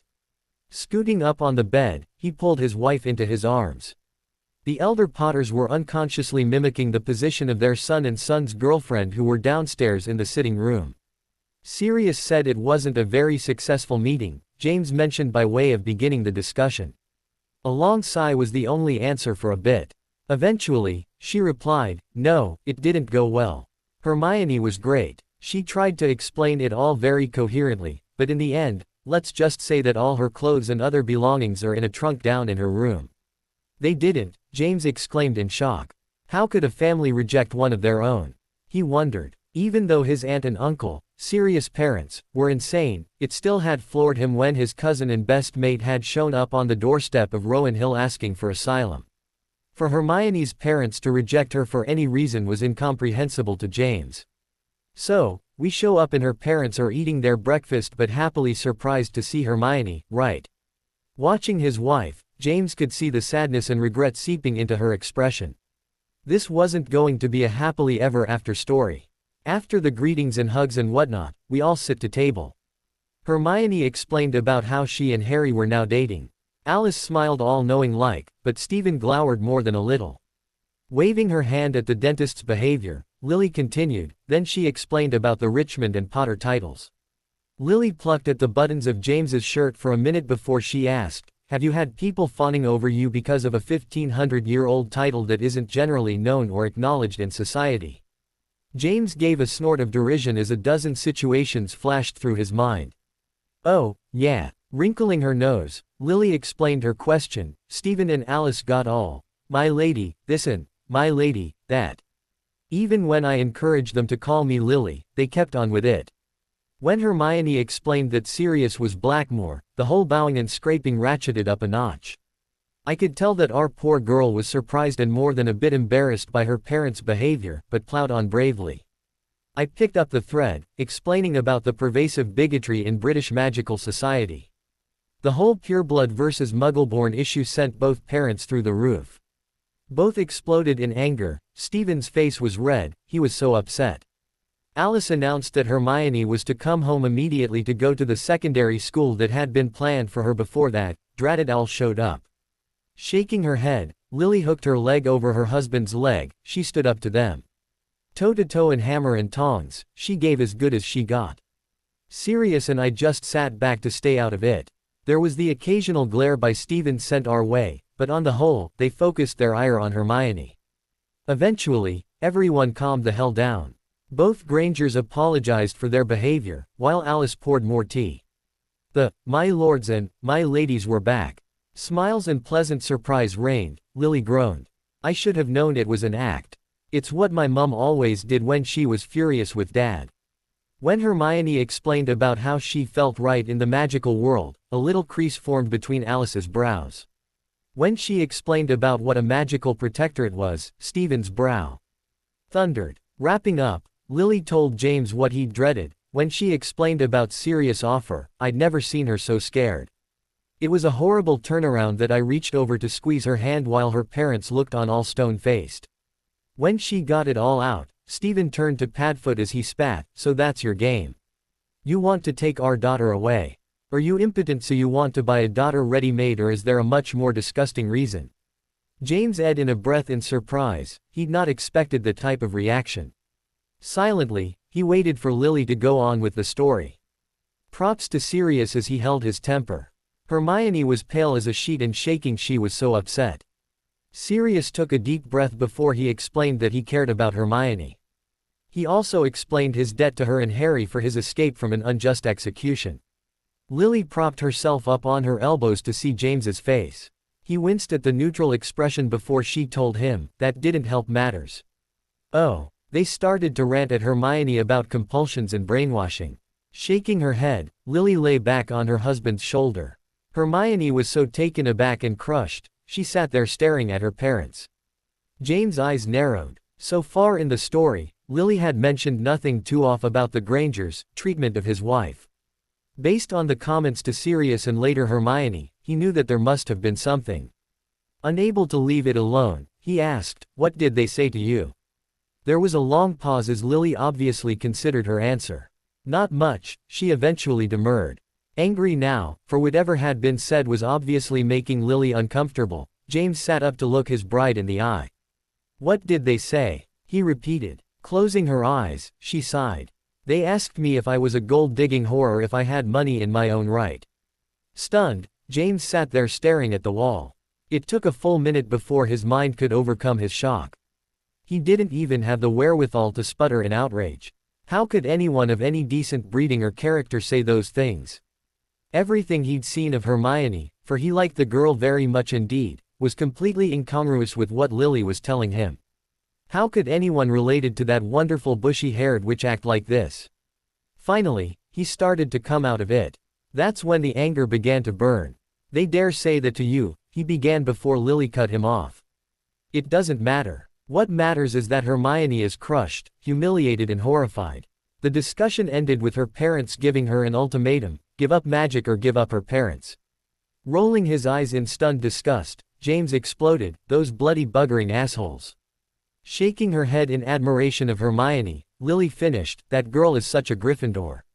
She stood, a bit shaky, but she stood nonetheless, and told her parents, "I'm sorry you feel that way, but I'm a witch. I was a witch when I was born and shall die a witch. I hope you change your mind when you calm down. I'll contact you around Christmas." Then she turned on her heel to head out the back door. Sirius and I hustled after her. She fell apart when we got back here, poor thing. I shooed Sirius out the door to the bank before taking her to the parlor where she sobbed her eyes out. "Harry's with her now." "I can't believe they said those things," Hermione whispered. She'd related the whole tale to her boyfriend once she'd calmed. Not knowing what to say, Harry merely tightened his grip on his girlfriend. "Your mum and Sirius have been nothing but selfless and giving. I'm so mortified," she trailed off as she recalled the barbs sent at Lily and Sirius by her parents. Harry frowned. True, the others had all been roundly insulted, but the sticking point for him was that, basically, her parents had thrown her on the garbage heap and that's not on. Clearing his throat, he softly asked, "But what about what they said to you?" She was silent for a long minute before she shrugged. Burrowing into his, she mumbled, "It's not like I didn't expect it." "Really?" he asked, appalled. Without the strength to reply, she nodded into his shirt. Now, he really didn't know what to say. Fortunately, his godfather saved him. Sirius rolled into the room wearing sleek pants and an old Tutshell sweatshirt. His solemn expression belied his casual dress and manner. Flopping on a wingback chair across from the teens, he reached over the low table to take Hermione's hands in his own. "It'll be okay," he told her. The certainty in his voice and the confidence in his expression took Harry aback. He'd never seen Sirius this positive about anything. Hermione stared at her boyfriend's godfather and her soon-to-be protector for a long moment. Even to Harry, it was evident that she was drawing on Sirius' strength for her own uses, which was probably the whole reason that Sirius was there in the first place. Without looking away from Hermione, Padfoot repeated himself, "It'll be okay." A small light bulb went off for Harry. Around the same age, Sirius had been self-exiled from his own family. Sirius generally described his departure from the bosom of the Blacks as his own choice, but a strong argument could be made that they shoved him out the door. A case of, "You can't fire me. I quit." Today saw Hermione in the same situation. She too had made a choice that her parents had vilified. She too had been cast from the bosom of her family because of her choice. If anyone could understand what Hermione was feeling, it was Sirius Black. "I'm sorry it went so badly, but it'll be okay," Sirius reiterated for the third time. A hint of hope returned to Hermione's face as she heard the truth from Sirius. "I'm sorry for what?" she began to say in a soft, apologetic tone.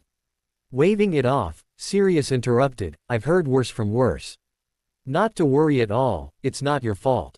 Leaning forward, he placed a soft on Hermione's brow before he silently left. Watching Sirius leave, Harry realized that his girlfriend must be parched after all that crying. Pouring her a glass of water, he handed it to her before pouring one for himself. The water was at just the right temperature. I love magic, he muttered to himself. A soft sound to his left caused him to turn. Hermione, blotchy-faced, swollen eyes and still tear-streaked, was giggling at him. She drew her wand. After a quick incantation, which Harry didn't hear, her face was right as rain. Grinning at him, she teased, You're such a boy sometimes, Harry. Setting the glass on the tray, he took hers from her before pouncing on her. The tickling quickly moved to snogging. It was brief, but welcome for both teens. As they got up to find a snack, Harry teased, Aren't you glad I'm a boy? Without missing a beat, she replied, It would be awkward to you if you were a fish. Lily and James came into the sitting room a few hours later. Hermione was curled up in a chair, a thick tome in her lap. Harry and Sirius were quietly talking Quidditch as Remus played chess against an automated, magic-driven opponent. Nodding at the quiet atmosphere, James turned to his wife. Catching her eye, he wiggled his hips for a short moment. In reply, she smiled and nodded. Right then, pointing at the teens, who were watching him, You too. Follow me. James led the way as the procession tromped down the hall. Turning into a room he'd not entered in quite a while, he smiled. This room held many fond memories of his parents, friends of theirs and growing up here at Rowan Hill. He and Lily had danced their first dance as husband and wife in this room. It was also the first place that he and Sirius had ever pulled a prank. They had been 5 years old at the time. A flick of his wand caused the sconces to burn brightly. The quick intake of breath caught his attention. Turning, he saw Hermione gazing about the room, soaking in the beauty of it all. The ballroom at Rowan Hill was second in beauty only to the same room found in Buckingham Palace. Very large, it was gilded while decorated with mirrors spaced every few feet to reflect the light. Interspersed between the mirrors was a series of murals that told stories both mythological and magical. The entire north wall was a bank of French doors leading to the west lawn. Wrapping his arm about Lily's waist, he told the teens, You two are going to learn to dance. Harry's face paled while Hermione bounced in excitement. But, James's son stammered. It's a way for you to politely and publicly grope your girlfriend, James announced with a smug smile. Knowing it was coming, he prepared himself. He wasn't disappointed, for not 2 seconds later, Lily punched him on the shoulder. Another wand movement created a nondescript pleasant tune to begin wafting through the room. James eyed the footwear of the teens. Shaking his head, he quickly transfigured the trainers into more appropriate dancing shoes. All right, first dance is the foxtrot. You two know chess. The knight's movement is 2 to the front and 1 to the side, right? Gliding forward, James showed them, Harry, you'll always lead with your left foot. Step, step, together and then to the left, he announced as he sidestepped to the side at the end. Lily sidled to Hermione, You'll do the same, but backwards. You step off with your right foot. When he comes toward you, you'll go backwards. Lily stepped backwards, step, step, together, to the side. She ended up in the same position as James. Remember, Ginger Rogers said that she did everything Fred Astaire did, just backwards and in heels. After walking the kids through the steps a few more times, they reversed the steps so that Harry went backwards. Okay, you've got the footwork down, let's get you two together. After much blushing by Harry which ended with Hermione's exasperated, Harry, just grab me. I won't bite, he wrapped his arm under her arm, close to her bosom. No biting, till later, James quipped. James was happy to see his son snark back, just not when you're around. Lily stepped in, Hermione, I'm going to tell you something that applies only in dance. Turning to her son, she pointed to him, he's in charge. He's leading and telling the both of you where to go. In turn, she turned back to her son, you've got to keep her out of other people's laps.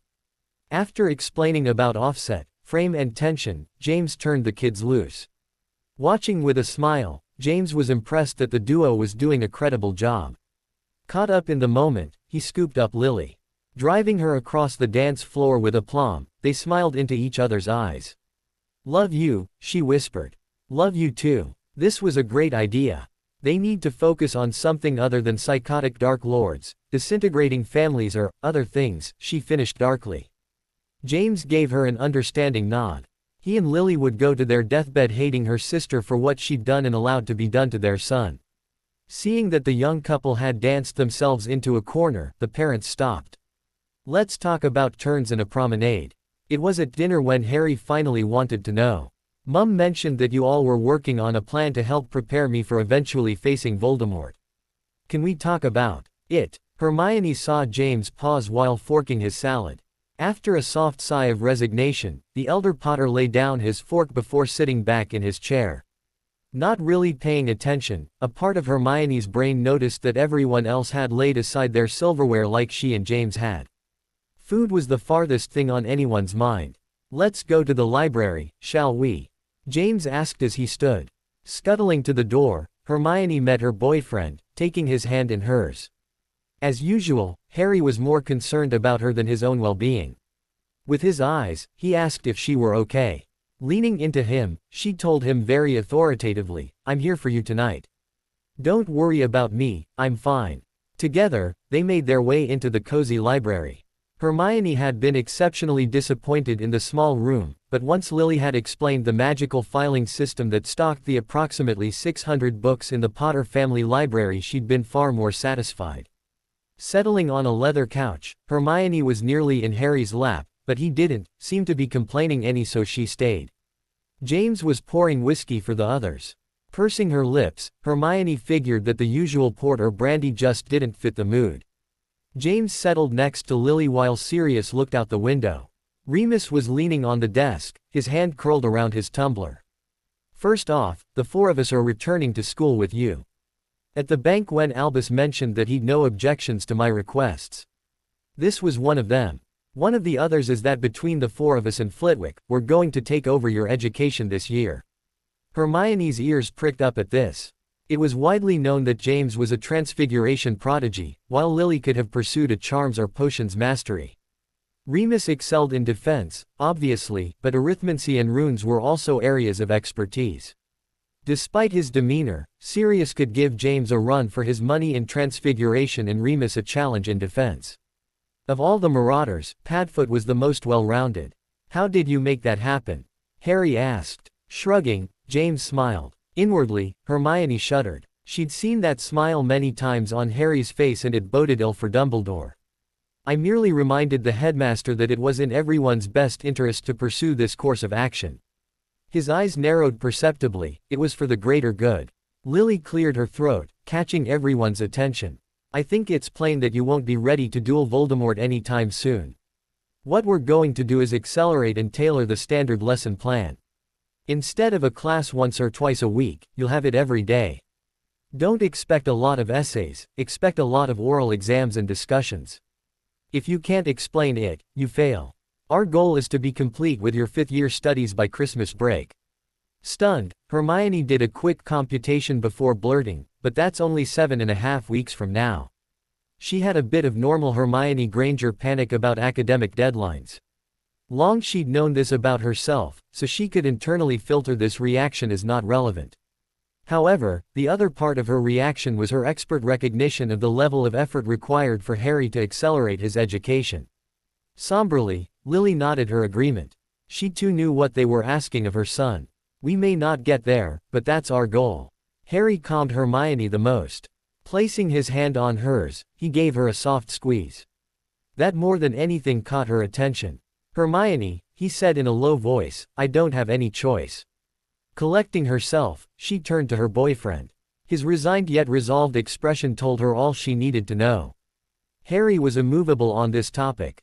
Meeting his expression resolve for resolve, steadfastness for steadfastness, she declared, "Then I'm doing it with you." Her gaze faltered as she admitted, "I may not be able to go into battle at your side." Trailing off, Hermione seemed to see something far away.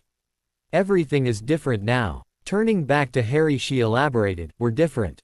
In only, 3 days we're completely different people because of what's happened to us and around us. By the time we get back to school, we may even look different." She joked at the end of her very serious observation. Everyone smiled slightly, recognizing the truth in her comments. Hermione watched as all of them contemplated how much they had changed. Life had been very much in session these last few days, but the teens had the most life-altering experiences. Love, loss, pain, revenge, wealth, and most importantly family. In a soft voice, but not too soft so the others couldn't hear, Hermione reminded her beau, "Remember, I'm always going to be with you in one way or another." His small smile told volumes. "I expected nothing less," Lily told the teens. Turning from her boyfriend, she saw that James and Lily had tired smiles. "What about owls?" Hermione asked, becoming refocused on the matter at hand. Waving a hand, Sirius rebutted, "Owls will be easy when we're done with you." "Remus is the only real teacher among us," James admitted. "But we're all fairly good in certain areas. Herbology, creatures and history are all going by the wayside, though." Turning a serious face to his son, James added, "Be prepared for a crash course in arithmancy and runes. You'll need them to better understand higher-order magics and, of course, wards. There'll be a bit of herbology by necessity and potions, but to be honest, we'll just be skimming the subject," Lily continued. Leaning back on the sofa, Hermione thought about what she'd been told. Truth be told, she didn't like this haphazard learning process. In the end, though, Harry was right, they didn't have a choice. "Once we get later in the year," Remus added, "Phileas and I are going to work on combat." Harry's eyes glittered in anticipation. "Hold on there, little one," Remus chuckled, "you have to use what we teach you in real combat situations. Phileas is a master duelist who can kick most everyone's ass, including Dumbledore when Phileas is having a good day." With the hint of a smirk that wasn't usually found on Moony's face, he added, "You'll most likely not be having an enjoyable experience." Harry surprised them all by replying, "Good. If it was fun then I wouldn't be challenged." "What about the tournament?" Hermione asked. Sighing, Lily glanced at James. Taking his cue, the hazel-eyed Potter replied, "We'll make do. Historically there's been quite a bit of cheating. Albus has agreed to give me insider information regarding the tasks. What I do with that information is completely up to me. If I accidentally leave the detailed description of the task along with a possible suggested solution to it on my dining room table, well," Prongs shrugged melodramatically before sighing. Sirius grumped, "I still don't understand why we have to go to Scotland. We could teach them well enough here." Casually casting the pinching hex at Padfoot, Lily replied, "Because we don't have the facilities or the library here to do what needs to be done." Abruptly standing, Harry announced, "I really need to fly." James's eyes glittered with excitement, "Mind if I join you?" With a wide smile, Harry exclaimed, "Please." Under a warming charm, Lily sat on the lawn as she watched her boys tear through the twilit skies. Already James and Harry had raced to the point and back twice. Even though Sirius had all ordered 2 firebolts for himself and Prongs, James had lost both times to his son. Harry was too good. Off to the side, Sirius and Hermione were deep in discussion. Lily had intentionally sat far enough apart from the other two so as to give them privacy, but she'd heard Sirius say, "Granger Black," then. Lily had smiled. She was good for Padfoot and he was good for her. Both benefited from the connection in personal ways as well as social. "You see it, too." Lily turned to see Remus standing behind her. Motioning to her side, she invited her friend to sit. "See what?" Casting a sarcastic eye at his friend, Remus elaborated, "That Sirius and Hermione help each other. That James and Harry are beginning to become father and son in heart as well as body. That we're all healing from a decade's worth of pain." Staring ahead, his expression hardening, he finished, "That Voldemort won't stand a chance against our boy." Her eyes frightened, Lily replied in a low voice, "I have hope." "You don't understand, Lily. Last year, a 13-year-old boy cast a Patronus that drove off over 100 Dementors that were in a feeding frenzy." Lily's mouth dropped open in astonishment. "He did it to protect those two over there." He jerked his chin in the direction of Sirius and Hermione. "He was alone, unwanted by his relatives, subject to Albus, games and manipulations and most importantly, unloved that he knew. With his family whole, his love growing, the love of his life at his side, do you really doubt that Harry can stop him if he could do that last year?" "But it's Voldemort," Lily whispered, giving voice to her fear. A rough, scarred hand covered her own. Looking up into Remus' amber eyes, she saw resolve, strength, but most importantly she saw faith. Faith in her son. In Voldemort stands no chance against Harry. I have faith. I have faith in Harry, I have faith in us, and I have faith in all our love. Paris. Hermione asked with a hint of disbelief. Harry agreed with his girlfriend. The bewildered nod of the boy who lived was enough to convince her that Sirius had lost what little bit of his mind that still remained. Padfoot had just stormed into the parlor announcing that they should all get dressed as they were heading to the City of Lights for dinner. Eventually all succumbed to the maniac that was Sirius Black. Pulling her boyfriend into an alcove as everyone dispersed to dress for dinner, she eyed him deeply. They'd been dancing for the previous hour, expanding their repertoire to include the rumba. She smiled thinking about Harry's reaction to the movement of her hips. His hands roamed to the aforementioned place, causing her to slightly. She loved snogging her boyfriend. When she'd started to wake to her newfound attitude and feelings toward her dark-haired friend, she wondered if they'd be compatible physically. That question had been resolved with a resounding yes. Sirius created the portkey. An hour later, they arrived at the public portkey and apparition site in the second arrondissement of Paris. Lily wrapped her arm about James's waist while Hermione did the same to Harry. Sirius laughed as both Potter men simultaneously wrapped their arms around their latest shoulders. Unerringly, James led the troop. Hermione split her attention between watching her boyfriend goggle at the city about them and her own enjoyment. In a moment of sadness, she recalled the 2 times she'd visited Paris with her parents. Already she missed them. With a resigned sigh, she shook off the threatening gloom. They headed into a nondescript cafe, threading their way to an unoccupied group of tables. Sharing the grubby menus, Harry whispered, "I've no idea what any of this is." "Well, what do you want?" "Beef, chicken, fish, mutton, beef." Smiling, she teased, "So English." "Welsh," he countered with a smile. He'd been born at Rowan Hill. With a small smile, she saw him smiling at her. He had found his anchor and his home. As a result, he was fundamentally changed for the better. Calmer, more focused, he wasn't a rabbit hiding from a fox any longer. Now, he was the scion of the House of Richmond, son of James and Lily, beloved of Hermione, and stood for by Sirius and Remus. Welsh. True enough. The food was fabulous. Apparently James found this little place during the summer between 6th and 7th year. He and Sirius were visiting the continent, code for drinking as much wine as humanly possible and not die, Lily had interjected. One day, they'd stumbled into this little place and raved over the food. "We still don't know the name of this place," Sirius observed as he looked for an employee to ask. "No, don't ask. It'll ruin the mystery of this place." With a dreamy expression, Prongs mused, "Our own mystical restaurant with the best food in all of France." Hermione laughed along with the rest. Usually people like James and Sirius annoyed her. They didn't take life seriously for the most part, where she invariably took life too seriously. Seeing their responsible side where James ferociously looked out for his wife and child, while Sirius defended her and Harry like a mama bear over her cubs, showed Hermione that there could be a balance between the two. She doubted she'd ever be as silly as the Marauders, but Hermione could tell that she'd already changed in many ways. Sobering, Lily cleared her throat. Hermione saw a hint of distress on the youthful features of her boyfriend's mother. "I know we said we'd be taking a week off, but your dad and I were talking about it last night, and we think it best to return to school tomorrow to begin the desperate, furious preparation of Harry for his fate," Hermione thought to herself. "No, prepare us for our fate." Absently wrapping her arm in Harry's, Hermione watched him for his reaction.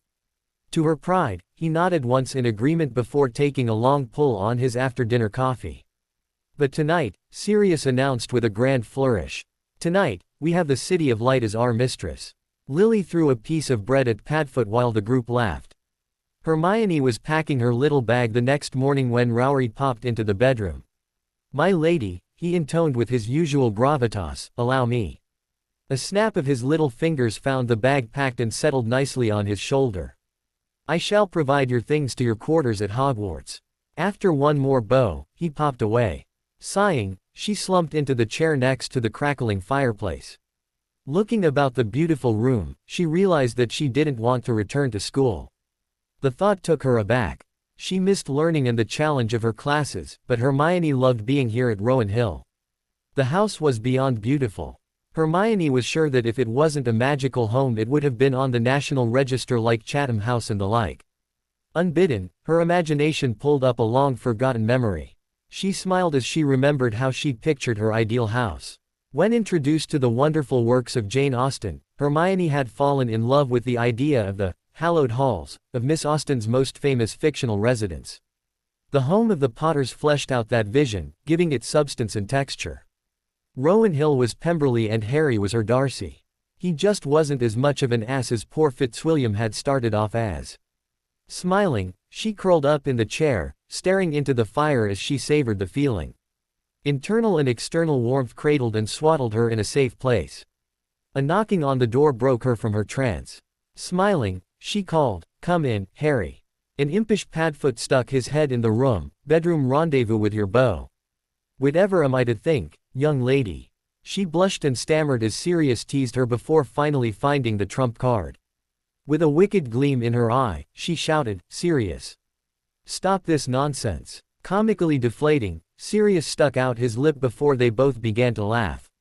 Padfoot sank into the chair opposite Hermione as he pulled a thick sheaf of parchment out of his pocket. "Sorry to interrupt your lascivious fantasies, but I'm here for this," he gestured with the forms in his hand. Extending her hand for the forms, she asked, "Is this the Protectorate Agreement?" He nodded in reply. "Your parents don't have a place to sign as they're muggles." Shrugging, he admitted, "It's distasteful, but it's the law."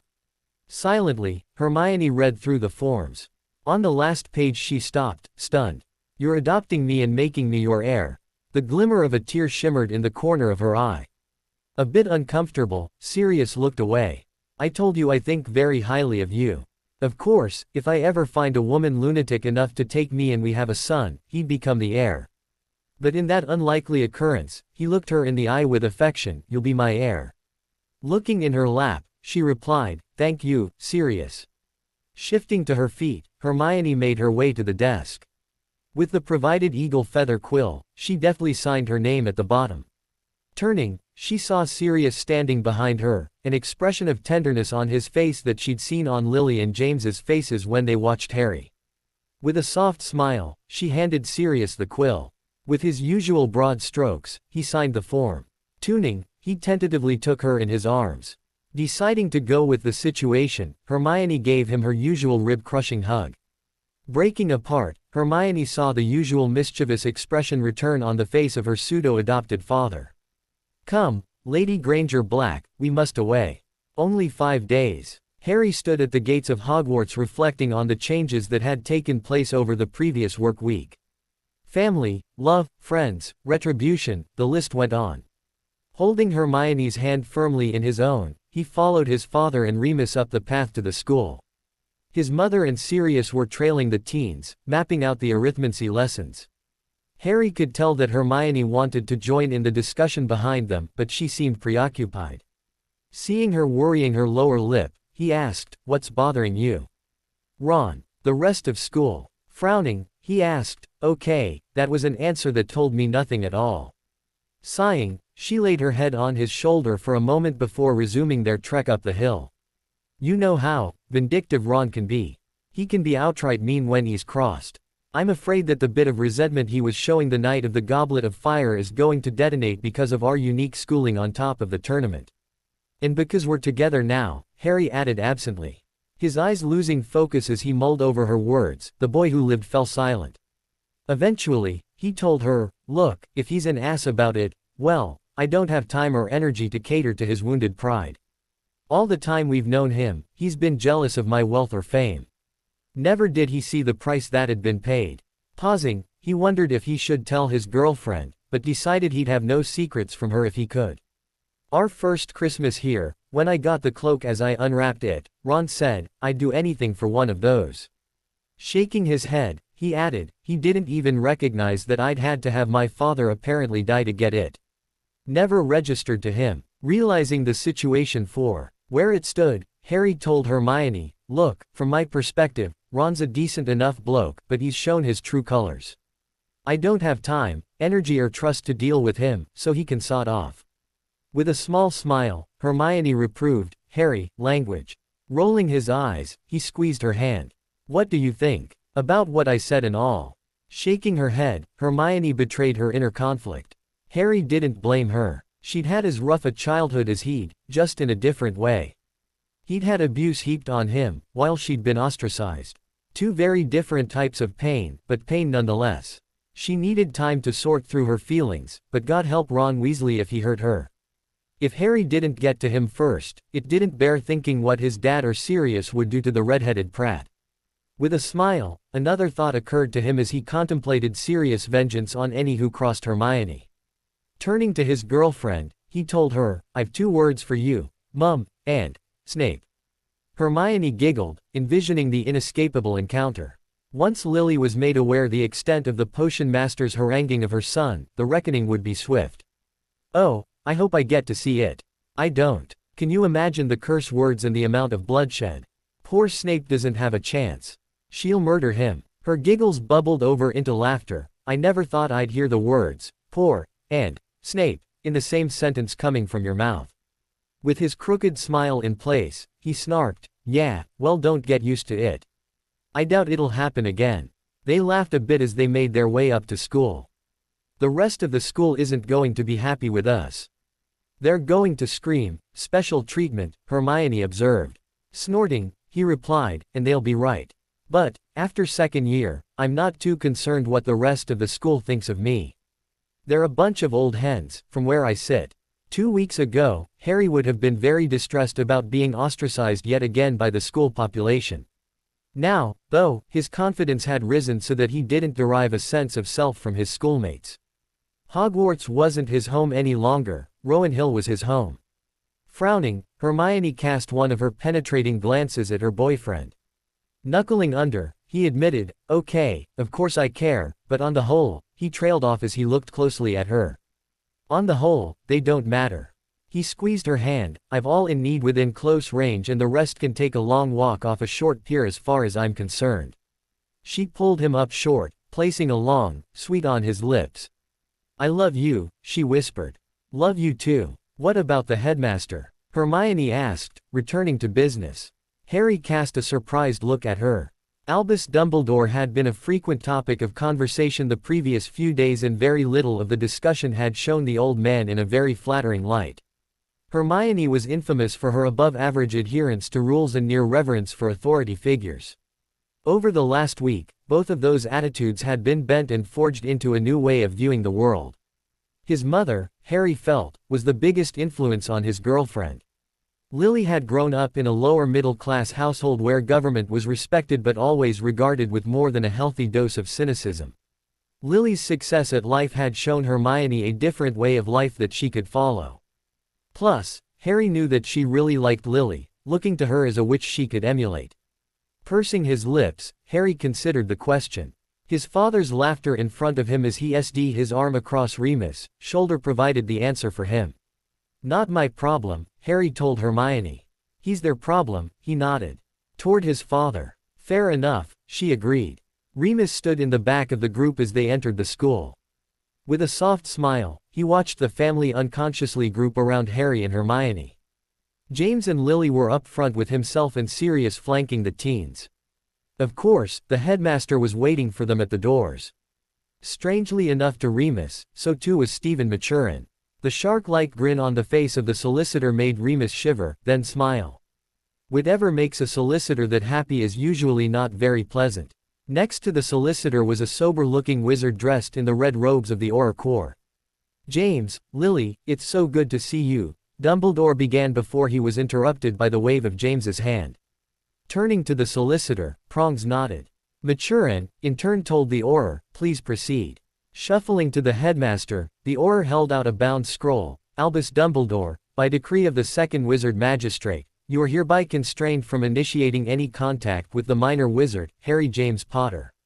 If there is any need to address any of his academic issues, it shall be handled by the deputy headmistress.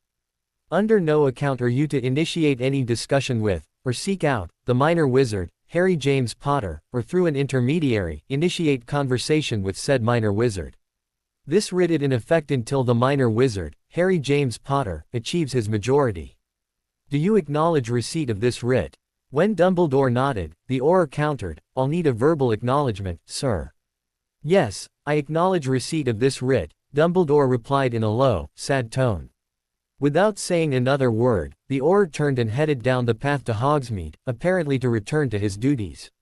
Remus saw Albus heft the scroll in his hand as if it weighed 4 stone instead of the few ounces it really was. Like the others, Remus' image of Dumbledore was recently shattered, therefore, he was unsure why the old man seemed so sad. With hope, Remus ascribed the emotion to regret on the old man's part. Watching the scroll with a rueful expression, Albus slowly tucked it inside his robes before turning to James. With a sorrowful expression, the old man nodded once at James before turning back into the castle and shuffling away. It seemed to Remus that the man had never seemed older than he did at that moment. Solly, Remus called softly. With a quiet pop, a female house elf arrived in the entrance hall. Master Remus has returned to Hogwarts, she asked softly. For now, he smiled down on her. Would you please tell the deputy headmistress that we require her presence? With a quick curtsy, the young elf popped away. The group was quiet as they awaited Minerva. Sirius was glaring at the interior of the castle, in the direction Dumbledore had left. Remus could almost imagine that his old friend was daring the headmaster to return. Harry and Hermione had settled on one of the benches, cuddling somewhat. Despite their comfort level with the adults, Remus knew that no teenager was completely comfortable snuggling in front of their parents. James leaned on the wall, staring off out the doors while Lily sat next to him, leaning on his hip. For the first time, Remus was struck by how young his friends were. They were still in their early 20s where Sirius and Remus were in their middle 30s. Smiling, he realized that it hadn't mattered in their relationships one whit. They were still family. The clackety-clack of a woman's heels on the stones roused Remus from his reverie. Rounding the corner, Minerva paused when she saw the Potters.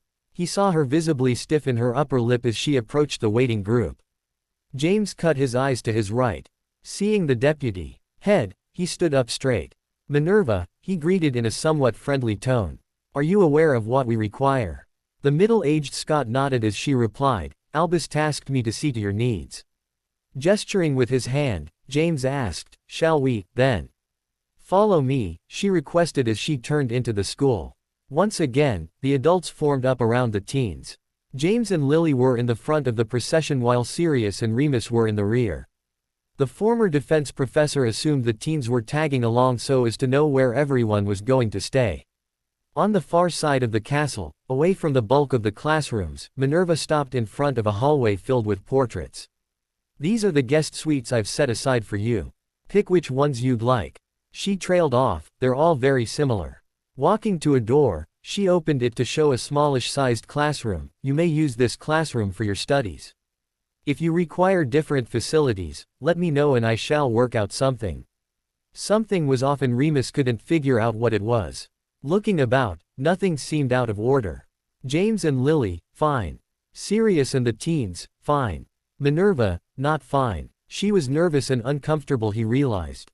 None of the visitors had spoken outside of James's initial greeting. Her sense of guilt was palpable.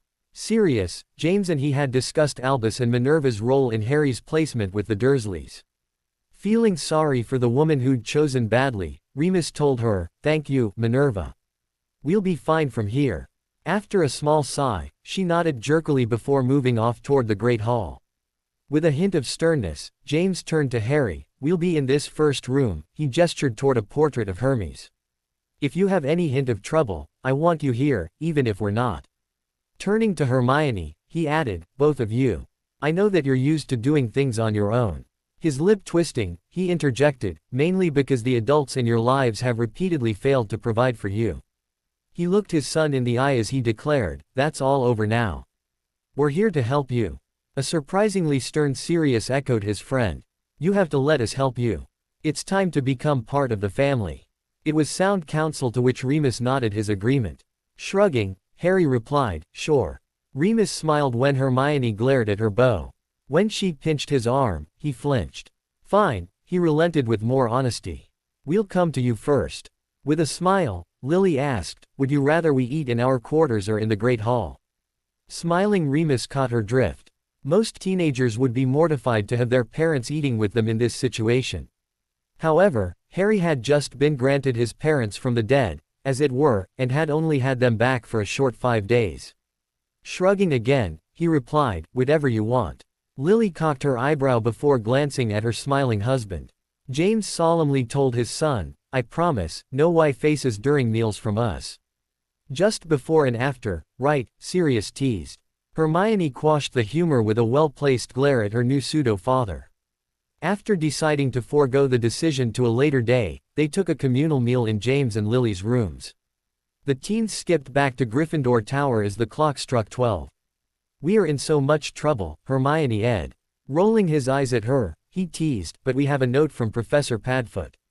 Smiling, she countered, a note that says, the bearer of this note is so incredibly badass that they can do whatever they want due to incredible badassera. Hardly counts as a note from a professor, Harry. He didn't reply, merely walked her into the common room and the foot of the girls' stairs. Ignoring the stairs, for the few lions who were still awake, Harry took his girlfriend's hands in his own. Love you, he whispered.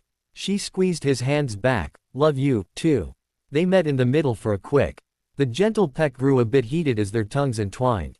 Coming back to her senses, she realized that she had a hand on Harry's bum while the other was in his hair. Slowly breaking she gave him a goodbye squeeze, feeling the answering squeeze in her own posterior. She loved that Harry found her so desirable. Sure, part of it was teenage boy hormones, but Harry could have bedded almost any female in the castle, and some of the males, but had chosen her over all the rest. After one last peck, she headed up to her dorm. Hopefully, she'd get a good night's sleep.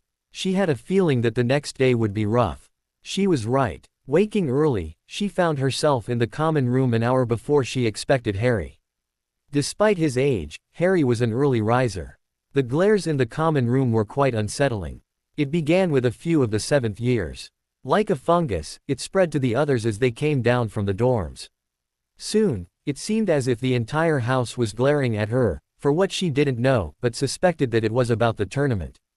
Harry bounced down the steps, his hair still wet from his shower. In a moment of her own teenaged hormonal moments, she had to admit that her boyfriend was quite yummy. His smile, when he saw her watching him, warmed Hermione's heart. Glancing around, she saw the glares ratchet up a notch. Sighing, she accepted the inevitable. Harry was about to be ostracized, again, by the sheep of Hogwarts. He must have noticed his 3R survey of the room and her downcast reaction. Handing her out of her chair, he whispered, remember, they don't matter. Surprised at his attitude, she cocked her head in her habitual enquiring expression. The stares and glares had reminded her of her primary school experience. That in turn triggered her turtle reaction. Tuck in your head to stay out of the way. For Harry to ignore it all was surprising, considering his childhood. Replying to her unasked question, he told her, Moony and I had a chat back at home and I realized a few things. Like I told you yesterday, they don't really matter. In the corner of her eye, she saw a few of the glares shift of surprise before settling in haughty disdain. A few of the others showed juvenile hurt. Their walk to the Great Hall was very similar to their experience in the Gryffindor common room. Glares or stares dominated with a very few, friendly waves and smiles. They piled their plates high before digging in. Harry paused mid-bite before muttering, I didn't think I'd ever say this, but I like the food at home better. She smiled at his sentiment. Well, Rowry was cooking for just the family. The elves here are cooking for the whole castle. It's good food, just not as good as a meal cooked in smaller portions, she trailed off at his chuckles. His eyes danced when he told her, don't ever change. Their laughter died away when Ron entered the hall. The redhead's neutral expression hardened when he saw the young couple sitting together. His long strides quickly took him to the other end of the house table. H didn't meet their gazes once. Simultaneously sighing in regret with her best friend, Hermione looked to the left to gauge his reaction to Ron's behavior. She saw the expected regret and resignation, but didn't see any stronger emotions. Hurriedly, they finished breakfast. On their way out of the hall, he scooped up her hand in his own.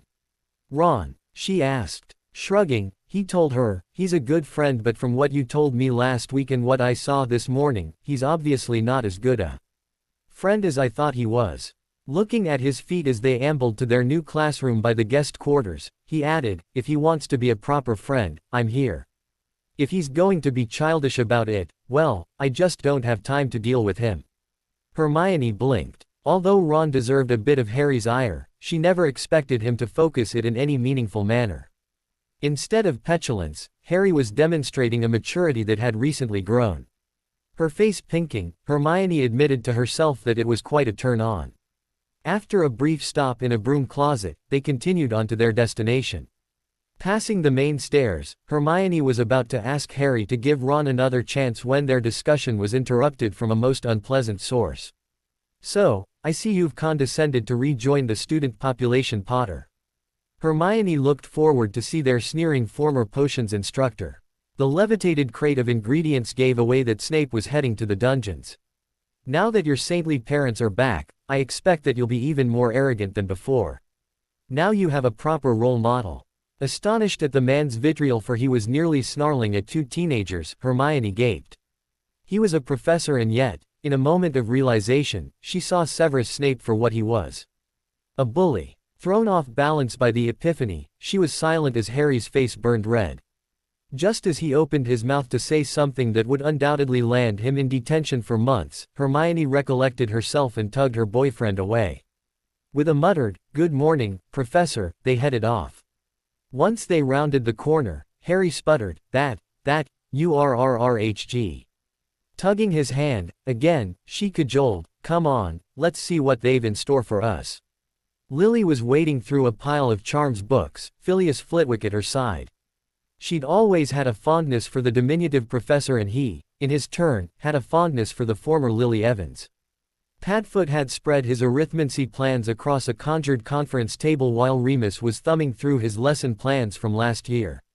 James was looking over Moony's shoulder as Remus explained why he placed certain spells in the order they were taught. Despite their individual areas of expertise, James, Lily and Sirius were working hard to put together a coherent lesson plan for the teens, which explained Phileas' presence. After discussing the matter with Harry, James and Lily had approached the Charms professor to request his assistance. After a brief, non-prophecy, discussion, Phileas agreed to help with Harry's non-standard education path. His only stipulation was, "You must motivate him, Lily. He has exceptional potential but doesn't put forth the effort needed to excel." Finding the spot on the long roll of parchment she had stretched in front of her, Lily double-checked her notes as Phileas hunted through a book nearly as large as he. The door banged open, causing all the adults to look up as Harry barged into the room, Hermione right behind him. Her eyes narrowing at his obvious anger, Lily asked, "What happened?" Snarling, Harry spat, Snape being his usual witty self. Frowning, Lily remembered the earlier conversation with Remus where he alluded that Severus wasn't very kind to Harry because of who his father was. Her eyes cut to Flitwick for confirmation. The head of Ravenclaw House's carefully blank face told volumes. Phileas was a very emotional man whose inner self wasn't very inner. A blank face meant he was hiding an unpleasant emotion. "Sit down," she directed the teens. "Tell me about how Severus has treated you in the past." Harry blinked at Lily's use of Severus, but was too wound up to process it. 20 minutes later, Lily stormed out of the classroom, Remus holding back James and Sirius. Harry's explanation began with, "He's a dick," but soon became more descriptive than emotive. The entire time, the fires of Lily's anger were stoked and fed. Severus Snape was a very complicated topic for her.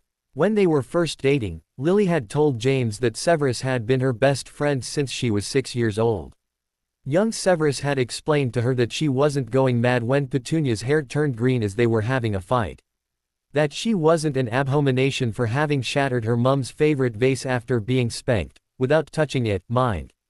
He'd very kindly explained about magic, what it was, and that she was a witch. That it was okay. She and he had shared many academic interests, potions being their favorite. She leaned toward charms where he preferred the dark arts. There had always been that underlying feeling of inferiority in Severus. Perhaps it had come from his horrid father. Perhaps from his less than handsome looks. Whatever the source, Severus had turned to magic to provide him the feeling of power and security, even superiority, that he couldn't find elsewhere. Then came 5th year and Stephen Yaxley. The then 6th year Slytherin had everything Severus didn't. Money, looks, clothes, and pretty girls, all of it. She still remembered how excited her friend had been that day in the library after Yaxley had condescended to speak with him. It was the first session of Severus' recruitment into the Death Eater, yet neither of the friends had recognized it. By Christmas, Severus was beginning to occasionally turn his sneer at her. He would pass it off as a poor attempt at being droll, but Lily always wondered about the truth of the matter. In retrospect, it was the first signs of her friend becoming a Death Eater. He was beginning to adopt the attitudes and beliefs of that group. When the infamous blow-up occurred during Owls and Snape called her that word, it was the last visible sign of his betrayal of her. He who had proclaimed her to be his only friend. He who had pledged their friendship. He whom she had defended against those who he engaged in a mutual torment. He had joined a group which classified her as subhuman, an animal. Then he called her a mudblood. And meant it. It wasn't a betrayal of all Muggleborns or even of decent folk. No, Lily saw Snape's embracing the pureblood Voldemort agenda as a betrayal of her. How could she not? All the other factors were irrelevant. His father, his economic status, his looks, his connections, none of them held a wand to his throat demanding he choose the darkness and evil. Yet he willingly did, and in so doing not only repudiated his friendship with Lily Evans, but cast himself among those who would gladly torture and kill her. Is it no wonder she hated him? Is it no wonder she could never forgive him?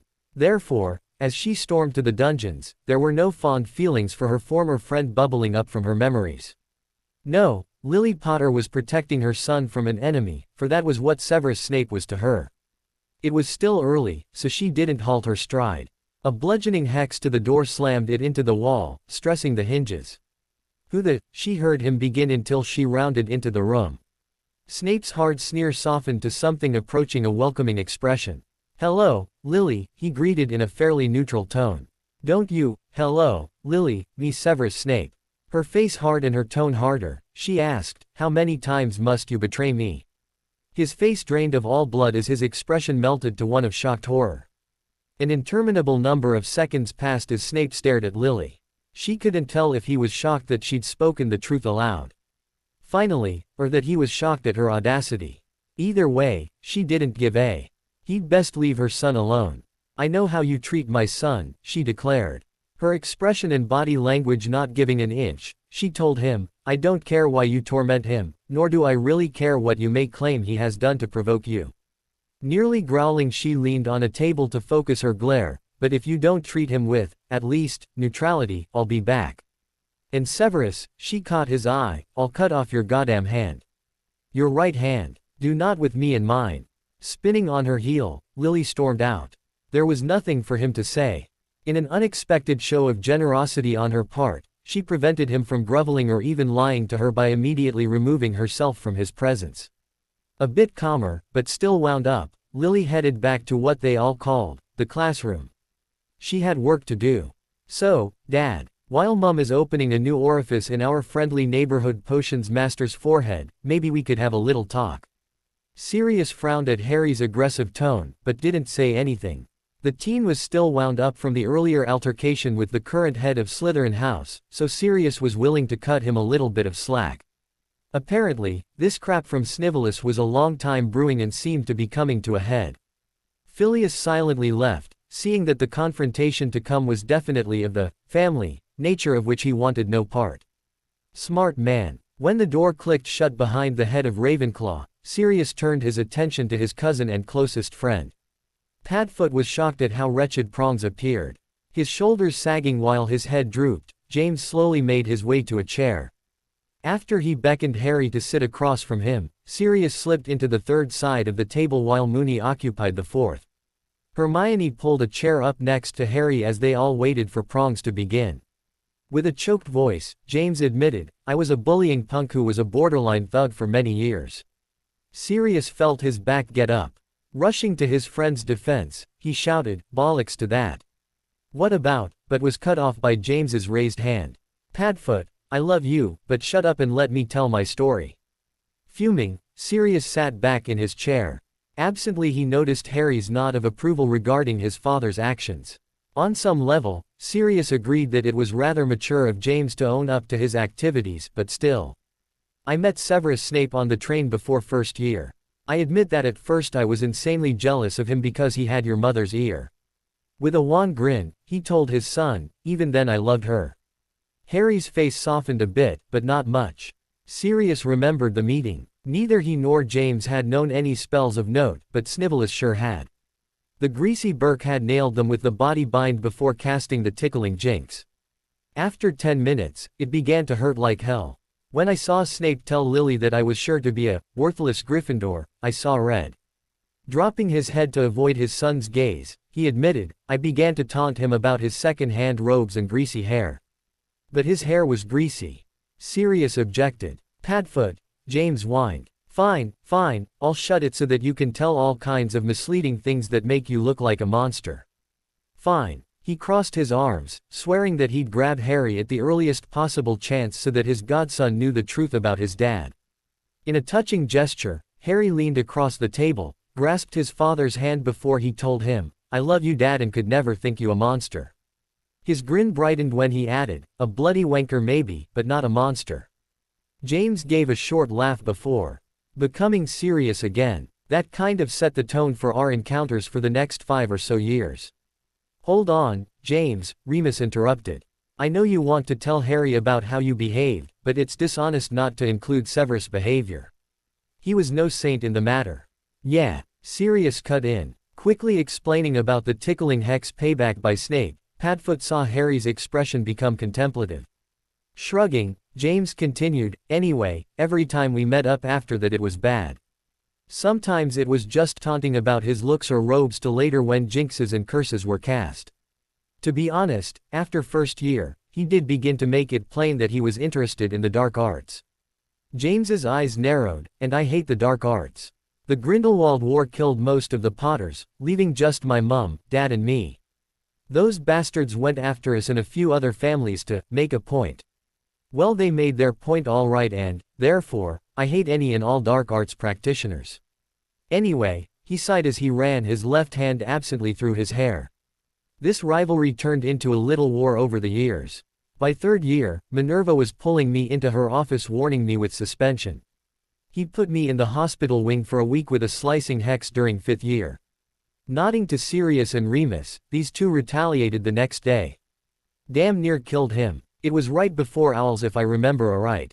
Prongs, you almost bled out from that curse, Remus reminded him forcefully. With real regret on his features, James summed up, it took on a life of its own after a bit, this rivalry. We hated each other and to be honest, I think we forgot why. I know I did. Why did you save him from Moony, then? Harry asked. With an affronted look, he scolded his son, I couldn't do that to Remus. Could you imagine the guilt? No, I'd never do that to my friend. Sirius looked into his lap to avoid the stares of the others. Despite Prong's words, he'd not take back what he did to Snape. He was sure that Snape had informed the Death Eaters about Marlene McKinnon's parents being Muggles and where they could be found. They'd been slaughtered the weekend before. He and Marlene had been friends and her devastation over her parents' murders still haunted him. Her death a few years later was even worse for him. No, he didn't regret trying to send Snively to his death at Moony's jaws. After explaining the situation to Remus, the lycanthrope had knocked him flat with a right cross. After that, Remus had helped him to his feet and it was over. It was like that in the Marauders. Except for Peter. He would die for his betrayal. Noticing Harry's abashed expression, Sirius piped up, Remus and I have had it out about the whole thing. We're good. Padfoot ignored Harry's expression of curiosity. It was none of his business. Why the big change, then? Harry asked his dad. My parents were killed. Harry's shocked expression was the opposite of James's dismayed one. I realized that what I was doing was horrible. I'd never told my dad about this back and forth of escalating violence with Severus, but I knew that he'd have been extremely disappointed in me. Looking off out the window, James whispered, the day I buried him, I promised my dad that I'd be the man of whom he could be proud. Remembering Charles Potter, Sirius choked up. Softly, he told his best friend, he was proud of you, James. Always. That was 6th year, James continued. Snape still started shit and I occasionally fired back, but on the whole, the war between us petered out. He got a goofy grin. Your mother and me started dating over Christmas that year. I haven't hexed old Snively since. What about the pink robes the other day? Harry asked, his eyes narrowed. Sirius got his back up. Hey, kiddo. Back off. Waving off his friend, James answered, after all the physical damage we did to each other, pink robes is almost like a hug between the two of us. To Sirius, the truth of this statement was so painfully obvious, he was almost surprised to see Harry internally debate the issue. Finally, he admitted, okay, I see that.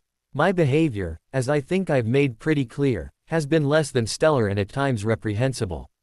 But make no mistake, son, James' tone became icy and his eyes narrowed as he leaned over the table, make no mistake. That man is a Death Eater. Once a man takes that mark, there's no going back. The things that he had to do to earn that distinction change a man forever. Sirius' lip curled as he remembered Mad Eye's briefing back in 79 about the minimum requirements of becoming a full-fledged, marked Death Eater. Murder and torture were all required. Not one, but all three. Once that line is crossed, the person is forever changed. Severus Snape is a violent man who is not to be trusted. Ever. Always be on your guard around him. Lessons began fast and furious. Transfiguration, charms, arithmancy, runes and defense were all on the agenda. The agenda for the first day, that is. The second day was the same with potions added into the mix. Hermione was impressed. Harry wasn't whinging at all about the workload. For that matter, neither was she. Despite the lunacy of her schedule last year, this rapid-fire schedule was the most intense she'd ever had and she loved it. Just like a runner enjoys pushing themselves during a workout, so too did Hermione Granger enjoy pushing herself as long and as hard as she could with her studies. Every day, Harry kept up. He studied late, socialized not at all and woke early. Lavender Brown had tentatively brought up the situation with her the day before. So, Hermione, how come you and Harry aren't in class with us any longer? The buxom-haired woman's expression was a mix between curiosity and apprehension. Hermione was well aware that she and her boyfriend had changed substantially. Harry carried himself entirely differently. Where he'd once slouched through the corridors, hoping not to be noticed, he now strode through the middle of the passageways. Hermione now walked to her destination, her head held high, meeting the gazes of those she passed. Shrugging, Hermione obfuscated with her reply, Harry and I are on an experimental educational track that the headmaster has allowed us to take. Is it for the tournament? Sort of. Squinching her face in faux regret, Hermione evaded, I'm not really allowed to discuss it. Her expression becoming understanding, Lavender waved her hand, oh, I completely understand. Don't worry about it. Her expression narrowed as a mischievous smile crossed her mouth, does he as good as you hoped? Hermione couldn't help her answering smile, which told her gossipy dorm mate all she needed to know. Lavender, the big sigh was all the answer she gave as she left the room. Returning to the present, she watched Harry struggle with their assigned transfiguration topic. Reiterating James's favorite saying about his topic, she whispered to him, visualize, desire and will. Without looking up from his book, Harry rolled his eyes. Eventually, he centered himself, took a deep breath and cast. The lump of wood on the table became a hummingbird. He smiled as the spell held for a good 5 minutes. When it lapsed with a loud pop, Harry looked at his watch. Turning to her, he told her, it's holding longer. She smiled, her pride in him overflowing. What? He asked. You're the best, she told him with a smile. Oh, yeah, I'm the best, just ask Snape, Malfoy or any of my other best friends. His laughter bubbled over at the end of the statement. Eventually, he squeaked, Rita Skeeter, she loves me, too.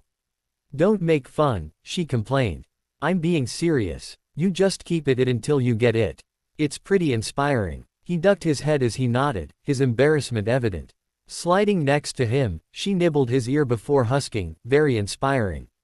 His hand slipped under the edge of her shirt, caressing her hip. How inspiring? He asked before wringing her neck. Her reply was lost as she bolted out of her chair, dragging him with her. 5 minutes later, they were all over each other in a broom cupboard. Dragons. Albus nodded solemnly. The allusions that James had made to the fact that he and Sirius were majority shareholders in the Daily Prophet had not gone astray. The leverage of control of a public mouthpiece could not be ignored. Their controlling share had something to do with a timed short sale where both men had coordinated their brokers in a sale by James. The how was irrelevant, the fact remained that between James and Sirius, they owned the primary news outlet for Magical Britain. The old headmaster reflected that blackmail for personal gain was far below James. However, he knew that the time-disjointed man would do anything to protect his family. Charles had been much of the like and James had learned at his father's knee. This thought prompted a deep sigh in Albus accompanied by a stab of guilt. This entire situation was quite unusual for the old headmaster. He'd never been one for excessive remorse.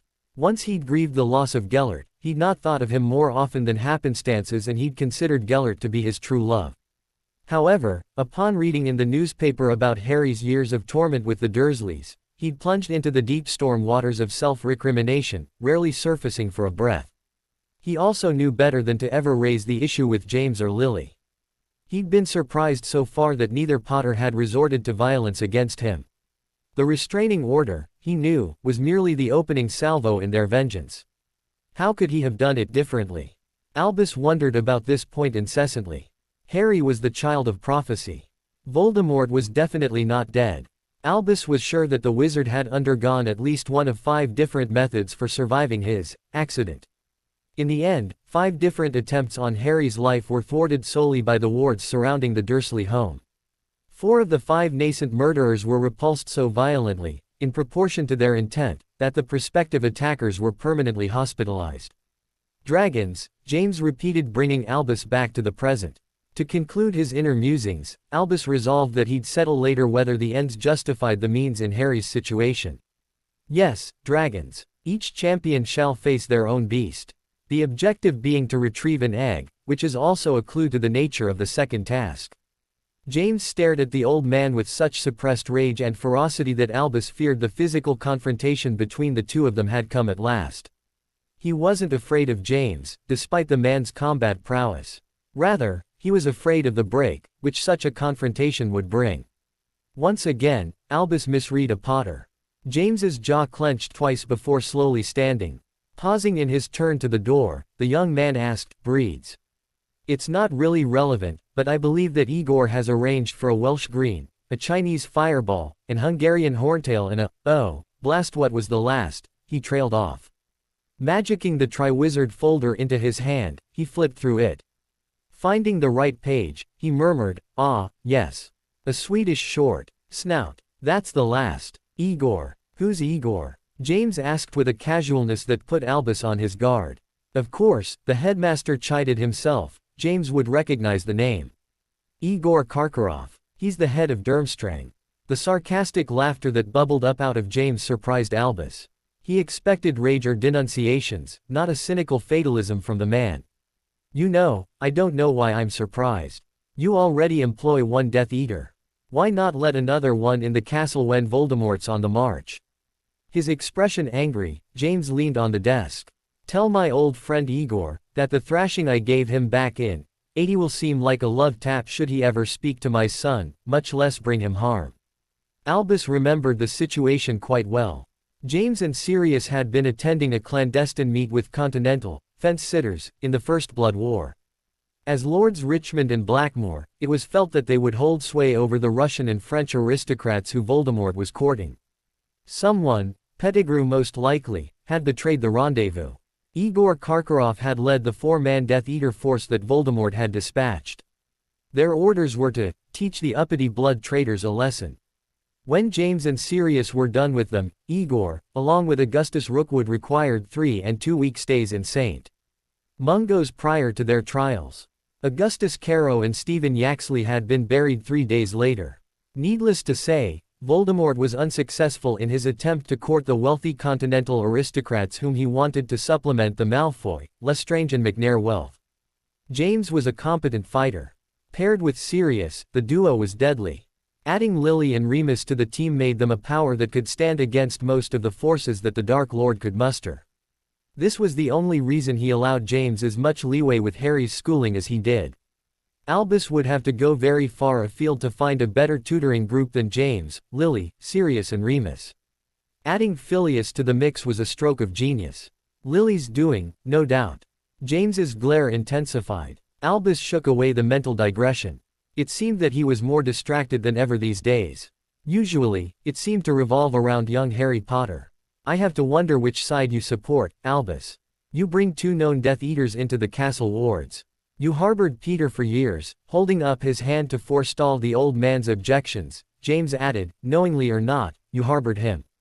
The misadventures my son had forced upon him the first 3 years here. It makes me wonder, Albus. Good intentions pave the road to hell. You have done very little to stand against the darkness in your deeds as opposed to your words. In fact, you've been rather incompetent and even criminally liable. Keeping the school open and exposing the students to a threat, which was continually petrifying the students. Albus, Prongs reproached with a maliciously benign tone. The flash in his hazel eyes told the real truth and it took Albus aback, all sails flapping. James Potter hated Albus Dumbledore. Not disliked or even resented. James hated Albus with a white-hot passion. After one last long awkward silence, James left. After the door closed behind the head of the most ancient and noble house of Potter, the Earl of Richmond, the Baron Potter of Gwynedd and the heir to the legacy of Godric Gryffindor, Albus Dumbledore experienced a feeling he hadn't felt for many years. Shame. Slowly, he stood before shuffling to his quarters. Perhaps a long soak in the tub and a good night's sleep would help. I doubt it, he muttered aloud. He was right. Good Lord. Harry, Hermione chided. He was in the middle of revising the entire 3rd year curriculum for arithmancy. Sirius had an unusual understanding of the subject. Once Harry had his mind around the visualization of the subject matter, he began to progress rapidly. I didn't mean that the topic wasn't drudgery, though. Hermione was studying the Patronus charm. Where Harry excelled in the practical application of magic, Hermione approached a spell from the other direction. Once she understood why a spell worked, application came easily to her. Hermione, Harry began in a falsely patient tone, I'm doing my best under extraordinary conditions here. Give me a break about my language. He paused, an expression of curiosity taking over his face. Why does cursing bother you so much? Setting her book down, she considered the question. The first thing that came to mind was a wholly inadequate answer. Blushing a bit, she admitted, well, my mum is always having a go at Dad whenever he curses. Okay, he grinned at her, it's partly a learned habit. Lame, but I understand. His eyes danced as hers narrowed in response. After jabbing him in the ribs, she thought a bit more. It's also uncouth. Waving aside his immediate objection, she told him, when your mum lets go, it's usually in private and just us. It's more as if she's letting her hair down. Here, she swept her hand in a gesture to include the entire library, others can hear. It's somewhat trashy. Other than when your mum is really mad, she never curses in public. Lapsing back into thought, she considered some more. Most people would allow the other 2 answers to be sufficient, but Hermione wanted to know all the answer. Even if it wasn't very complimentary to herself. Lost in her thoughts, she almost missed his timid venture. Could part of it be related to the infamous, bossy witch? Her mouth was open to snap a refusal at him when her brain caught up. The blood drained from her face when she took his statement to its logical conclusion. She tried to control those about her because she firmly believed that she knew best. Horrified, she couldn't help but admit that there was more than a bit of truth in the statement. The most shameful aspect was the concluding thought, and it didn't matter what that person wanted. Her mouth cycling like a fish out of water, she turned to her boyfriend hoping for support. She dreaded an accusatory glare. Her stomach unclenched when she saw the soft accepting expression there. He reached out his hand in an encouraging gesture. It's amazing how blind I can be about my own faults, he told her in an understanding tone. Mum gave me what for yesterday about me trying to take the blame for the whole Dumbledore and tournament nightmare. The whole time I was whinging about being the boy who lived. He gave a quirky grin. It wasn't much fun being on the receiving end or her tongue, let me tell you. The thing is, she could see how I take too much on myself. In retrospect, it's not a pleasant trait. Looking her in the eye, he told her, so, I'm working on it. Don't expect an overnight miracle, but I'm working on it. His meaning clear, she took his little story to heart and decided to apply the same principles to herself. She smiled to match his. Taking his meaning as graciously as she could, she squeezed his hand tight. I love you so much. What did I ever do to deserve you? He gave a soft laugh. In the back of her hand, he countered, it's more like, what did I ever do to be worthy of you? Without further comment, they resumed their studies. They were a bit closer, a bit more in love. Definitely, they were better friends. Hermione mused that it was amazing what honesty, courage and a willing vulnerability could do for a relationship. Lily had a headache. It was one of those throbbers that starts behind the eyes before swarming out radially back across the skull. Eventually, she'd have to go to bed, all the lights doused. Lily had hoped to avoid puking her guts up, this time. However, it was a fate that was unavoidable. 4 of Poppy's best hadn't done the trick, so she headed to the toilet where she purged her stomach. It helped. Slightly. Pressing the heel of her hand to the center of her forehead helped a little more. She and James had been researching dragons for the previous few days. They'd hit upon a solution which they felt Harry could execute. Their son had made significant progress in his transfiguration skills once his dad had taken over his schooling. Just like that night back in 6th year, Lily had been proud of how well James was teaching his son such a difficult and complex subject. They'd decided that Harry would put his newfound skill to work for him.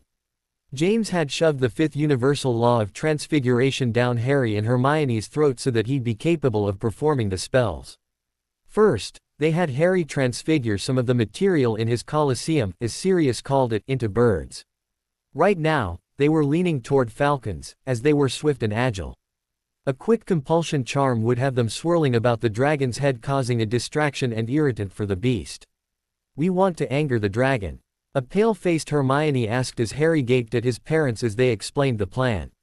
When it's mad, it won't think straight, James had reasoned. Harry and Hermione had exchanged a doubtful look before Harry conceded. Okay, I guess. Once the falcons were attacking the dragon, Harry would transfigure 4 dogs. Compulsion charms would send them running opposite Harry's intended path. They would draw the incited dragon away from her next. The disillusioned, silent and sterile, a series of charms, which removed all scents and odors, would then sprint to the nest. After retrieving the egg, he would sprint for the nearest exit. The plan was sound. Harry had already mastered the charms. James had told her earlier that Hermione and Harry had mastered the avian transfiguration today, so that was well in hand. The dogs were a minor variation that he'd master within hours of the falcons. Lily was beginning to relax a bit about the whole thing. Not much, for Harry still had to face a dragon. A dragon. What Albus bloody Dumbledore was thinking when he agreed to this ridiculous task, she'd never know. James was off with young Neville Longbottom. The boy was the spitting image of his father. James and Sirius had taken Neville down to Hogsmeade, regaling the softly smiling boy with tales of smart, witty and popular Frank Longbottom. As they left, Sirius was launching into the story of how Frank successfully won Alice Struthers' heart. From what Harry and Hermione had related, poor Neville hadn't been brought up in the most supportive environment. She remembered the Dowager Lady Longbottom, for Lily couldn't think of Augusta in any other way, remembered here well. The Lady Longbottom was a taciturn woman to the point of severity. Hopefully, Prongs and Padfoot could help the lad. The knocking on her door caused a jet of pain to rocket from temple to temple. Come in, she groaned. The door opened, allowing a wall of light in the darkened room. Just before she slammed her eyes shut, Lily recognized her son's silhouette in the doorway. Mum, he called into the room. Come in and close the door, she said. Pressing her hands to her head, she fought back her gag reflex. After regaining control of her body, she heard him sit in the chair next to her. Are you okay? He asked with tenderness. I can get Madame Pomfrey. Sure that her smile more closely resembled a grimace, Lily explained, it's just a really bad headache. I get them from time to time. Already taken my potions, she finished as she waved toward the small collections of empty vials. Oh, he observed. Through squinting eyes, she watched him fidget. Eventually, her poor temper gave way. What do you want, honey? He gave her a fleeting grin at the endearment before starting to stand. You're not well. I'll come back tomorrow. Grasping his arm, she insisted, no, you'll tell me now. What's going on? With a wry expression, he began speaking no louder than a whisper. I've been thinking, about the task I mean. Talking with Hermione, she insisted I speak to you and Dad. With a slight growl, Lily asked, what's the problem? I think we have a good plan. Sure, sitting here we have a great plan. When I'm 20 meters from one of the most powerful and deadly creatures on the planet, I think we don't have such a good plan. Frowning, Lily really tried hard to keep from shouting. On the one hand, she didn't want to shout that her son. On the other hand, she didn't want the puking and retching, which were sure to follow the shouting. Explain, she commanded through her screaming headache. Glaring a bit at her tone, her son began, I believe that I have the most experience in our family with class 5 and 6 dangerous creatures. Slowing her breathing, Lily made a reluctant sound of agreement. She'd forcibly suppressed the idea that her son had fought and slain an ancient basilisk as a 12-year-old boy. Nevertheless, he had a point. When the balloon goes up, I'll be so scared that I really doubt I'll be able to pull off all those fancy transfigurations. Yeah, I can do them in the classroom, but with a huge dragon bellowing at me. Don't think so. The charms are easy, but the falcons and dogs. Not so much. To be fair, Lily had had a truly shitty day. Therefore, when she snapped, so what's your plan then? She wasn't completely in control of herself. She saw him brace himself before answering. Fly. I'll summon my broom and out fly the dragon. Staring at him, she was astonished. Of all the harebrained ideas I've heard from your father, this one takes the cake. You want to give up all control of the situation and hope you can outfly a beast that could very well weigh in at 20 tons and shoots bloody flames out of its mouth. She was shouting at the end before she subsided with a groaning, oh, this hurts. His hand on her shoulder steadied her inner balance. A few moments later, she took a deep breath, thanks. He nodded before tentatively picking up the thread. Look, Mum, trust me when I tell you that simpler is better out there. I'm confident in my flying. What does Hermione say? She asked in an attempt to bring her son round. Narrowing his eyes at her, he replied, she agrees with me. Flinching in pain after rolling her eyes, Lily laid down the law. Harry, we'll be going with the plan as discussed. The task is the day after tomorrow, it's too late for changes.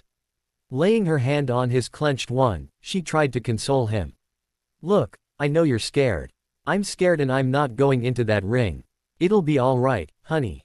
Closing her eyes to regain her sense of equilibrium, she told him, I'm really sorry, but I have to get to bed before I spew all over you.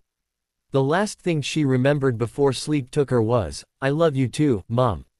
The day of the first task was a nightmare. Sirius had taken it upon himself to wake Harry. After the obligatory flirt with the fat lady, he scooted up the steps to the fourth-year boys' dormitory. Opening the door, he was assaulted with the strong odor of unwashed teenage boy. Unused to the smell after so long away from school, he recoiled for a minute before drawing his wand. A quick air freshening spell left the room smelling pine fresh. The chainsaw of snores from the red-headed teen caused Sirius to shake his head. A few days after returning to the school, Harry had pulled his godfather aside. Sirius, I need help. What? I'm going to kill Ron Weasley and don't want to go to Azkaban. With feigned confusion, Sirius asked, so, do you want help with the killing part or the staying out of prison part? I'm probably not the right guy to help you with the staying out of prison. Though, I'm pretty good with the getting out of prison without a formal release part. By the end of his meanderings, Sirius had elicited a grin from his godson, so he sat back in his chair, waiting. Ron's being a complete ass, Harry told the dark-haired animagus as he deflated. Okay, tell me what's the what. Well, you know how he got all jealous about me getting forced into the tournament. Sirius nodded. He and Harry had chatted about the topic back at Rowan Hill. Well, it's worse than I thought. At first it was just the silent treatment, but now he's making all these snide little why comments that make me want to tear off his ears. Shaking his head in frustration, he sighed, I've been talking with Hermione and told her that if Ron wanted to be friends, I'd be here for him. But now, he trailed off, his intent clear. Harry explained further, if it was anyone else I'd tell them to off and get on with it. But this is a guy who was my mate for years, you know. The biggest part of me wants to wait and see if he can get his cranial rectal inversion but he was my friend, Harry finished softly. His eyes narrowing, Sirius asked, like Peter. Scrunching up his face, Harry demurred, "No, I don't think it's like that." "Yeah, Peter did a runner on you guys, but Ron isn't killing people or what?" "Yet." Rolling his eyes, Harry admitted, "True. Anyway, I guess the gist of your opinion is telling him to bugger off and find a new friend." "Pretty much. Gotta remember, being the boy who lived in the Scion of Richmond, lots of people are going to up to you to get access to your fame or money. I'd not give a lot of second chances." Pausing for a minute, he recommended, "Neville Longbottom seems a good sort." "He is. We've been hanging out with him in the library or common room.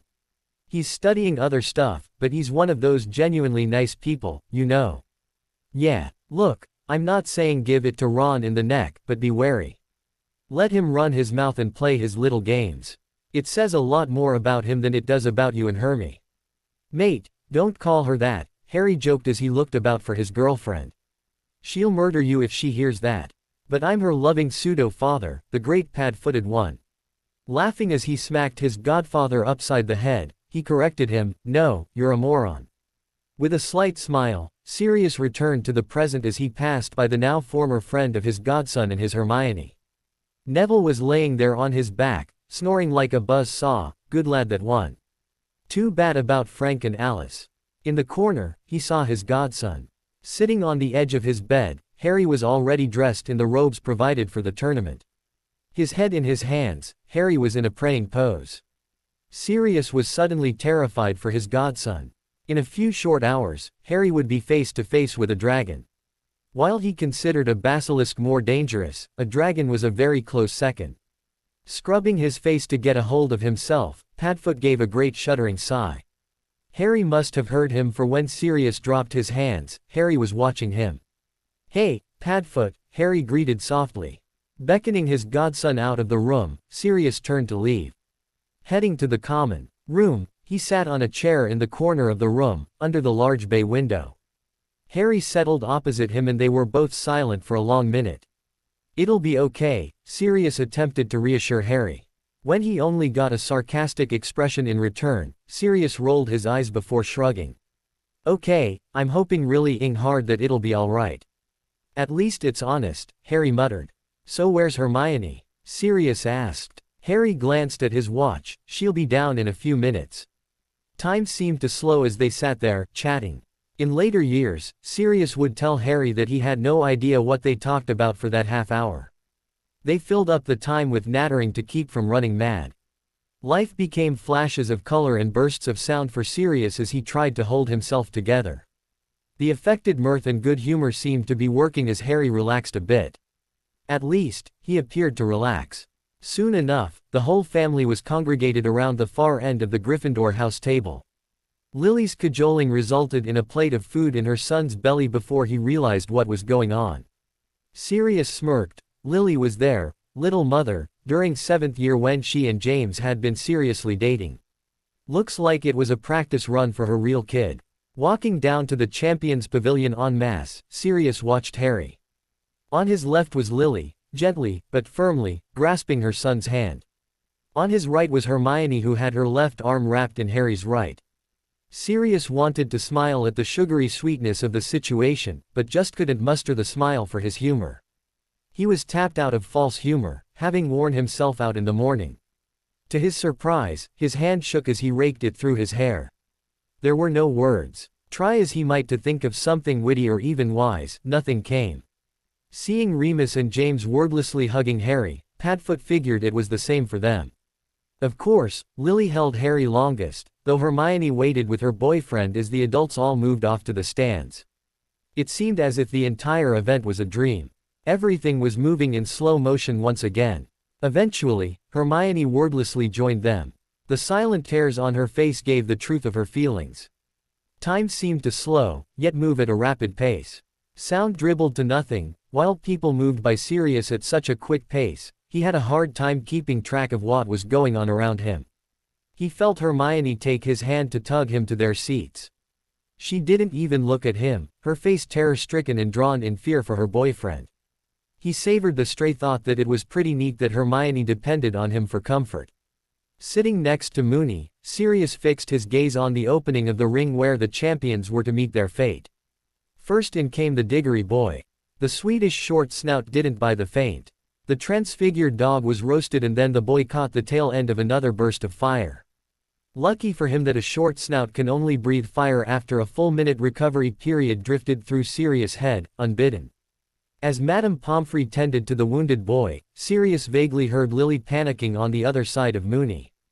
Unfortunately, he didn't have the energy or focus to pay attention. The entirety of his being was focused on the tunnel where the champions were arriving. Again, time slowed. The Chinese fireball was tugged and beaten into place by her handlers. An untimely explosion of flame killed one of the poor sods. That stopped things for a bit, as the corpse was taken away. Didn't stop the tournament, though. Sirius muttered to himself. Next up was the Bulgarian Quidditch player. Sirius dismissed him as he focused on the tunnel to the tents. Vaguely, he noticed that the foreigner evaded the dragon while retrieving his prize. The shaking of his right arm roused Padfoot a bit. Turning to Hermione, he saw her hyperventilating. Her arm was still hooked in his as she gasped for air, hence the shaking. Tears were streaming down her face as she gasped for breath. Used to Peter's vapors from school, Sirius effortlessly conjured a paper bag before handing it to Hermione. He tried to offer her a gentle smile, but couldn't muster the will to follow up on the effort. When Hermione calmed, Sirius noticed that the next dragon, a Welsh green, was in place. A stunningly beautiful young woman strode out of the tunnel. The lech in Padfoot admired her assets, but quickly resumed his vigil. Harry was to be next out of the tunnel. He drooped a bit as he caught the edge of the high-power sleeping spell cast by the Part-Vila girl, but quickly shook it off as he refocused on the tunnel. A part of his mind processed that the incredibly hot chick got her egg, but he ignored it. Harry was next. Holy, Sirius muttered as he heard the first shriek of Harry's dragon. The Hungarian horntail was out of sight, but the squealing sound of metal ripping as the dragon let known her displeasure almost brought up Sirius' breakfast. Holding his face in his hands, Sirius felt Moony's hand on his back as he heard Hermione repeat, "Oh, God. Oh, God. Oh, God." Then he was there. He looked so small was the only thought that Sirius could muster. As Harry dove behind a rock for cover, Sirius saw his godson cast a spell but couldn't make which one due to the noise by the horntail. Come on, became Hermione's new mantra. From his left, he heard Lily, what's he waiting for? Seconds passed as the horntail jockeyed for a better angle at her opponent as he hid behind a humongous rock. Harry was immobile, waiting. Just live, boyo. Then the firebolt screamed into the ring. Leaping out of the way of a new stream of fire from the enraged horntail, Harry landed on his broom, shooting into the sky. Sirius couldn't help but smile and scream his approval as Harry took wing. Jumping to his feet, Sirius saw Harry live up to his billing as the best flyer in Hogwarts. Whirling and diving, Harry defied Icarus' fate. Corkscrewing down at the dragon's head, he buzzed by the nesting mother doing at least 300 knots. The boy was a blur of red, black and white. Smiling, he cheered, "Go Harry." Sirius didn't even realize he was standing as his godson engaged in a deadly dance. Just as the mongoose fights the cobra, Harry bobbed left then right looking for an opening. Darting in toward the dragon was a bad idea. The horntail shot a stream of fire followed up by a diving lunge. She missed Harry by mere centimeters. As he rocketed off to the sky, Sirius saw Harry shake his head as if to say, "That was close." Come on, Hermione repeated on his right. There was silent watching from prongs, Lily and Moony on his left. Now the dragon was pissed. Rearing on her hind legs, she flapped her wings, once, twice got her balance before filing the sky with flame. Sirius paled. It looked like the entire sky was burning and he couldn't see his godson anywhere. There, he heard Hermione shout. Following her pointed finger, he saw the blur that must be Harry. He was a mere 5 feet off the ground as he screamed into the dragon's nest. Before Sirius could take breath to cheer, Harry had his egg and was peeling off to the right. He jerked as the dragon took a swipe at him with her tail, but still cleared the arena. He made it. Dropping his head in his hands, Sirius wept in relief. Once again, time resumed its normal pace. Hermione had never seen James and Lily so angry. She was sprinting through the crowd, but before leaving Sirius and the others, she'd seen Lily's red face accompanied by the set way James gets when he's about to tear someone to pieces. It was the expression he wore when he lit into Rita Skeeter. Ignoring the reactions of the elder Potters, Hermione focused on reaching the younger Potter. Weaving through the stands, she finally saw him as he emerged from the healer's tent. Her guts unclenched when she saw him roll his shoulder, testing the recent healing. When he didn't wince, she knew he'd be all right. All that was in the back of her formidable mind as she launched herself through the air at her best friend. Fortunately for her, he saw her coming and held out his arms to her. Wrapping her legs about his waist, she held on for all she was worth. "I love you, I love you, I love you," she whispered in his ear. "I'm okay," he told her. Not but a scratch. What seemed like an eternity later, but was in reality just a short minute, Hermione placed her feet on the ground. Moving into the loose circle of his arms, she became aware of the rest of the family catching up with her. Harry smiled at his family when they approached. The smile faded when Lily fumed. "Harry, what in the world was that?" Hermione frowned. "Didn't you talk to your parents about changing the plan?" she asked her boyfriend. "Yeah," Harry glowered. "Mum thought I was being hair-brained, I believe was her term. She decided that we would go with the transfiguration-based plan." "We?" Remus asked, surprised. Snorting, Harry replied, "Yeah, we." Hermione turned her frown on Lily, waiting for her reply. "Boy, did she get one. I told you that you were to use the transfiguration-based plan. I'll have a very good reason from you why you disobeyed me, young man." Hermione's eyes went wide. This wasn't going to be good. Turning to her boyfriend, she felt like a spectator at Wimbledon. Back and forth, serve, volley, return.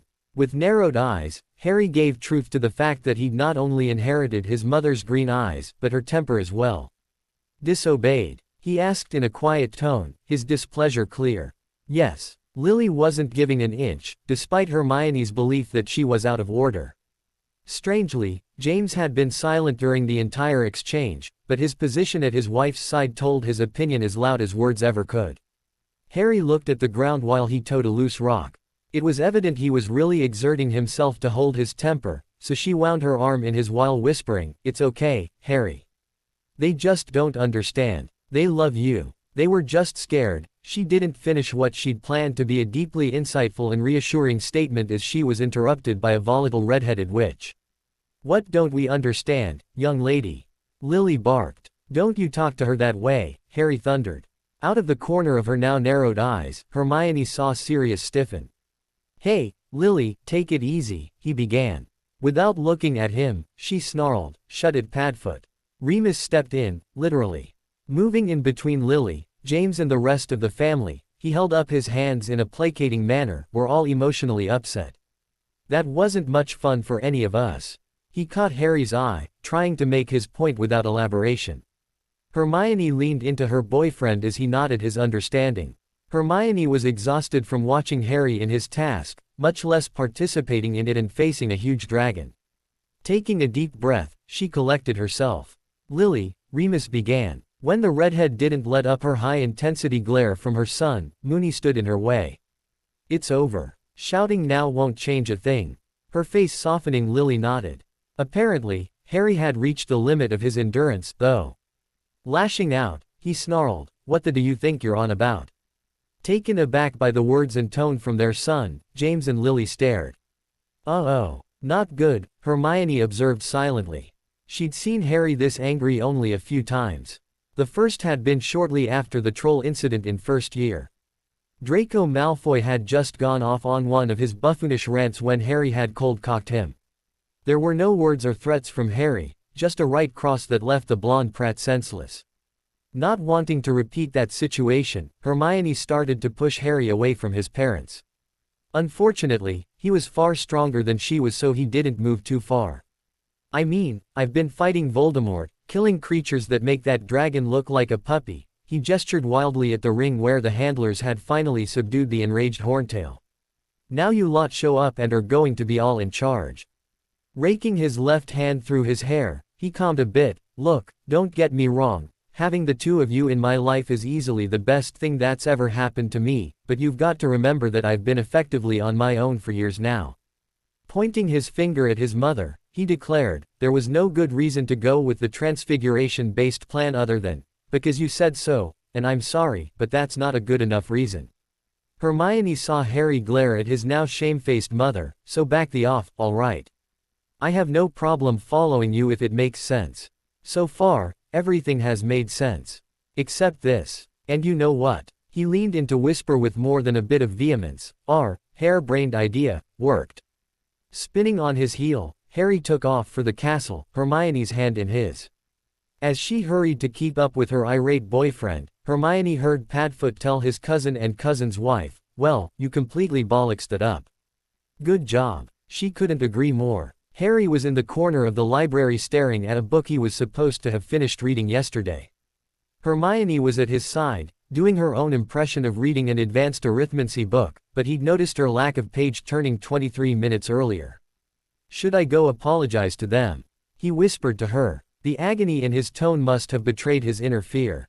Despite the voluminous proof to the contrary, Harry was terrified his parents would one day realize what a freak he really was before leaving him in their wake. It was inevitable, he thought. The sound of Vernon's screams rang in his ears, "You're a no-good freak." Dropping all pretense at studying, Hermione tossed her book on the table before wrapping an arm about her boyfriend.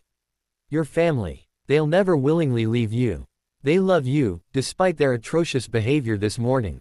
Catching his chin, Hermione turned Harry's face toward her. Placing a soft on his mouth, she told him, "We were all of us terrified for you." Sirius was nearly comatose, he was so scared. "I guess your mum and dad just got angry in reaction to their fear. It's a common response." He frowned. Cupping her cheek, he asked the logical question, "And how did you react?" She gave a forced laugh. "I hyperventilated before crying my eyes out." His frown softened to a look of regret. "I'm sorry." The oh-so-familiar guilt welled up in his.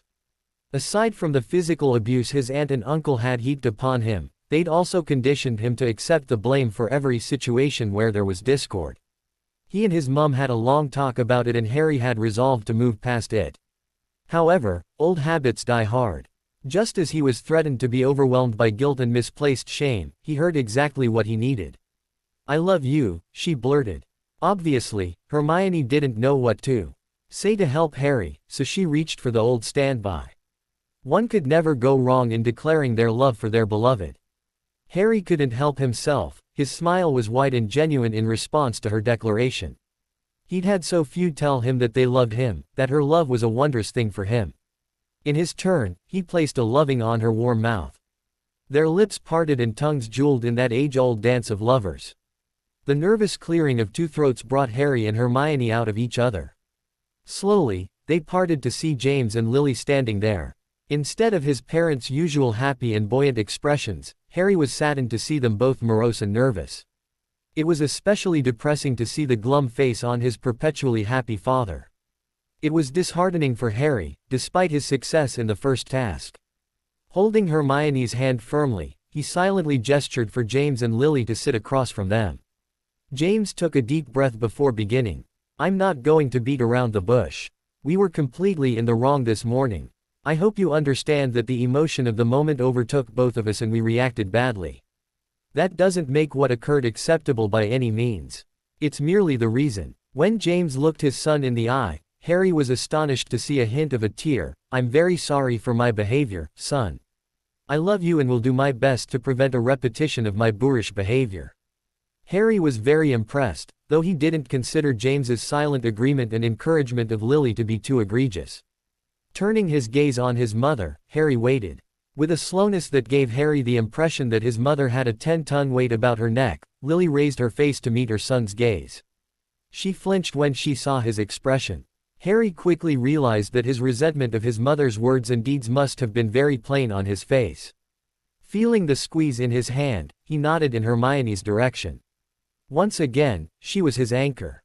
Promising to himself to snog her senseless later, he waited for Lily to say something. In a low voice she told him, "These last hours have reviled myself for my hot-headed words. You deserve a far better mother than I've been to you over the last few days. I'm very sorry that I said those things. Not only the harsh words of this morning, but also when I called your idea hair-brained. That was unfair and unwarranted.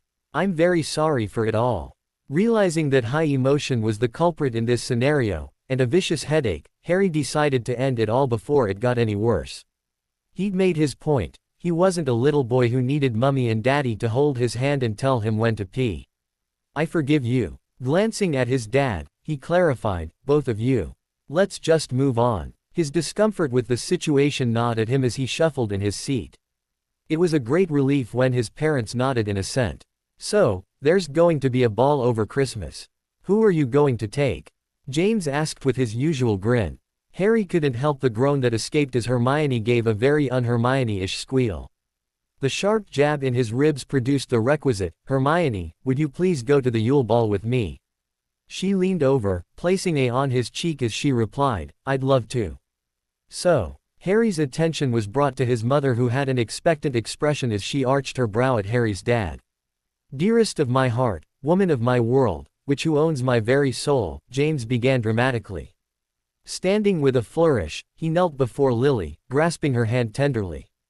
After placing a chaste on her knuckles, he asked his wife, "Would you do me the unparalleled honor of attending a school dance with me even though we be not students?" Harry and Hermione were both laughing by now. Lily couldn't suppress her own grin as she replied, "I'd love to." Turning to Hermione, she extended her hand, "Come on, let's go talk dress robes." Because of their new study schedule, Harry didn't have much interaction with the rest of the school outside of passing in the hallways or sharing a table in the library. Nonetheless, Harry and Neville were quickly becoming friends. The shy Longbottom scion was spending more time with his godfather, James, and as such became part of the greater family. Many times the teens would snicker and laugh as the marauders would be overcome by their inner chaos, causing mayhem and mess in their classroom. Most of the time, Lily walked out, but on occasion, she would hex them all within an inch of their lives. Remus still had excessive body hair in unmentionable places, while Padfoot had his knees reversed for 2 days. "So, who are you taking to the ball?" Hermione asked Neville. They were taking a break from studying. Lily had admitted that they weren't going to make her goal of finishing 5th year by Christmas, but it would be close. They'd be in the heart of 6th year material by Valentine's Day. Neville shuffled a bit as he rearranged his parchment. "I was thinking of asking Ginny Weasley," he replied in his soft-spoken voice. Harry frowned. "I didn't know that you liked Ginny." "I don't. Well, she's nice enough and all, but I think the entire country knows who she's really into." Harry rolled his eyes as Hermione laughed. "He's mine." Neville smiled. "Yeah, I think everyone else in the castle gets that." "So who do you really want to go with?" Harry pressed. Pulling at a loose thread, Neville muttered, "Sue Bones." Nodding his head, Harry gave Hermione a look. The look, which meant, help a bloke out who doesn't know his ass from a hole in the ground. Giving Harry a surreptitious wink, she asked Neville, "Why don't you ask her?" With wide, panicked eyes, Neville nearly shouted, "Are you insane? She's beautiful and popular and, well, a lot better than I could ever hope to fancy me." Now Hermione frowned. "Neville, you're a very nice guy who is filling out nicely. I know for a fact that many of the Gryffindor girls have commented on how good-looking you've become." His face crimsoned, he muttered something probably self-deprecatory. Harry recognized the response. Giving Hermione a wink in return, he told his friend, "How do you think I got this wonderfully beautiful and intelligent young witch?" He gestured to his girlfriend as he asked, "Be a Gryffindor, Nev. Ask Sue, I'm sure she'll say yes, and if she doesn't, well, then you know, right?" With a sarcastic look, Neville jibed, "Easy for you to say with your soulmate on your arm when you're 14. Now it was Hermione and Harry's turn to blush crimson. Through her emotion, she urged Neville, "Ask her, Neville. She's a really sweet girl who has the disadvantage of having an aunt who's the head copper for Magical Britain. Scares off a lot of boys." Frowning, Neville countered, "But Miss Bones is a really nice lady. She comes over for tea with Gran occasionally." With wide eyes, Harry asked, "And you chat with Sue then?" Shrugging, Neville put him off, some. Standing, Harry hooked his friend under the shoulder as he pulled him out of his chair. "Come on, we're going to find the younger Miss Bones right now." Hermione smiled as the two boys left on their mission. Digging into her books, she didn't even notice that an hour had passed before Harry returned. Plopping into his chair, he wore a shit-eating grin. Hermione knew the answer, but asked it just to hear the details. "So, how did it go?"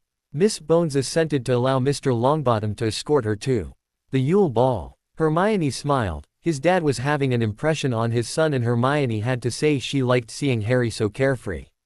And, she pressed, they are currently becoming better acquainted. Confused, she asked, but I thought they were old friends. Shaking his head and rolling his eyes, he answered, love, that's a euphemism for snogging. She got this big look on her face before nearly shouting, I'd love to. Then jumped him. I beat a hasty retreat along with Hannah Abbott and Justin. It was quite amusing, really. Hermione stood, walked around the table before sitting on Harry's lap. Slowly, she edged from his ear to his collarbone. By the time she got to his collar, Harry was squirming. When she edged lightly on his neck, he edged. When she nipped at his collarbone, he pounced. 30 minutes later, she was casting the bruise-removing curse on both their necks while sporting a lust-addled grin. Where did you learn that spell? Harry asked as he checked his neck in a conjured mirror. He knew better than to see his dad, godfather or uncle, whilst sporting a hickey. She laughed lightly, do you really want to know? Shrugging, he replied, sure. Your mum. Closing his eyes, he groaned in a manner very different from the previous hour. Could you hit me with a short memory charm? Nope, she grinned. Ah, next thing you'll tell me that she taught you a contraceptive charm. When Hermione was silent, he realized what he said. Quickly, he told her, don't tell me. For the love of all that's holy, I really don't want to think of my mum casting either of these charms, but will live with the bruise remover as I can think of lots of unsquicky ways that it can be used. The other, Harry shuddered as he finished his thought. Smiling, she gave him one last deep. Love you, she whispered. Love you too. Omake. Okay, this came from a review by Bobman356 that left me giggling. I told Bob that I'd put it in the story at the end of this chapter. I wanted to use it in the story, but as you just read, I wanted Harry and his parents to have their first real disagreement conflict. Therefore, you get this hilarious idea in an omake. Read on. Thanks, Bob. Harry steps from the tent and enters the arena with the dragon. Carefully, he moves until the judging and visitor stand is directly behind the dragon. He eyes the vicious snarling beast for a moment, then lifts his wand. Accio Snape. Accio Dumbledore. With a deft flick of his wand, he cancels the spell and the two professors fall onto the dragon, who rears back and screams in defiance of the attack. Grinning widely while Snape shrieks like a little girl and is trampled under one clawed paw, Harry darts forward and grabs the egg, taking advantage of the distracted dragon. Once he's safely beyond the reach of the dragon, he places the egg on the ground, urinates on it, then calmly walks off to the tent, giving everyone a middle finger salute. The audience is stunned to silence except for Harry's dad, godfather and uncle who immediately start cheering. Inside the tent, Harry knows his mother isn't going to be happy. Nor will Hermione, and he isn't sure which lecture he's more worried about. Now that's a good dragon tale. Muggledad giggles like his 4-year-old daughters. Do it again, Bob. That was funny. Absolutely not. Easy, Padfoot, James soothed as he moved to his cousin's side. We won't let them take Hermione. The old man was just telling me his intentions for the second task. I told him it would be a cold day in hell before we let him take our girl. Harry and Hermione were with Phileas discussing large-scale illusions and the mental control required therein. Lily and Remus each had errands to run, so it fell to James to break the news of Hermione's selection as Harry's, the one you'll miss most, to Hermione's unofficial father. Said father who was currently irate. A large part of James was astounded in the change wrought in his cousin and oldest friend by the bushy-haired witch. It was good to see Sirius so parental. We're leaving today, Prongs. Hermione and I are going to Rio. Catch up with us after the school year is over. Rolling his eyes, James grabbed Padfoot's arm as the older marauder spun about to leave, presumably to pack. Mate, cool off. Hermione would have your head if you tried to take her from Pronglet, so just relax. Prongs didn't say that he thought the smartest witch of the age would tell him to bugger off for trying to railroad her life. Without replying, Sirius flung himself into the chair in front of his desk. Writing furiously, he finished his letter in minutes. Stalking to the perch where their communal owl was resting, Sirius tied the short missive to the bird's leg.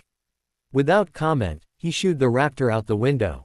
The triumphant smirk on Padfoot's face caused James to shudder. The last time he'd seen that expression, the entire Hogwarts staff had been transfigured into barnyard animals for an entire week. Filch had been a gravid sow to the delight of most of the student population. What? James asked. Just a bit of a note. 2. Maturin. The solicitor's name brought a shark-like grin to Sirius' face. James laughed. They'd moved from their juvenile pranks that encompassed flatulence and hair color to more adult mischief involving solicitors and the press. However, the flatulence pranks were still pretty funny, come to think of it. Wanna see something funny? Let's go talk to the kids. 5 Galleons says Harry insists Hermione leave the country while she tells him where to get off. James smiled. 10 says that he tells her she needs to go to Rio. What? Harry exploded. The library was silenced at his outburst. 3 seconds later, he stood. Turning to his girlfriend, his face set, he told her, "Come on. You need to pack." "What?" she exclaimed in her turn. James smiled at the back and forth. Under his breath he muttered, "Come on boy, make your dad proud." "You're leaving," Harry continued. "Rio or maybe the Seychelles." "Yes," James cried as he jumped to his feet, all traces of seriousness gone. Doing his victory lap around the table, James pumped his arms in muted jubilation while Padfoot scowled as he reached for his money bag. Through the fog of his celebrations, he did notice that the teens were staring at him as if he'd gone mad. Noticing their expressions, Sirius began to laugh uproariously. "What?" James demanded of Harry and Hermione. Speaking to Hermione, but watching his dad, Harry stated, "My father's gone mad." Waving a correcting finger at his son, James told Harry, "Not mad. Just the winner of 10 galleons."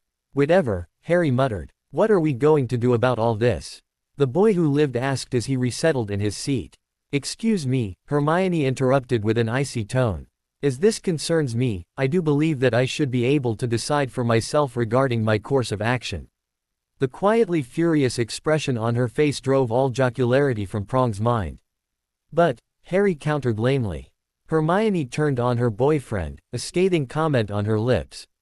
However, when she saw the forlorn and terrified expression on his face, she melted.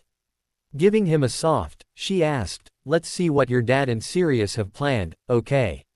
Subsiding, Harry turned his expectant face to Padfoot and Prongs. Sirius took the lead. "I wrote a letter to Maturin. Jamesy here is going to write a letter to the new editor of the Prophet and we'll be off." Harry was wandering the halls while Hermione and Sirius had a discussion regarding their thwarting of Dumbledore's machinations for the second task. Harry loved his family. He trusted his family. However, this was Hermione. He didn't even trust himself with her well-being, much less trust anyone else. It was in this furious funk that Harry rounded a corner into that which he needed least, but wanted most. Draco Malfoy and his merry band of sycophants were taunting and bullying a pair of Hufflepuff first years. The ring of green and silver-trimmed robes nearly blocked out the young boy and girl in the center of the jeering and threats. A part of Harry screamed triumphantly for this opportunity to release the dogs of war. There had been too much stress in too little time, too much tension in too little play. Given these considerations, Harry's behavior was quite predictable. "Leave off, Malfoy," Harry growled. With deliberate slowness, the ferret who bounced turned to face the boy who lived. With his usual drawl, the Malfoy heir replied, "Potter. How nice of you to condescend to mingle with us mortals." "Shut it and leave the puffs alone," Harry countered. Motioning with his hand, he beckoned to the terrified youngsters. They wormed their way out of the distracted goons before sprinting away from the confrontation. "You know, Potter, I'm really tired of you." With a knowing smile, Harry taunted, "It must be hard not being the heir of an ancient and noble house. I've just realized that all this time, you've wanted to be the head of an ancient and noble house and you never will be." With each repetition of ancient and noble, Harry grinned maliciously while the boy flinched. "You're just a latter-day Norman invader with a lot of money. Bad faith, is it?" Snapping his fingers in feigned surprise, Harry announced, "All this time, you've been jealous of me, haven't you?" Without comment, Malfoy raised his wand before casting the reductor curse. "Game on," thought Harry as he sidestepped the poorly aimed curse. "Sloppy, Malfoy," Harry taunted. "You missed when you had an open shot. Now, you'll pay for it." In a 3-second span, Harry demonstrated Flitwick's first lesson, spell chaining. Bone crushing, cutting, binding, blinding, The spells flowed from the Holly and Phoenix wand with a grace and precision that told of the boy who lived's recent efforts and refocusing on mastering the magical arts. As a torrent, the spells bore down on the Slytherin pretender. The first two missed, but Harry's wand tracked onto his target, leaving a bound and blind Draco Malfoy lying on the floor. As the boy screamed in panic because of the loss of his eyesight, Harry caught a bludgeoning curse in his ribs. Grunting in pain, he ducked under a cutter before taking down Crabbe with a well-aimed piercing charm in the hand paired with a bone breaker to the pelvis. The lumpish teen fell on his bleeding hand, which was transfixed with the remains of his Rowan and unicorn hair wand. Goyle's reductor curse was so poorly cast that Harry didn't feel anything when it hit him in the shoulder. Harry's bone-breaking curse left Goyle on the ground clutching his shattered leg. Another bludgeoning curse hit Harry, this time in the head. With blood running from his nose and left ear, the green-eyed Gryffindor turned on his assailant. Theodore Knott's face whitened at seeing the ferocity in the boy who lived's face. Turning to run, he was rendered combat ineffective by a high-powered bludgeoning curse to the back of his head. Tit for tat. It's only fair after all. Turning to his last opponent, he saw Pansy Parkinson holding her empty hands in front of her while shaking her head. Her pleas for mercy were obvious, even to Harry who was addled with bloodlust. With contempt, he raised his wand. Shaking his head in disgust at her wide eyes before incanting, "Stupefy," he finished his self-appointed task. The last of the tormentors slumped to the ground. Bending over to catch his breath, Harry sheathed his wand. Hearing running feet, he shakily stood upright while surveying his conquered foes. 5 stupid teenagers. Hooray. Oh my. Turning, Harry saw Professors Sprout and Sinistra hurrying down the hall toward the aftermath of the fracas. The wide-eyed expression of astonishment tinged with horror brought Harry to an abrupt stop. Looking at the situation calmly, Harry was more than a bit scared at what he'd done. In a split second, he analyzed each exchange, coming to the conclusion that once he'd involved himself, there wasn't much he could or should have done differently. However, should he have involved himself in the first place? Without time to ponder the question, he thrust it aside as the teachers rustled into the area. Professor Sinistra immediately stunned the still wailing Malfoy, Crabbe and Goyle. Only when they stopped their wailing and blubbing did Harry realize they'd been making a racket the entire time. "Mr. Potter, what happened?" Professor Sprout began but quickly broke off when she saw his bloody head. "Come, sit here," she indicated to a blank space on the floor. Casting a cushioning charm on the floor, she helped him to lie down as dizziness threatened to catapult Harry to the floor with much less grace than he desired. As he slowly lowered himself, a wave of nausea overcame Harry. I don't feel so good," he promptly passed out. Lily Potter hadn't been this afraid since Voldemort promised to kill her child. Hurrying through the halls of Hogwarts, she was nearly sprinting for the infirmary. James's message had been necessarily short: "Harry in infirmary." The spell only allowed for 5 seconds or less of speech to be transmitted, but it got the point across. After dropping her selections on the floor of the shop, she violated all rules of propriety by apparating straight out of the Quidditch supply store. After running from the gates of the school, she was nearly out of breath, but still moved at a good clip. Hearing raised voices from the open doors of the infirmary concerned her. That one of those raised voices belonged to her husband urged her to sprint the last 20 meters. James rarely shouted in anger, but when he did, he was usually in a right state. Turning the corner into the wing, she saw her worries confirmed. Sirius had his arms wrapped around his cousins while Remus stood between James and Severus Snape. "You keep those bloody pricks in line," shouted James. "The way I understand the student's testimony, including that of your whelp, your spawn started the entire altercation," Snape nearly shouted in reply. James didn't bother to reply, merely surged forward while still wrapped in Sirius' arms. Remus scolded both men. "James. Severus. Stop this." Ignoring the loud drama in front of her, Lily's eyes searched for her son. Finding first Hermione, she looked down to find Harry in a bed beside which his girlfriend was ensconced. Scuttling around the posturing men, Lily hurried to her son's bedside. She didn't care nor notice that all 4 men had subsided when she entered the wing. Seeing that her son was asleep, Lily asked Hermione, "What happened?" Without looking away from her boyfriend, the smartest witch of the age replied, "He came on 5 Slytherins who were bullying 2 first-year Hufflepuffs. He told the older kids to leave off. Malfoy cast the first spell, so Harry put them all in here. She absently gestured to the other filled beds. His injuries. Lily choked out. Concussion and significant bruising on his side. Hermione finally turned to look at her boyfriend's mother. Consider yourself lucky that there's no Quidditch this year. These injuries are fairly common for him. Last year he fell 200 feet off his broom. Sighing in relief that her son would be fine, she noticed the worry lines in Hermione's forehead. Rubbing the teen's back, Lily asked the young woman, "Are you well?" Silently, Hermione shook her head in negation. Realizing all too well, the momentary grip of all-encompassing fear that had hold of her when she heard that Harry was injured, Lily gripped her young protégé and future daughter-in-law as the girl began to tremble. The quavering became shakes until Hermione was sobbing in Lily's arms. Slowly, the tension and stress was released by both witches as they had a good cry. The hand on her shoulder caused Lily to turn. Seeing James standing there, she drew strength from his silent presence. James glanced at his wife before refocusing his gaze on his unconscious son. Now that her fear was ebbing, her anger began growing. 5 Slytherins against 2 Hufflepuff firsties. Harry had to break it up. Where were the professors? The prefects? Why did the 4th-year S's feel they could act without check? Her renowned temper began spiraling upward as she stood. Squeezing Hermione's shoulder, Lily gave James a quick before heading out.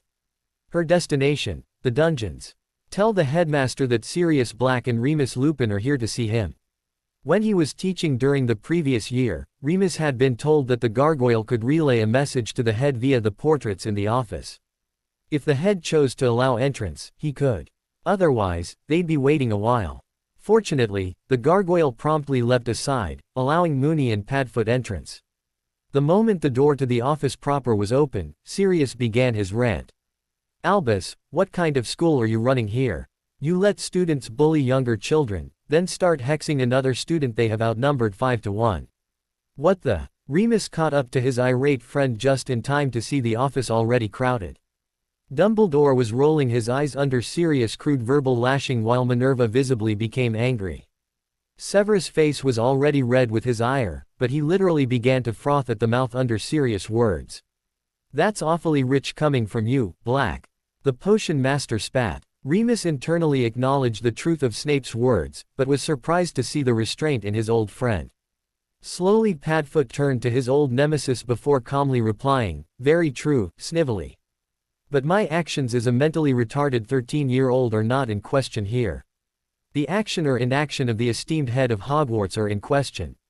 The fire roaring back into Sirius' speech, he turned to the seated headmaster before shouting, "So why are you continuing to allow children to bully and nearly kill one another?" At his most irritating, Dumbledore merely stared at Sirius, a half-smile dancing at the edges of his whiskered face. Attempting to save his friend the embarrassment of attacking and then being soundly trounced by one of, if not the most, powerful wizard alive, Remus intervened. "Albus, as you have no doubt divined, we are all very upset and concerned about the events of this afternoon." Satisfied that he had the attention of the room, Remus glanced at Padfoot. He exhaled slowly, gratified that Sirius had control over himself. Moony continued, "Harry has a concussion as a result of having to step in when 5 older students were bullying 2 youngsters. This is obviously unacceptable. A 4th year should not have to police the student population. Even prefects do not have the authority or are expected to intervene in physical confrontations. What is the plan to move forward so that this doesn't happen again?" Remus hoped that his calm, reasoned approach would cool the rest of the occupants of the office. He was wrong. If Potter had minded his business and reported the situation to a professor, none of this would have happened. Instead, we are treated to his ridiculous and aggressive behavior once again. Snape's oily diatribe broke off at the sharp glance from the headmaster. A short bow from the neck was the potion master's only acknowledgement of the subtle rebuke. Remus took a deep breath to regain control of his temper. It seemed that over the past year he was affected to various degrees by Severus' petulant and boorish behavior. Sometimes it was water off his back, other times, he wanted to throttle the childish moron. Sensing that Padfoot was in the throttling mood, he reached over to grab his friend's arm. Squeezing tightly, he felt Padfoot subside. "Albus?" Remus asked in order to reorient the discussion in a more positive manner. Steepling his fingers, the old man refocused on Remus. This is a tenuous situation. Harry is a student in name only. He is not enrolled in any courses here at Hogwarts, nor is he receiving any formal instruction from any of the Hogwarts professors. Holding up his hand to stay Phileas' budding objection, he amended, "You are technically his tutor, Phileas. The bylaws are quite clear on the distinction between a professor and tutor." Despite the behavior of the 5 Slytherin students, who shall receive in-school suspensions, by the way, Remus nearly smiled at the apoplectic expression on Snape's face. Despite their behavior, Harry did exchange violent spells with them. Severus is correct, Harry should have found a professor to handle the situation. Since he is not a student, the Slytherin students in question cannot be accused of attacking another student. Before Remus could reply, Sirius intervened. In a voice so harsh as to be nearly a whisper, he rasped, "You fool. There wasn't time for him to find a professor and you know it. You're hiding behind the technicality of the rules when the reality of the situation is that Malfoy scum and his cronies know that you'll not do a damn thing to them." With this in mind, they roam the halls, looking for victims. In school suspension, it's a vacation from classes, not a punishment. The disdain on the face of the Earl of Blackmore was palpable. Never had Remus expected his old friend to maintain control of his temper and emotions in this type of situation, especially considering how the discussion began. Usually, Padfoot would be ranting and raving, possibly even throwing items at this stage of the conversation. For him to have control over himself, be coherent and even make an excellent point nonplussed Moony. It caught the rest of the room by surprise as well. After a long moment, Dumbledore tried to catch up by murmuring, "Well. Oh, stop it, Albus." Now even more wrong-footed, Remus turned to see the exasperated and angry deputy head glowering at her old friend. "Sirius is correct in all the salient facts. You and I should have thrashed not only young Malfoy, but also these ones when they were in school." Her offhand gesture toward Sirius and Remus caused a slight blush of embarrassment for the lycanthrope. Most of the time, the Marauders' pranks were in good fun, but the war with Severus and a few others was very vicious and mean. A responsible head and deputy would have squashed them all like bugs, and if that failed to end the situation, expelled the lot of them. There was a protracted silence before the truth dawned on Remus. Sadly, he asked in a low voice, "You're not going to punish them in any meaningful way, are you?" In his reassuring, command voice, Dumbledore countered, "They shall all receive in-school suspensions. And when they do it again." Moony pressed in a weary tone. When Dumbledore didn't reply, the quiet marauder nodded his head sadly. "I was afraid of that." Motioning to Sirius, he beckoned, "Come on, Padfoot. Nothing to be gained here. You bastard." Blinking, Remus turned to see an irate Padfoot quivering in rage as he glared at the old headmaster. He spat, "You disgust me, sitting here in the image of the righteous man when you are as conniving and manipulative as the worst dark wizard you've always deplored. You are a liar and a cheat. You repulse me." Turning on his heel, Sirius fled the room, his face white and expression set. Flabbergasted yet again, Remus chased after his friend. The sound of retching at the foot of the steps cued Remus into his friend's emotional state. He found Padfoot having just vanished, his sick and casting the breath-freshening charm on himself. Gently clapping a hand on Sirius' back, Remus asked, "Better now?" Silently nodding, Sirius began to head back toward the hospital wing. "All those years I couldn't protect him, Moony. I couldn't protect him because I didn't use my bloody head. Now, I will protect him, and her, as best I can." Moony watched his friend in admiration. Sirius had handled the situation in Dumbledore's office far better than Moony had expected. Maybe Padfoot was growing up. A little. He didn't light any of the wall sconces as he moved toward his office, so he didn't see her leaning on his desk. His simmering anger at that bastard Black distracted him. "I warned you." Snape stopped mid-stride. Without turning, he asked, "What are you going to do, Lily?" "Face me." Severus turned to see the hard eyes of Lily Potter. Since her return to the land of the living, the illusions and delusions that he'd woven regarding Lily Evans and himself had been evaporating. The girl he thought he loved didn't exist any longer, if she'd ever existed. The woman in front of him hated his existence. That much was clear in her glare. Her savage thrust of legilimency took him by surprise. Rocked on his heels, he reeled against the stone wall. Frantically reinforcing his occlumency shields, he turned away from his one-time friend. He'd not been this viciously attacked since he brought news of the prophecy to the Dark Lord. Strangely enough, he didn't feel betrayed by her assault. If Lily knew the full extent of his betrayal of her, he had no doubt that she'd kill him without an ounce of remorse. In the whirlwind of a vicious mental battering, the truth of his utter abandonment of the person who'd stood by him was laid bare.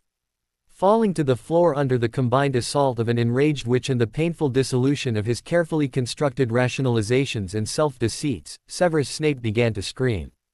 It was agony. His self-loathing and recrimination was a consuming inferno that made the hellfire of fiendfire seem tame.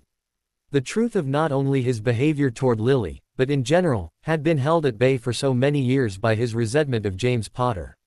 Buried under the self-deceit that Lily had been stolen from him, he had escaped the worst savages of his conscience. No longer. He screamed, the mental torment exceeding that of the Cruciatus. Instead of a slow reveal, his guilt and shame flooded him in an instant. Perhaps it was because of her attack. Perhaps it was merely her presence. The reason was of no account, because for so many years, the truth had been denied. It had been covered up in lies of love lost and love denied. Slathered in resentment of the better man, the truth had waited. It seemed that over the years the guilt and remorse that had been denied and evaded had earned interest. Quite a bit at that. The mental agony caused him to stagger about the room, vainly trying to escape the truth. As the legilimency probe eased, he began to sob under the burden of his own behavior. His terrorizing of the student body in a petulant displacement of his own mutually encouraged torment. Revenge on boys long dead or gone. The daily mauling of Lily's child to fan the flames of resentment toward the boy's father in a different attempt at revenge against a man believed to be dead. The overall failure as a person and a man. All of it flooded him, bearing him under the wave from which he couldn't escape. Finally, he succumbed. Falling to his knees, he keened his remorse to the remorseless. The shame caused him to roll away from the witch who was pitilessly following him about the dungeon. As she leaned over him, Lily Potter, never again would he think of her as Lily Evans, snarled, "I'm letting you live, for now." Next time. The receding footsteps were more ominous than the Cruciatus of the Dark Lord. Physical pain he'd endured and eventually mastered. This agony, though. His weeping followed her nearly to the stairs before the door to the potions laboratory slowly swung shut. She saw him swim to consciousness as he'd done so many times before. Just like all the other times when she'd been there for him as he woke, Hermione handed Harry his glasses as he mumbled, "Where am I?" The emotional tidal wave which had borne her down earlier threatened to surge forward again. Taking a deep breath to anchor herself, she slowly took his hand in her own. The infirmary, an unbidden grin flashed across her face, again. He didn't laugh. Are the others? He trailed off. It seemed to Hermione that he couldn't voice his fears that he may have killed any of the Slytherin bullies. In as soothing a voice as she could muster, Hermione reassured him, "They'll all be fine. Malfoy and Nott have already been released. The others will be out sooner than you." Closing his eyes, he lay back on his pillow, exhaling in relief. "How long have I been here?" "Just a few hours. Your parents were here with Sirius and Remus, but they left 10 minutes or so ago. They'll be back around dinner, your dad said." Her trembling hand gave her away. All the worry and fear was slowly bleeding out of her like a dripping faucet. "I'm sorry," he apologized. "I didn't mean to." "I know," she admitted as the first tear dripped from her right eye.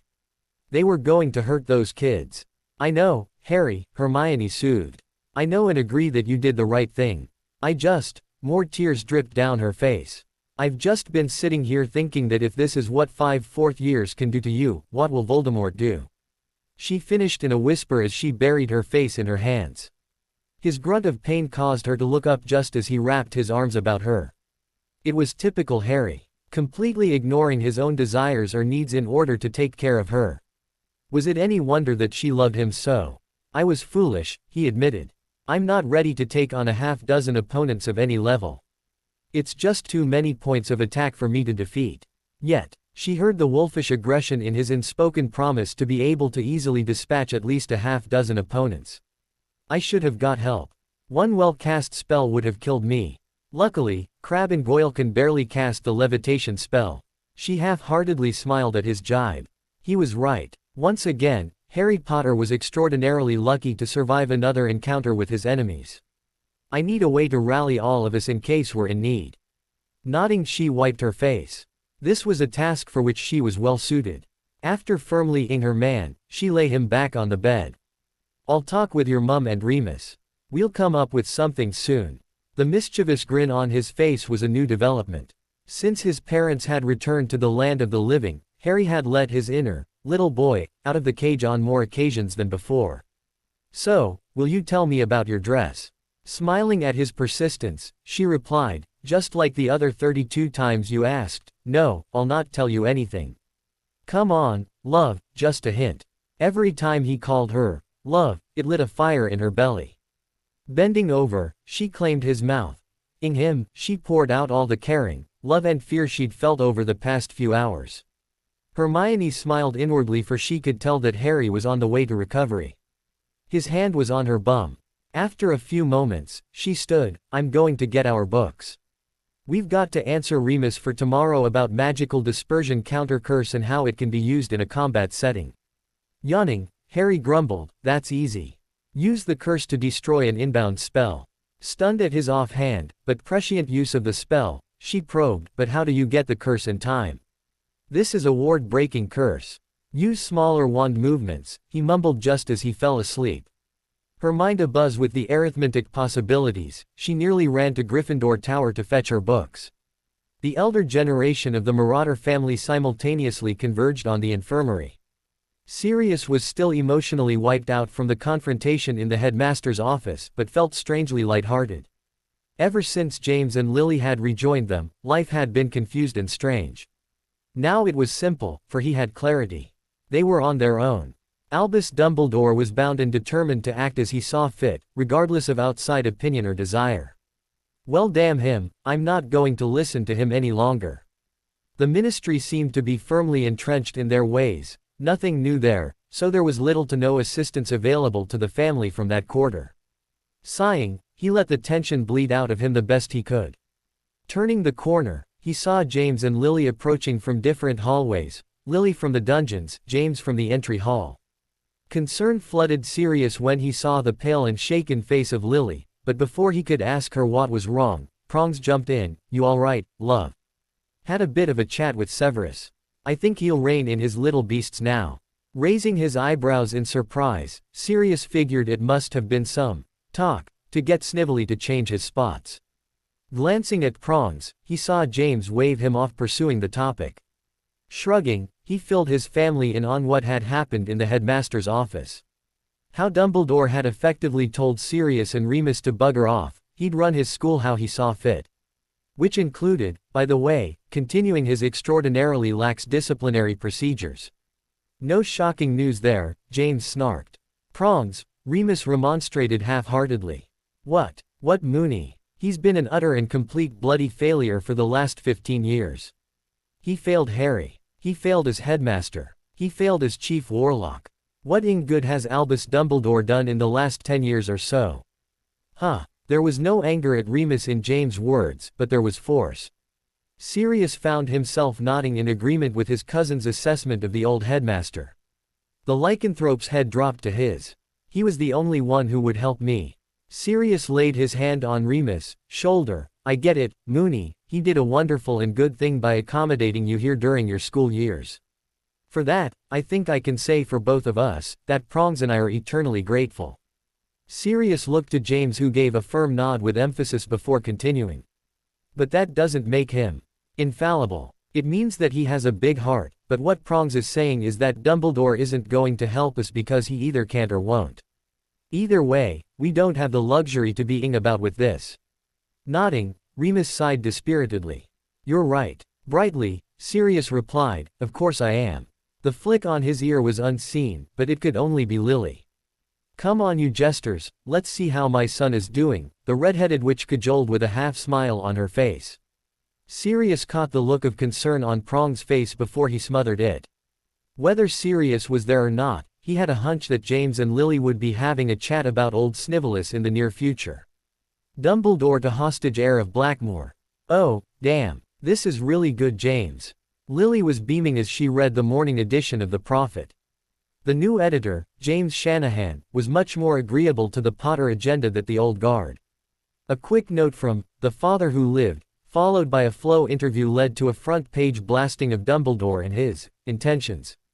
And there's not a lie in the entire article, James smiled across the breakfast table. Lily hummed as she drank off her second cup of coffee.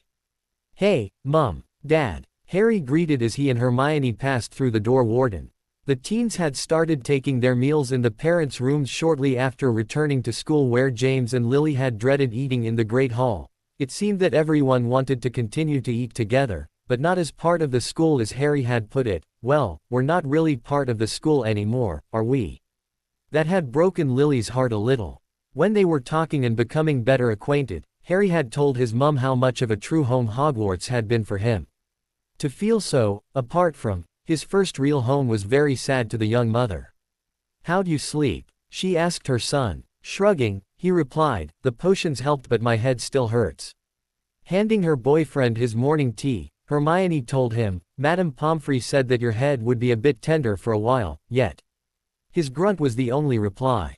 Silently, the family dug into their meals. James had been up late the night before in preparing the teens' transfiguration lesson for the day. He had been tempted to push the kids to become animagi, but Lily had bent his course by reminding him that they didn't have a lot of time for non-core pursuits. He eventually agreed. Today, they would take the potion, which would tell them if they had the capability to become an animal. Many people discovered their form in this potion-induced meditative trance. If they wanted to pursue the task of becoming animagi, well, it would be a point to discuss. Pushing the academic pursuits to the side, Lily sat back in her chair as she poured another cup of coffee. James had stolen the paper and was reading the front-page article which scolded Albus. Harry was quietly shoveling a plate full of food down his gullet while Hermione surreptitiously watched her bow. Life was good. Lily's childhood had been less than pleasant. Her parents were good people who tried hard to provide for their daughters, but they were destined for a hard life. Their mother had become pregnant with Petunia when she was 15 while their father had just turned 16. When Rose, their mother, dropped out of secondary school, Joseph, their father, had pushed through to his A-levels. Scraping together a few passable scores hadn't really set the young couple up for the future. Joseph had a natural affinity for engines and the like, so he found himself working in an auto repair shop. He was good and became the lead mechanic in short order, but it wasn't a profession by which a man becomes rich any time. Soon, Lily didn't have a new frock until her Hogwarts robes. She'd worn hand-me-downs from Petunia her whole life. It never really bothered her, because no matter how tight money was at home, it was a firm belief in Lily Evans' mind that her parents loved her. It helped when her dresses were thrice mended and the socks were nothing more than a spool of thread held together with a few scraps of cloth. Having her family in good health, unafraid of the future was a dream come true for the red-headed witch. Well, unafraid except for that bastard Voldemort, that is. She was distracted from those morose thoughts as she watched her son and his girlfriend converse in shorthand. You want to? He asked, inclining his head towards his satchel. Sure, she replied without looking. Lunch? No, let's do it after dinner. James broke in, no having directly after dinner. You should wait at least 30 minutes or you could get a cramp and drown. Lily smothered a laugh as the teens blushed beet red in combined embarrassment and mortification. Dad, James, we were discussing our arithmancy assignment from Sirius. Sure you were. Anyway, remember it's a counterclockwise rotation with the right hand while pointing your wand at her abdomen as you incant, inconceives. Got it. Now Lily was laughing aloud. James could just tickle her funny bone on occasion. Other times she wanted to knee him in the bollocks, though those times were few and far between these days. Hermione's face was so red that Lily thought the girl might have permanent blush damage. Having pity on the witch, Lily plucked the front page of the paper from her husband's hands before tossing it to the teens. Take a look at that. They read together, but it was obvious that Hermione read faster than Harry did. Will this stop the headmaster? She asked. It was James who answered, it should. Dumbledore is a complete ass in many ways, but he's a political animal. He knows that he'll be crucified should he touch you for the second task. Then there's the little plot that Padfoot has cooked up with Maturin. Pointing his fork at the smartest witch of the age, he reminded her, remember, you are Lady Hermione Granger Black, heir of his lordship, the Earl of Blackmore. To some people, that means something. Harry was still pensive. I don't like it. We're assuming that Dumbledore won't try to take her in the middle of the night. Here his people can get in the girls' dorm any time. Lily smiled a wolfish smile. Pointing to the spare room of their suite she replied, that's what that room and Rowery are for. He was most put out when James told him that someone wanted to hold our girl hostage. I doubt anyone can get past him when he's on watch. Visibly relaxing, Harry sat back in his chair while nodding. Good. You do have a far more serious task ahead of you, though, Lily informed the teens with mock gravity. Hermione immediately twigged her meaning, so she turned to her boyfriend with an expectant expression. What? He asked. We've to open the ball, Hermione told him. When he groaned, she jabbed him in the ribs with a finger. After he yelped, she told him, European waltz is the next dance on our list. Tomorrow, James told them. Today, you get to take a truly vile potion that ought to make you lose your lunch. Joy, Harry intoned with heavy sarcasm. Can we do it tomorrow also? No, son, only today, James lobbed the sarcasm right back. Darn. Remus had only seen James this excited a few times. Obviously, the day he married Lily and the day Harry was born were tops of the list, but this day was a very close second. There was that day back in '77 when they were pranking the entire population of the castle, but that didn't count. The prank failed. Back and forth, prongs paced while Harry and Hermione were in Neverland. Truth be told, he too was excited. Frowning, he turned to his old friend, do you want these two to run with us on full moon? Stopping short, James's brow furrowed. I'd not thought about it. My first inclination is, no. Looking at Moony, he asked, what do you think? My first inclination is, no, also. However, can you see either of these two listening to us? If they go through all the pain to transform, they'll see full moon run as a right, not something to be denied because of overprotective parents. Shrugging, he conceded, they may very well be lions who could kick all of our asses. Or a robin, James countered with a smile. Moony smiled wanly. Full moon was in 4 days and he was feeling a bit peaked. The low-level nausea, cramps, fever and general discomfort would increase to the point where on the day of the moon, he was in near agony. Lily had once called it the worst PMS of which she'd ever heard. She was brewing the wolfsbane potion for him, which alleviated the worst of the symptoms, but not all. Sirius opened the door before entering quietly. Narrowing his eyes at the unconscious teens, he asked, how long? They've only been out 20 minutes or so, Remus replied for James. Grunting, Sirius moved to the couch, pulling a letter out of his robes. That from Maturin. Yeah, he says he's got everything ready in case Dumbledore s up. Shaking his head, Sirius smiled, the man is a maniac. I think he lives for this shit. Harry began to blink while Hermione stretched. The adults tried to be restrained but couldn't help themselves. James leaned forward as he asked his son, well. Harry exchanged a look with Hermione before he turned back to his dad. Woof, was his reply. Hermione smiled mischievously. Woof, she echoed. Yes, Sirius shouted. Laughing, James slid to the floor as Sirius pranced about the room shouting the superiority of canine animagi. In the end, though, they all decided that pursuit of their animagus forms would be a part-time effort at best. We've much more important things to be doing, Hermione had summed up to Harry's agreement. For sentimental reasons, though, they were going to pursue their full transformation. Harry is a Great Pyrenees dog and Hermione is a German shepherd. Soon enough, the holidays were on them. It was a weary Harry and Hermione who packed their trunks with a quick wave of their wands. Lily had insisted that the teens master silent spellcasting. The ability to silently cast spells has nothing to do with magical maturity, rather it's about a mental discipline and state of mind that's independent of their ages. They need to start now. And that was that. For the past 6 weeks, they had been driven to cast silently. Every day, all day each of their instructors were implacable about the topic. Surprisingly, Professor Flitwick was the hardest taskmaster. There was never any other option. Harry and Hermione were going to master silent spellcasting before Christmas. Therefore, they did. None of their tutors told the teens how impressed they were with their progress. The entire effort demanded that the two push themselves to accomplish the impossible, so the fact that they'd mastered a method of invoking magic that those 2 years older than them started the path toward was nothing. Padfoot had them creating hostile wards followed by breaking them.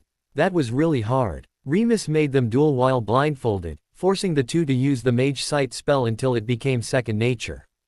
James had them mass transfiguring rubble into mammals, the hardest transfiguration that existed outside the animagus effort. By Valentine's Day, he'd promised the teens that they'd have their creations fight for them in a coherent manner. The teens soaked up Lily's lessons like sponges. The first week she spent explaining why ingredients reacted the way they did. The relationship between the lunar ingredients and the solar, the harsh mixtures of the acidic and basic on top of the noble and eternal ingredients made the exact art and subtle science of potioneering infinitely more clear to both teens. Phileas had them all beaten. Hermione had a natural affinity for the creation of illusions while Harry was merely good. The diminutive charms master tasked her to create an illusion of the Great Hall during their sorting to show the Marauders and Lily what they'd missed. In an attempt at a prank that misfired, Harry created an illusion of the happenings in the Chamber of Secrets. Phileas had vomited when Harry slew and was slain by the basilisk. Lily wept while James, Sirius and Remus had stared thunderstruck as the images told the story. Hermione had held Harry, whispering, "I love you," repeatedly as she sobbed. By the time December 12th rolled around, Harry and Hermione needed a break. But first, Hermione had a letter to write to her parents. With shaking hands, she attached the soft-petaled, friendly letter to Hedwig's leg. The snowy owl must have twigged the smartest witch of the age's fear, for she affectionately nipped at Hermione's hair before barking her farewell. Hermione stood in the Ollery long, watching Hedwig until the owl faded from sight. Harry stood next to his girlfriend, his arm around her shoulders. "It'll be okay," he told her, unconsciously mimicking the words of his godfather from a few months before. "We're together, we have our family. Your parents love you, so in time they'll realize that and act on it." "Did they?" she whispered. "Did they what? Love me?" Grasping the teary witch by the shoulders, Harry forced her to look him in the eye. "I don't know your parents, but I know you. If they don't love you then they don't deserve you." Delving into the heart of the matter, Harry addressed Hermione's issue of self-worth and her parents' love of her. "You're the best person I know or ever will know. You deserve the best and if they can't provide it then they can bugger off. I love you." Slowly crumpling into his, she breathed deeply of his scent. "I love you too. It's good to be home." Hermione turned to her boyfriend, who was smiling in a tired way. This was probably the first time that he'd ever looked forward to leaving Hogwarts. Hooking her arm in his, she dragged him up to his room. "We need to discuss Christmas." At his puzzled expression, she tossed her bag on the chair next to his door. Closing the door, she told him, "Presents for your parents, Sirius and Remus." "Oh." Rolling her eyes, she told him, "We can flow to the alley tomorrow or even head to the magical shopping area in Cardiff." When he frowned, she suggested, "Why don't we go to Cardiff? You might get a little bit of privacy in Storio Ale." "Sure." Rowry, the diminutive elf who'd very quickly become a favorite of both teens, arrived with a small pop. "You called, my lord." Hermione saw Harry shake his head a little at the title. Neither of the teens had become very used to their sudden elevation to the peerage, more amused by it than anything. "Rowry, can you get some gold for us from my trust vault?" Harry asked. "Of course, my lord. How much do you require?" With a mix of nervousness and pride, Hermione interjected, You don't need to get me any galleons. Sirius set up a vault for me." When Harry raised his eyebrows in surprise, she reminded him, "Lady Hermione here." Harry shrugged before turning back to Rowry. Unprompted, the elf told Hermione, "My lady, I shall require written permission from yourself to withdraw funds from your vault, as I am bound to the House of Richmond and your vault is of House Blackmore." Nodding to herself, she zipped to Harry's desk, wrote out the needed permission before sealing it with a spell Sirius had taught her. This spell took the place of the old-fashioned wax seal as it magically verified the sealer of the missive. 100 galleons each should do the trick, Rowry. "Thank you." Bowing low, Rowry intoned, "I shall return shortly." When the elf disappeared, the teens simultaneously looked to each other. Feeling a bit giddy, Hermione asked, "Was that the weirdest thing we've done in the past few months or what?" A laughing Harry took her into his arms. After ing her thoroughly, he breathlessly told her. I don't know, but it's close. Focusing more on book learning than the practical demonstration of magic, the training schedule for the teens continued while at Rowan Hill. Harry was accompanying his father to Gringotts when James told him, "We can go outside to cast these charms. I don't think your mum would like us destroying half the house with the siege engine spell." James laughed when Harry snorted before replying, "Forget mum, can you imagine what Rory would do to us?" Remembering how the house was tastefully decorated for the upcoming holidays, he rolled his eyes. Rory would have a fit should anything be slightly out of place, much less wanton destruction. Lily and Hermione were out doing Christmas shopping for their men while Remus paid a visit to his parents' graves. It was a yearly visit for him right before Christmas. He'd been infected on December 23 of 1970. His parents had died defending him from the beast he found out later was Fenrir Greyback. Sirius was accompanying their old friend on this visit. In the past it had sometimes been James, sometimes all the Marauders had gone to pay their respects to the late Donald and Georgiana Lupin. This year, Remus had asked Sirius to accompany him. James didn't feel left out. It was a very emotional visit for Remus, even after all these years. It was a visceral reminder of all that he'd lost due to lycanthropy combined with the basic loss of his family. Harry and his father had started their day alone talking about the family. About what it meant to be the Potter, Earl of Richmond and Baron Potter of Gwynedd. Not much, and yet it means quite a bit, James had summed up for Harry. The titles are so much empty air, but the position our family has held in British magical society is that of leadership. Waving his hand at Harry, James added, "This whole the boy who lived thing is the same. It means about the same as a pile of beans, but people look to you as a symbol of hope." Rolling his eyes as he remembered the newspaper articles about him and Lily since their return, James added, "I suppose they look to your mum and me in the same way now, too. The point is that we have to put our family first. In doing so, we stand up for the light. The dark wizards decimated the Potter family because they knew we'd resist." Harry frowned at his dad's logic, so James continued, "They'll always come for us. To take care and protect our family, we've to stop those bastards. Either with our wand or our vote," he referred to their Wizengamot seat, "we need to stop them." It was heartwarming for James to see Harry in such violent agreement on so many principles that he'd held dear. While his son was a Gryffindor, James had been afraid that Vernon and Petunia had driven some of what was good from his son in their animalistic treatment of Harry. Nervously pulling at his collar, Harry asked, "Do we really need to go to this party tonight?" "Yes," James replied. "The Bones family has hosted a Christmas party on the 23rd for centuries and a Potter has always attended." He paused as he considered his statement, "Well, always attended when we could. The Bones are long-time friends of our family and powerful in the Wizengamot." Harry rolled his eyes, causing James to pull him up short with a sharp bark, "It's important, young man. Don't roll your eyes. You'll one day sit in the seat and you've a long bit of learning in front of you." Chastised, Harry nodded as he muttered, "Right, sorry about that." Sighing, James admitted, "I had this same conversation with my dad when I was your age and he ended up shouting at me too, so don't feel bad."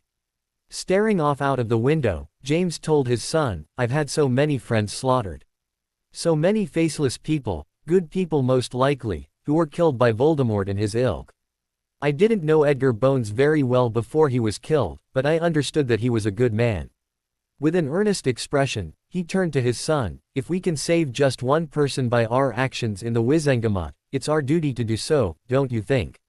Moved by his father's passion, Harry met James's gaze before nodding firmly. "It is. Can you begin to tell me what I need?" Gifting Harry his genuine smile of affection, James told his son, "Later, first we've business to tend," as he gestured to the entry hall fireplace and the flow powder pot. As James helped his hapless flow-traveling son to his feet, he cast a quick cleansing charm on the teen. "One of these days," Harry muttered. "What, you'll actually flow travel in a dignified manner?" James snarked. "No, I'll demolish the fireplace so that we can only apparate our portkey." James laughed as they headed toward the imposing edifice of the Goblin-run bank. A mischievous smile flitted over Harry's face. "You know, I almost pranked you the other day." Frowning, James's silent query prompted Harry to continue. "You know how you're always messing with the goblins about their names." James' eyes flashed with a hint of fear as they narrowed. Well, I was going to stop midway during signing the forms to relinquish control of the family assets back to you. You'd have to sign a form that would allow the goblins to call you a specific name. Otherwise, I'd have kept the galleons. What name? James asked with more than a bit of trepidation. This was his son, after all. I couldn't decide between Lord Port-a-Potty and Lord Todger. Either way, my hand was cramping too much to play about. I just wanted to get it all over. Harry's wide smile gave James a shiver. Well, thank Merlin that you are a poofter when having to write anything. Poofter! Harry exclaimed in mock outrage. Poofter! Both Potters chuckled at James's near miss while they climbed into a cart to take them to the family vaults. So why are we here? Harry asked. Shrugging, James told him, same reason I showed you the grimoire and our little chat this morning. You're the heir and need to know some things about the family. Isn't that what we've been doing all day? Yeah, but if that Halloween taught me anything, it's to not take our lives for granted. With this sobering thought, they hurtled down the tracks to the bowels of the bank in silence, lost in their thoughts. James approached the Potter family vault, not stopping as the magic of the area recognized him as the lord of the family and therefore, opening for him in the air. Stepping aside, he gestured for Harry to precede him. He shoved down a smile at what he anticipated his son's reaction to the vault. Dad? Harry asked with a hesitant voice. Yeah, are you sure this is the right vault? Now smiling, James replied, pretty sure. Let me double check. Hustling out the door, James made a spectacle of checking the number. Atop the door, running back in the vault, he puffed, yup, Vault 7. That's us. Has been for 1,000 years or so. Harry turned about the small space which was nearly empty. With a diffident gesture, he asked, where's all the gold, though? Gold? James asked, puzzlement evident. That gave it away. Okay, prongs, Harry blurted. That's enough. James chuckled. Have you no magical sense, son of mine? Pointing to a large, he asked, what do you think that is? Confused, Harry replied, a trunk. James rolled his eyes, no, it's over 1 billion galleons. When Harry's face stayed confused, James added, space expansion charms. After face-palming, Harry muttered, okay, I'm an idiot. Don't worry about it, I want you to look here. Moving over to a tall dresser, James pulled out a series of wide but shallow drawers. He heard his son's breath catch as he saw the contents. These are the most priceless of our family's magical heirlooms. Most aren't all that nifty nowadays, but all have been forged, wrought or crafted by potters. The magic of the family ensures we must keep them in the family. Entailed as it were, with fond remembrance, James watched Harry run his hands over the battle axe forged in the Welsh smithy that once stood at Rowan Hill. Ewan ap Owain created the magical axe in the 4th century. The leather wrapping of the handle had long since been lost to time, but the steel head and shaft glimmered as if they'd just been doused in the tempering waters next to the anvil. Just as his father had done for him, James did for his son by telling the stories of each item. This is the coronet given to the family by Arthur when he bestowed the Richmond title on the family. It's the only exception to the Potter created rule in the case. Gesturing to the drawers, he began to walk Harry through the family's more tangible history. Portable ward stones created by Aneurin Potter in 1054. A pensieve crafted by Gwyll Potter in 587. A quarterstaff with a magical core, capped in mithril, created by Codomed Potter in 1108. A shield crafted of Welsh green dragon scales wrought by Hayden Potter in 324. Much of the cash was weapons, as the more useful items were at Rowan Hill for the family's use. However, the most expensive things were also held in the vault until they were needed. Harry's hand hovered over the bracelet. James smiled a sad smile. Pick it up. He softly encouraged his son. When Harry reverently scooped up the magnificent work of art, he hefted it. How is it so light? Mithril. Dad, mithril is just an invention in Lord of the Rings. It's not real. James regarded his son with more than a bit of annoyance. Hello. Father here who grew up with this stuff. If I say it's mithril, that's what it is. They both fell silent as they regarded the artisanship of Anya Potter of that which she wrought for her daughter in 1164. The bracelet appeared to be a series of cords or wires about half the thickness of your smallest finger. They looped and wove, darted amongst themselves to create a pattern that was obviously deliberate in its complexity and randomness. Those wizards and witches who were not married off via contract and therefore allowed to pursue a marriage based on love and affection usually bonded with their intended far earlier than the non-magical counterparts. Maybe it was the type of training Hogwarts provided. They were taught from a very young age to responsibly handle lethal weapons. Maybe it was the nature of magic, searching, seeking and looking for its counterpart. Whatever the reason, most magical couples married young. Those that didn't marry young, usually married foreigners when grown and further exposure to the wider world became possible. It was anecdotal evidence that they just hadn't found the right one yet. James didn't need legilimency to read his son's thoughts. Harry wanted to give it to Hermione, but was scared. Why wouldn't you give it to her? He asked. When Harry shrugged in a non-committal manner, James was a bit hurt. He thought that he and Harry had built a fairly good relationship, the aftermath of the first task notwithstanding. Eventually, Harry murmured, "What if she doesn't want all that this entails?" "You mean eventual marriage, sprogs and lots of hot, sweaty." The faint smile and nod prompted James to place his hand gently on Harry's shoulder. With a reassuring tone, he asked, "Didn't she tell you that she'd always be there for you? Didn't she tell you that she wanted to be the mother of your children?" "Yeah, she did." "Well then, there's your answer." Nodding to himself, he picked up the velvet bag the bracelet had rested on before slipping the bracelet into the bag and then into his pocket. "My mother was the last Potter to wear it," James told his son. "I'd be proud to see Hermione wear it." Hermione and Lily were giggling like little girls as the redhead side-along apparated the younger witch home. Hefting her bottomless shopping bag to her shoulder, Hermione cried, "I can't believe you said that to him." Rolling her eyes, Lily Potter bluntly told the smartest witch of the age, "Ludo Bagman has always been a moron and a lech. He was slapped so many times at school for, accidentally, feeling up girls that I think he set a record.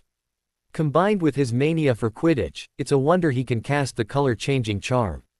They both laughed as they moved to the main staircase. Hermione was still in more than a little awe of the house.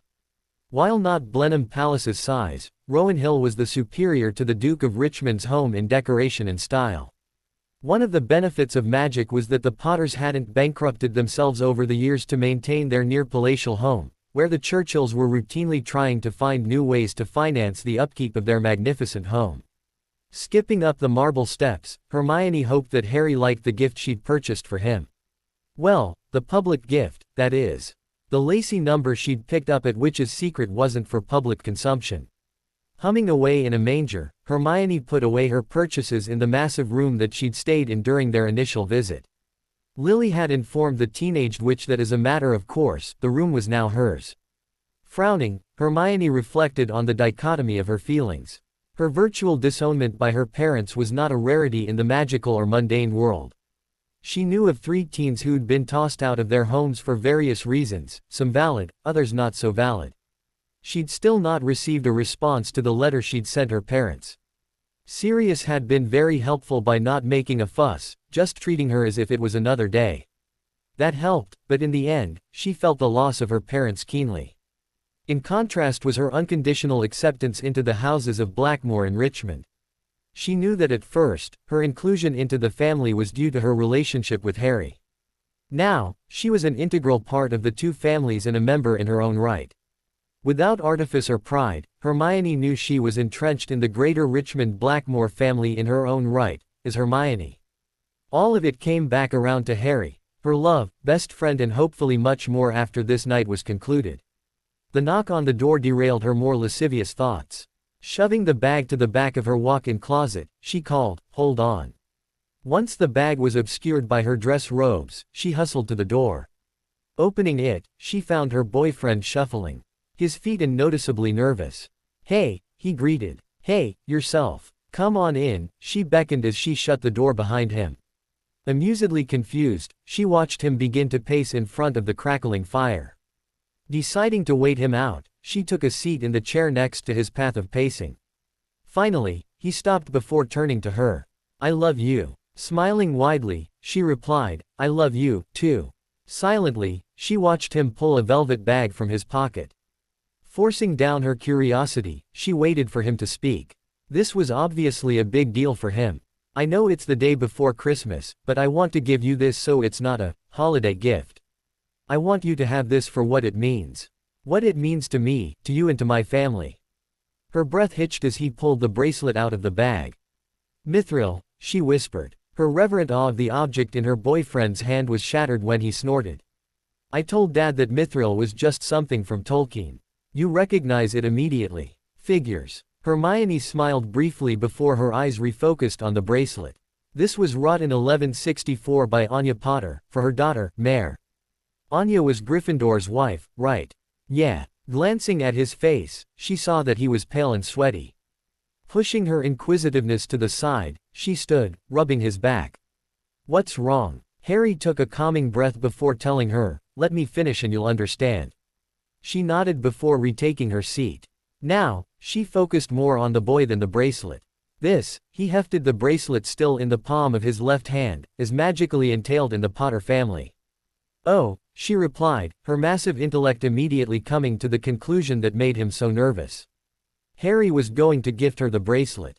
Should she accept it, they would be, for all intents and purposes, betrothed. There was no real thought required for her, though.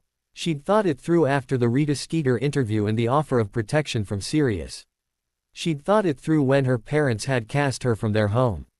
The highly analytical mind of the smartest witch of the age had gone through all the permutations, combinations and issues regarding her future with Harry. Magic itself seemed to bind them, but in the end, she couldn't live without him, nor did she want to live without him. Deliberately meeting his gaze, she smiled and waited. He let go a shuddering breath of relief. With a much easier air about him, he knelt before her. Would you accept this bracelet as a token of my affection, esteem and love with all that it entails? She smiled, again. His dad had to have prompted him about what to ask, but she didn't care. Leaning forward, she passionately eyed him before pulling back to reply. Yes, I shall, with all that it entails. The portkey deposited the family in the entry hall of the ossuary, the Bones family home. Harry couldn't help but notice when Hermione's bracelet bumped into his arm. After gifting her the beautiful mithril creation, she immediately placed it on her right wrist.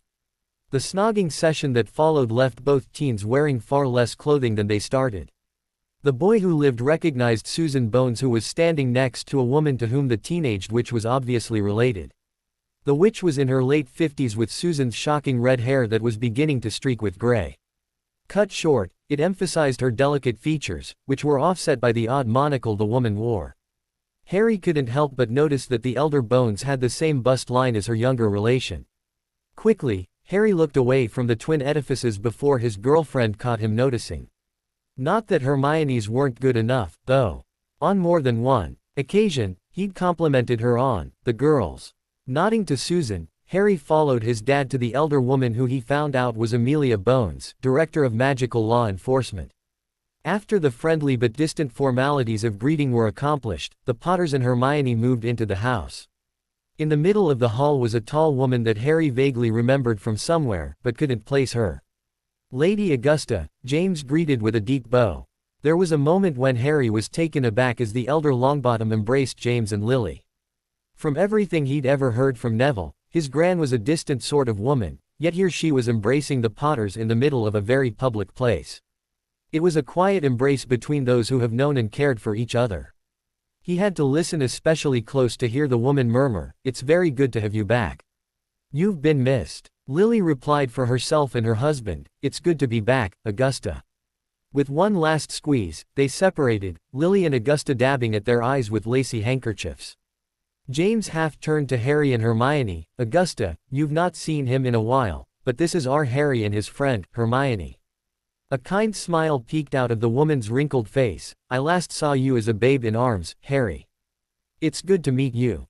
Turning to Hermione, Augusta greeted her, "I've heard much of you from both Neville and his Susan.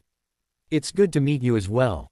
Nodding with a half blush, Hermione replied, "It's good to meet you, ma'am." Augusta gave a half nod, in acknowledgement. Her gaze was caught by an older wizard who was beckoning to her from the far side of the room, and the taciturn mask for which she was so well known, returned. "I'm sure that I'll see you later." Neville's inside. Moving into the house toward the party, Harry asked his dad, what was all that about? Augusta Longbottom is a good woman who helped me quite a bit when your grandparents were killed. She was the executor of the estate who helped guide me in my first steps as Lord Richmond. As the widowed wife of another head of house, she helped me understand what the hell I was doing in the Wizengamot. What I owe Augusta Longbottom can never be repaid. The emotion in James' voice struck Harry. He'd seen his dad angry, in a rage even. Mischievous didn't even cover those amused moods, and the sober, sad moments when considering Harry's youth were poignant. However, the grateful tone he used when speaking of the elder Longbottom surprised Harry. It passed quickly, though. "Come on," he shouted. Taking Lily by the waist, he dragged her into the ballroom. "Let's dance."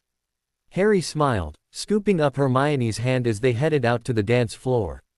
As he took her in his arms, Harry was once again struck at how beautiful his girlfriend was.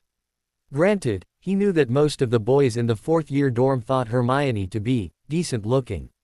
However, to him, she was beautiful.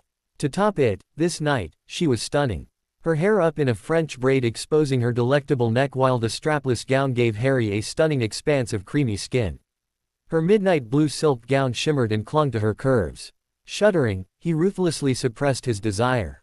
Driving Hermione in an open-frame waltz, they found Susan and Neville on the far side of the dance floor. The other teenaged couple was dancing much less energetically than Harry and Hermione. Where the boy who lived and the smartest witch of the age were in high spirits, it was obvious that Neville and Susan were in a much more loving mood. "Oh, no, let's leave them be," Hermione urged her boyfriend when she saw Neville sneak up from Susan. "Too late," Harry murmured when Susan noticed the approaching couple. Her face lighting up in a smile. "Here's the couple I owe for making him get off his duff," the feisty redhead teased. When Neville began blushing, she wormed a hand into his ribs to tickle him. Hermione laughed while Harry smiled. He just needed a little encouragement, that's all. The four teens made their way to a refreshment table. The lads fetched their girls a glass of eggnog. Susan surreptitiously sniffed it before wrinkling her nose. "Smells like grog." Harry laughed. "And when have you drunk grog? You're about to wear some grog." "Ah, right then," he backpedaled before Susan's straight face gave way to giggles. They chatted and danced the night away. Harry was a bit thrown the first time he danced with Susan. He was so used to Hermione and her dance mannerisms that it took him a second or two to catch up, but got there in the end. "Are you enjoying yourself?" he asked his girlfriend at the next turn. Her beaming smile was all the answer she needed, but she told him, immensely. "I had no idea this type of party would be so much fun." Giving him a heated look, she added, "But I think it's more the company than the event." Harry was taking his mother for a turn while James danced with Hermione. He'd thought it would be awkward dancing with his mother, but Lily was in bubbly spirits, more prone to teasing and laughing than correcting his dance. "Good Lord, look at that woman. She looks like a miniature troll," Lily exclaimed under her breath. Laughing, Harry turned them in order to see whom his mother was referring. "The witch in the red dress," Lily prompted. "Oh, my," the poor woman was short, squat, ugly as sin and completely unaware of it. Even with her makeup applied by a trowel, it did nothing to hide her unfortunate genes. Both Potters recoiled when she turned her reptilian gaze on them. There was an inherent malice in the woman's scrutiny that caused a shiver down Harry's back. Turning away from the woman, Harry drove his mother through the crowd to the far side of the room. "You've become much better," Lily commented. "It's not easy driving through a crowded dance floor like this." Harry shrugged off the compliment. Smiling, Lily commented, "I see that Hermione accepted the bracelet." This observation incited a wide grin by her son. "Should your father and I approach Sirius any time soon?" Horrified, Harry replied, "No thank you. I think that Hermione and I can take care of the rest by ourselves." Rolling her eyes, Lily told her son, "James and Sirius will need to do some paperwork. Obviously, there won't be a contract between the families, but this is the Richmond and Blackmore heirs that will be marrying someday. It's the combination of two substantial fortunes." Contemplating, Harry thought about the situation from the position his mother put forth. The Lady Hermione Granger Black, heiress of the Blackmore title, properties and monies, was a formidable person in society. Linking herself with the Baron Potter of Gwynedd, heir to the Earl of Richmond and one of the wizards in the country, Harry could see her point. "What do we need to do?" he asked. Before Lily could reply, James scudded up to them, Hermione in tow. "I need to go," he informed his family. "Sirius is, well, he's having a hard time, so I'll get him home." All frowned at the nebulous statement. At Lily's inspoken prodding, James explained a bit. He's in his cups and not dealing too well with his first Christmas since his unofficial release from Azkaban. "Got it," Lily replied. Harry was grateful for her discretion. He caught Hermione's eye before cocking an eyebrow in query. Her nod was all he needed. Turning, he found Neville and Susan dancing not too far away. Catching them on the turn, he made their excuses before hustling to the entry hall to catch up with the rest of his family. Hermione was waiting for him, her fur stole DD over her shoulders, his cape in her arm. Silently, he took it from her before twirling it over his shoulders. "Your dad left this for us," she told him as she held up the used invitation for the party. Nodding, he turned to see Director Bones watching them with a waiting expression. "Ma'am," Harry began, "Hermione and I have thoroughly enjoyed ourselves this evening. Our only regret is our early departure. Thank you for inviting us to your pleasurable assembly." After the polite nod of acknowledgement, Harry bowed while Hermione curtsied. Neither were very deep, as the Bones family, while prominent, was not titled. Hermione had drilled Sirius, James and Lily about protocol for the previous 2 days on top of reading 2 books. She had told Harry that she was not about to embarrass her family due to her ignorance. The swirl of the portkey brought the teens home. "Rowry," Harry called. Rowan Hill was far too large to search for James or Lily. Rowry would instinctively know where everyone was in the house. The arrival of the major domo prompted Hermione to ask, "Rowry, where is Lord Blackmore?" "He is sleeping in his rooms, my lady. The master and mistress escorted him thence just a few minutes ago. I believe they administered a sleeping draught." Harry was still caught up every time that Rowry went, all formal, on them. He felt as if he were being dipped in Jane Austen for the moment. He kept expecting Captain Wentworth or Colonel Brandon to come into the room at any moment. Shaking off the digression, he wrapped his arm about Hermione. She'd taken a shine to her pad-footed father, so Harry knew she was probably fretting for his well-being. "Rowry, where are my parents?" Best find out ground truth, and his parents would know what was really going on with his godfather. It seemed to Harry that he worried worse when there is a vagueness about the situation. His imagination always ran wild with the silliest extremes. "They are in the master's study, my lord." "Thank you, Rowry," Harry replied as he and Hermione stepped off together to James's workspace. A minute later, Harry opened the door for Hermione without knocking. Obviously, Hermione didn't notice the lack of knock as she strode into the room. Fortunately, James was sitting on the coffee table across from his wife as they talked in low tones. Hearing the door open, James turned to face his son. "You know, you could have very well walked in on something you really didn't want to see. I think you were conceived in this room. Next time give a knock." Dad. Too much information. Far too much information, but I'll knock from now on." "Good. What's up? How's Sirius?" Hermione asked as she twirled her bracelet about her wrist. James sighed as he shifted to a seat on the couch next to Lily. "He's asleep for now." Shaking his head, he added, "Sirius has never really been enthusiastic about the holidays. When he first came here he would hide in his room's overhalls. He only put forth an effort after you were born." James nodded to Harry. "I think he was starting over, as it were." He never explained, but he hinted that Yule for the Black family was not much of a celebration. Add to that the aftereffects of a dozen years with the Dementors, Lily added. "Can we do anything?" Hermione asked, a helpless note to her question. "Not really," James replied. "Just keep on being here and don't treat him any differently than you have all break." Nodding glumly, the teens stood to leave. Harry noticed the exchange of looks between his girlfriend and his mother. He and Hermione headed out toward the second floor where the family bedrooms were located. Hermione stopped in front of her door, chewing on her lip. "Go ahead to your room. I'll be down in a little bit."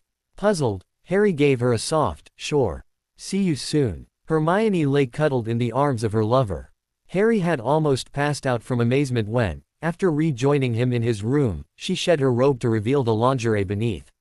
She had been surprised that once he recovered from his shock that she didn't need to cajole him into bed.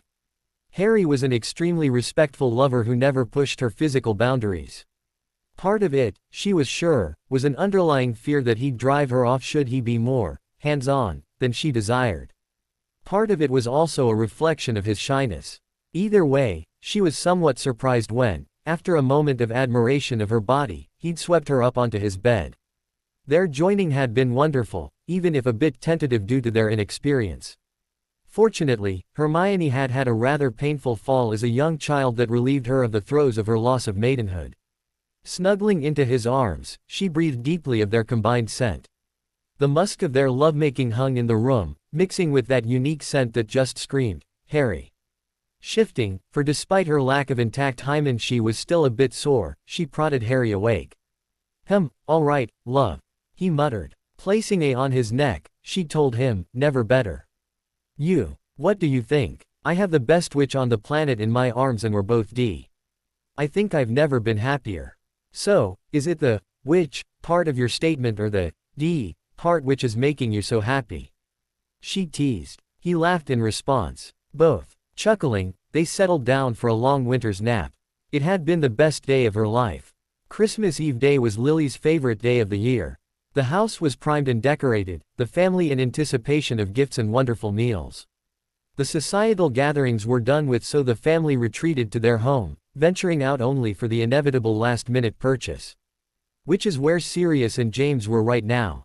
Looking across the table, she saw Hermione and Harry reading their assignment for the day. Everyone had agreed that the teens would continue their studies through the holidays, pausing only for Christmas Day and Boxing Day.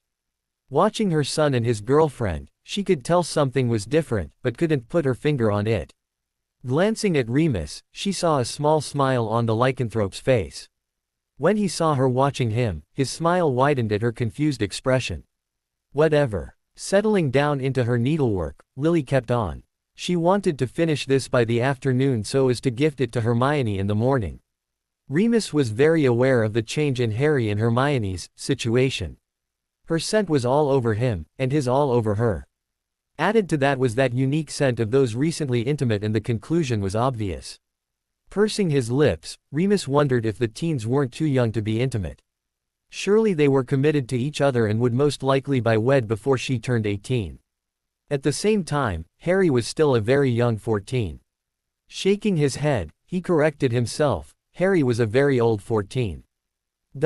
Images, impressions and flashes of memory are what we usually retain from the holidays. James watched his family open presents. The wonder in Harry's face was reflective of his enjoyment of the experience, not necessarily the gifts. He did like the wireless that Hermione got for him, though. Remus had pulled James aside earlier to tell him of his suspicions regarding the teens' intimacy. He'd talk to Harry about it later. Christmas wasn't the time. Lily laughed heartily as Sirius transfigured his own robes to a mini-skirt Father Christmas get-up, white fur peeking out of the plunging neckline mixing with his dark hair. Padfoot dancing a tango with a simulacrum of Amelia Bones was hilarious in a very twisted way. Wiping the tears from her face, she was grateful her brother in all but blood was beginning to heal. Hermione clutched to her the book gifted to her by James and Lily. It was an omni-book for the Potter Library. The first page had a scrolling list of every book in the library. A wand tap brought the contents of the selected book to the omni-book for reading. It wasn't the knowledge aspect of the book which made it so priceless, though that did make her hunger to sit with the book for a few days. Rather, the acceptance shown by James and Lily in gifting this familial proprietary magical object to her. By gifting her unlimited access to the Potter Library, they were confirming and embracing Harry's gift of the bracelet. Hermione Granger Black was a Potter now in all but name. Sirius smiled as he hefted the complete works of Led Zeppelin. Hermione had discovered the translation spell for Muggle to magical recording and laboriously transferred the collected works of Messrs. Plant, Page, Bonham and Jones to magical recording, knowing that he loved to get the lead out. Hermione made him feel needed and useful. Padfoot wanted to give to her that which he'd never received from Orion and Walburga Black. He hoped that she understood the significance of him granting her access to the Black family vault as one of her gifts. This was the first Christmas where Remus wasn't financially strapped as he shopped for his friends' gifts. Nonetheless, he found that he still purchased gifts that were substantially less than a king's fortune. Lily loved the updated Potions Master's Guide. She'd quipped that her copy was 13 years out of date. James had smiled when he saw the new snitch. Immediately, he let it go only to recapture it before it got too far away. Sirius had laughed at the dog bowl and box of dog treats. Inside the empty box was a framed photo of all present that was snapped during their little jaunt to Paris. Harry looked to his Uncle Moony with understanding in his eyes as he unwrapped Magical Careers, a guidebook. Hermione had squealed as she opened the small box to find 2 tickets to the London Symphony Or's next performance of Beethoven's Fifth Symphony. This gift was the most expensive as they seats were in the Aura pit. Now that he had money from James's will, Remus had it driven home to him that family and love was far more important than gold. Granted, having a quantity of gold in one's Gringotts account made life a bit less stressful. He reflected upon his Christmas from 5 years before, shuddering at the desolation and loneliness he felt as he had illuminated his little tree, the only one in the room. Looking around he saw his family. Love lost and found. Family reborn and family found anew. Tears brimmed over as Remus, heart ove. To be continue. I hope you enjoyed this story. Also remember to subscribe and like this video. See you in the next video.